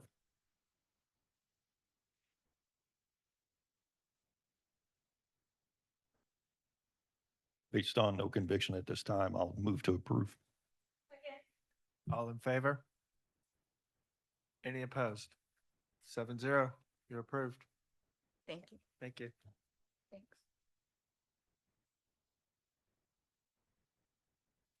All right, anyone else in the audience without an attorney? All right, I guess we'll go with, who's in the audience with an attorney? Come on up.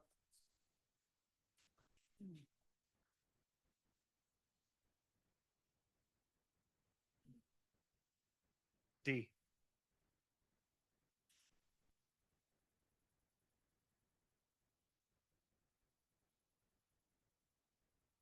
I'm gonna step out for this one. Okay. All right, is it pronounced Noth or Noth? To note. Okay. Great. So, Mr. Canote, you are a pharmacist renewing your license with positive response. That is correct. Could you tell us about what led to your positive response? So, this is a case you all have been talking about for a long time with the IU Ball Memorial situation. I'm sorry. My client's criminal case is still ongoing. We have been trying very hard to work out a plea agreement. However, it is still ongoing, so he can't really speak a lot to the substance of the charges because of his Fifth Amendment rights. So even though we don't anticipate a trial, we still need to preserve those rights. So what I have provided to you are the renewal statement, just so that you have an extra copy, so you don't have to go digging for it. The criminal charges, and documents regarding his treatment and sobriety and a reference letter that I have. Tracy Trout is here also, because my client has been, participating in IPRP for almost 2 years. And he has been completely compliant with that program. My client has, dealt with, his, admittedly, he couldn't be in IPRP without having a substance use disorder, but he is treating that substance use disorder. He has been in therapy. He has done inpatient. He has done IOP and intensive therapy since that time. And I think that Tracy can, speak to some of that with regard to the therapy that he has, been involved in. Obviously, we understand this board's concerns about I mean, yeah, you've been talking about it for a long time, right? So, we understand that. My client he has not been practicing. He has not practiced since, well, for 2 years now, right? And he can definitely speak to where he has been working. I do know that you want to hear from him. In fact, he was going to be here virtually today, and I was like, no, I think they want to lay eyes on you. So that was why he came down here today. But we're asking for you to renew his license on probation is absolutely fine. But obviously we understand the concerns that you all have. Please understand that he is somewhat limited in what he can say with regard to the underlying facts. We have also gone to the prosecutor and talked about doing a cleanup statement so that like the DEA can better understand how this happened as part of his plea. So although that has not happened yet, if it would even be accepted by them, again, we're still in those negotiations, which I guess technically is confidential, but there it is. So, but anyways, that's where we are. I just want you to know, I want to be above board about where we are with all of those things. So, if I could have Chris testify or talk, Chris, you have not worked, like we said, in 2 years. I've not worked since all this happened as a pharmacist. I've been working since like October of 24 in tree removal. It's through some guys I met through the 12-step program that I'm part of. Met some guys that had similar things happen to them or did similar things or accused of similar things. And instead of going back into their chosen profession, they started this tree company. And so I've been working with them ever since. Do you think you really even want to go back to pharmacy? I don't plan to. So the main reason I asked for a renewal and why when I did renew it, I renewed as inactive was to stay in IPRP. I wanted to keep that, like I do see an addictionologist still who does drug screens. But the random ones that I'm getting through IPRP and just that extra layer of accountability is the reason I renewed. And why I renewed as inactive, because I didn't plan on working. And in fact, you and I think we've talked about that. Your wife would probably. Yeah, I would never put my family through a situation like this where they have to be worried about me. And I don't know that I'd even want to put the public in that situation, but for sure, I would not want to put my family in a situation where they have to be worried about me every day. Doing something I shouldn't. Now, I think Tracy will speak to this. You and I talked, and nurses, if their licenses are not renewed, they're not eligible for IPRP anymore. Apparently, pharmacists are. That's a different contract. I didn't know that. I didn't know that. But either. yeah, so Tracy told me that today. So, but are you still asking for the renewal on probation? Even if you can stay in IPRP? We're here. Yeah, I guess we're here. I'd like to just hear from you guys, but it's not the end of the world for me. Like that is not, my goal is not to be a pharmacist when I'm done, walking out of this meeting. My goal is not to be a pharmacist when I hopefully retire at 65. both my brothers are pharmacists. My daughter's getting ready to start school to be a pharmacist. I'm glad I haven't ruined it for them.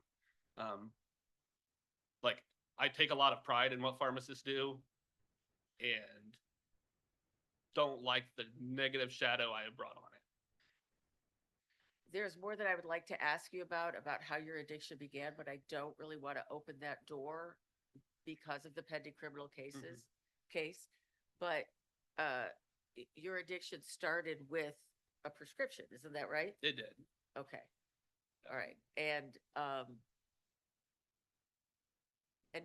no doctors ever questioned it. So it started as a prescription and from surgeries. Right. And then, Okay. yeah, like the post-op pain meds Okay.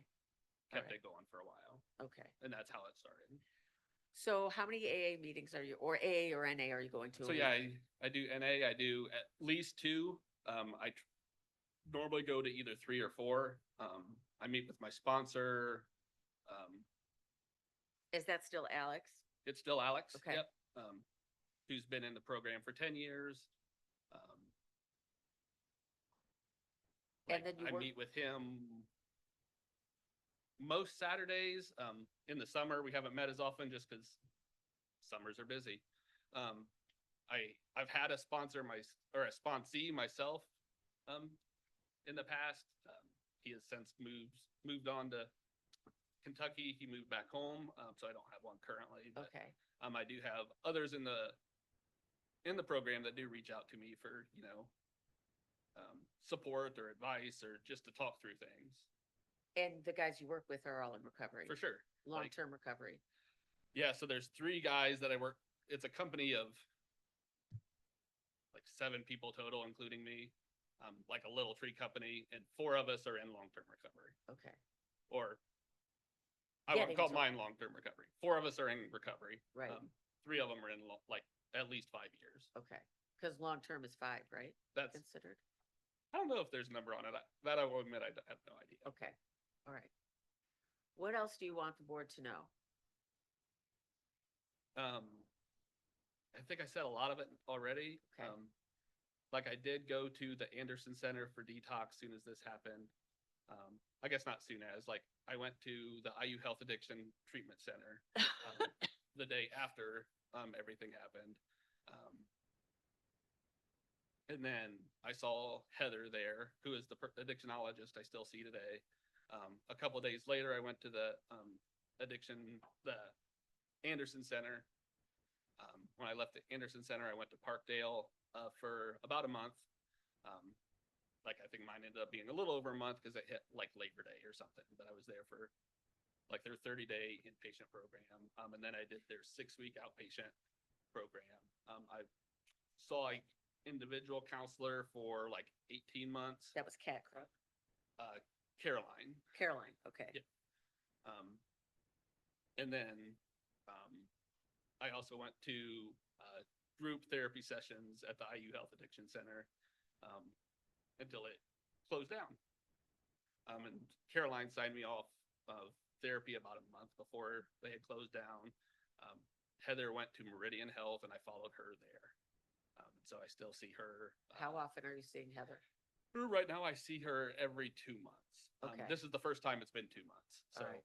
before that it was monthly. She just stretched me out to 2 months. I was on Vivitrol for at least 18 months. Right now she does have me prescribed like PRN, now oral naltrexone. I haven't had to use that, but I do have it in case those cravings or something like that does arise. How long have you had that prescription?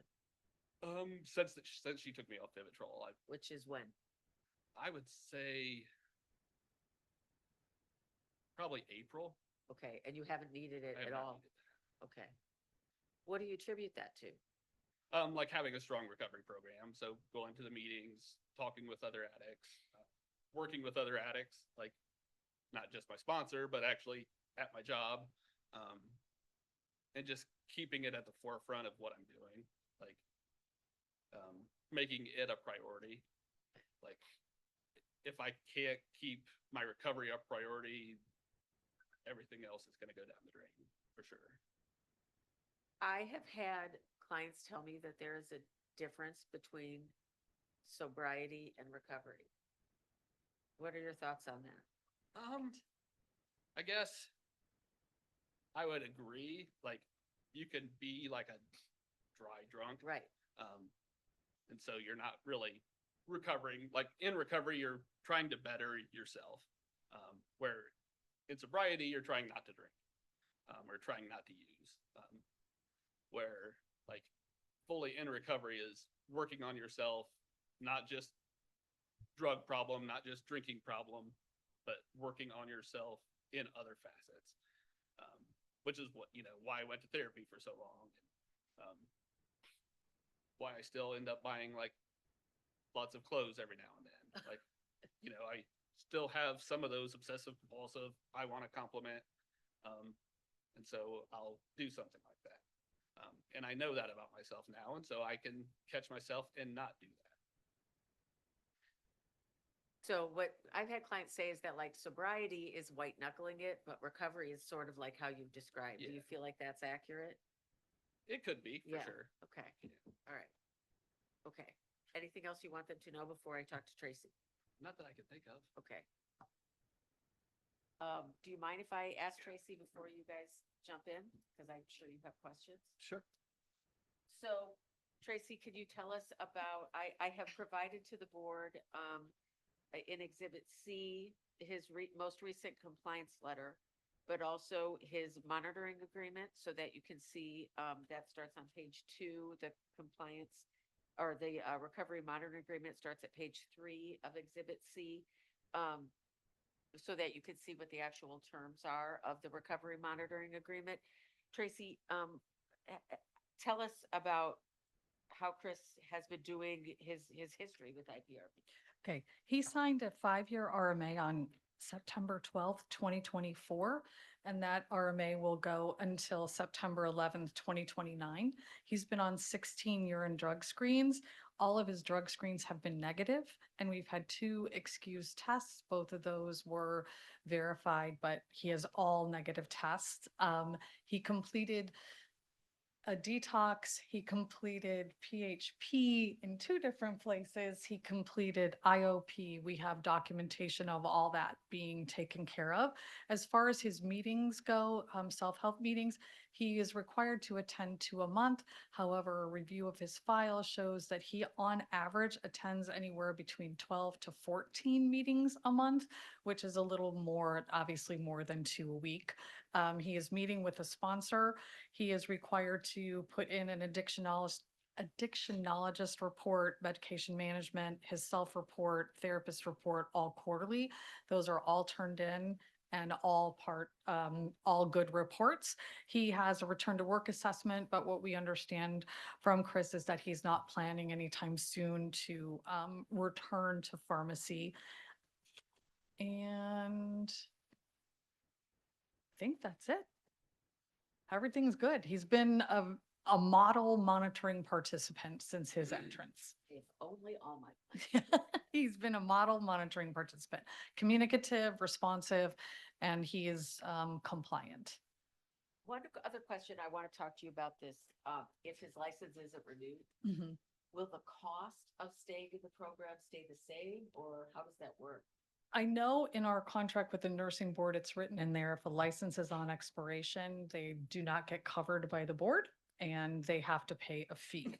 I'm not sure it's the same with our contract with this board, but to be 100% accurate, I did put out a message to my boss, which has not been returned yet.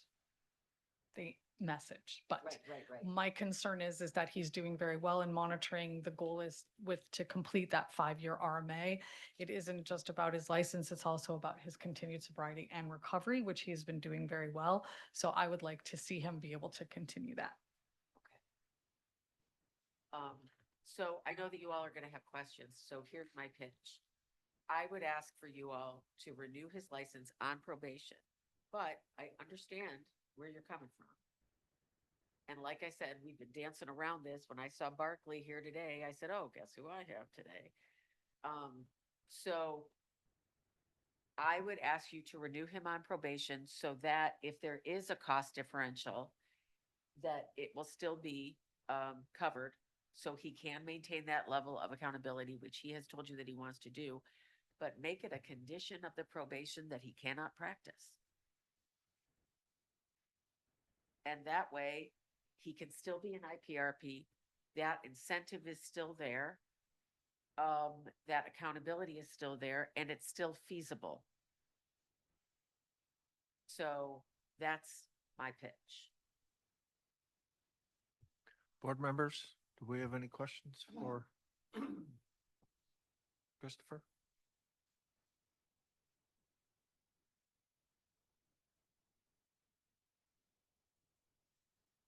When did you originally get licensed? How long have you been a pharmacist? Okay. There was a significant amount of controlled substances diverted. Was it all personal use? I'm gonna ask that he, well,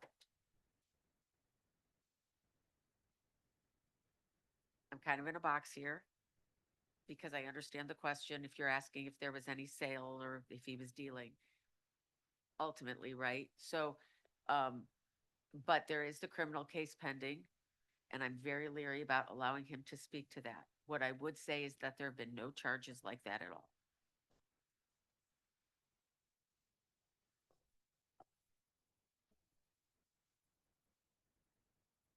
Sir, how do you pronounce your last name again? Kanoth? Connote. Connote. Okay. Yeah, strong K, strong T. Okay. So, Mr. Connote, would you say the lack of oversight of the hospital that you worked at enabled your addiction?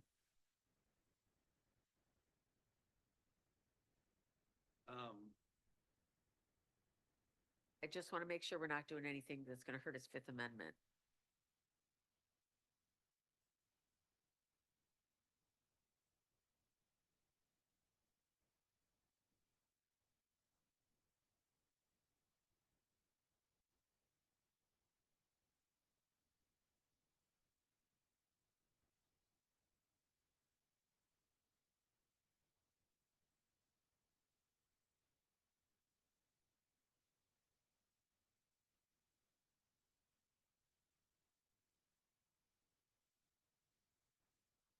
I don't fault the hospital or the hospital leadership for my addiction in any shape, way, or form.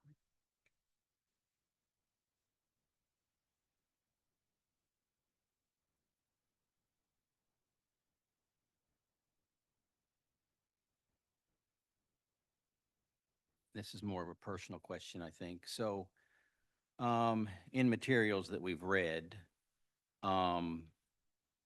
and the amount of controlled substances that were diverted for personal use, there's testimony that there were no changes in your behavior at work.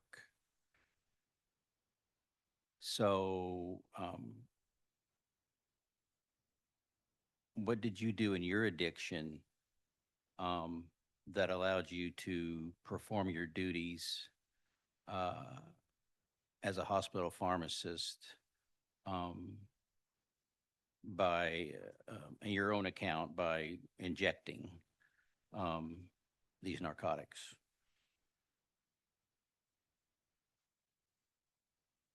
Answer that.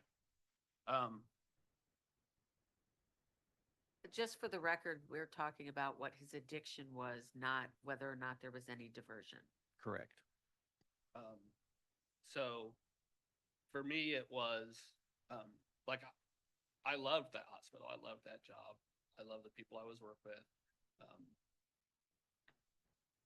I made sure that I could still do my job well. Or I tried to. I can't say I made sure. You don't get accused of doing what I was doing while making sure you're, but I worked very hard to be a good pharmacist still with what I was doing. With what you were accused of Or doing. with what I was accused of doing.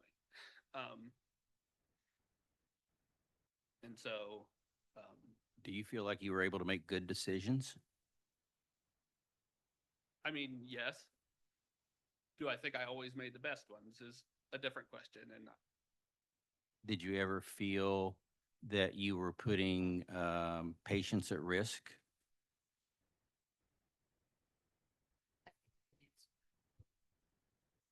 With regard to your addiction, did you think that your addiction put your patients at risk? Did I? No, I didn't think I was. Looking back, do I think it probably did or could have? Maybe. But at that time, I did not think so. That's reflecting that I've done a lot of, and you know, the position I was in, wasn't in direct patient care. But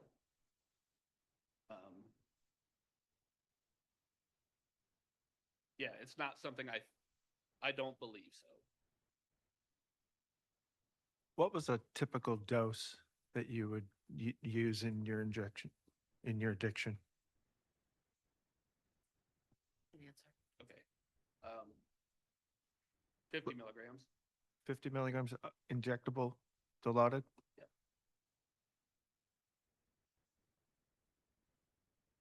And how often would you use? I would use 500 milligrams a day at the worst.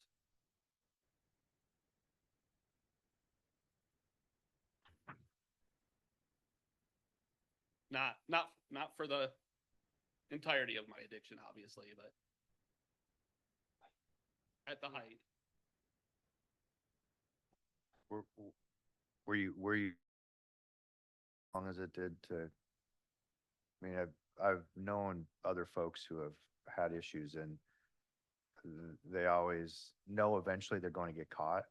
Mhm. I guess, were you surprised that you were able to do it this long? And for that, because we're talking about the hospital and him getting caught, I'm gonna have him raise his Fifth Amendment rights. You'd mentioned, All respect. you'd mentioned some of the treatment with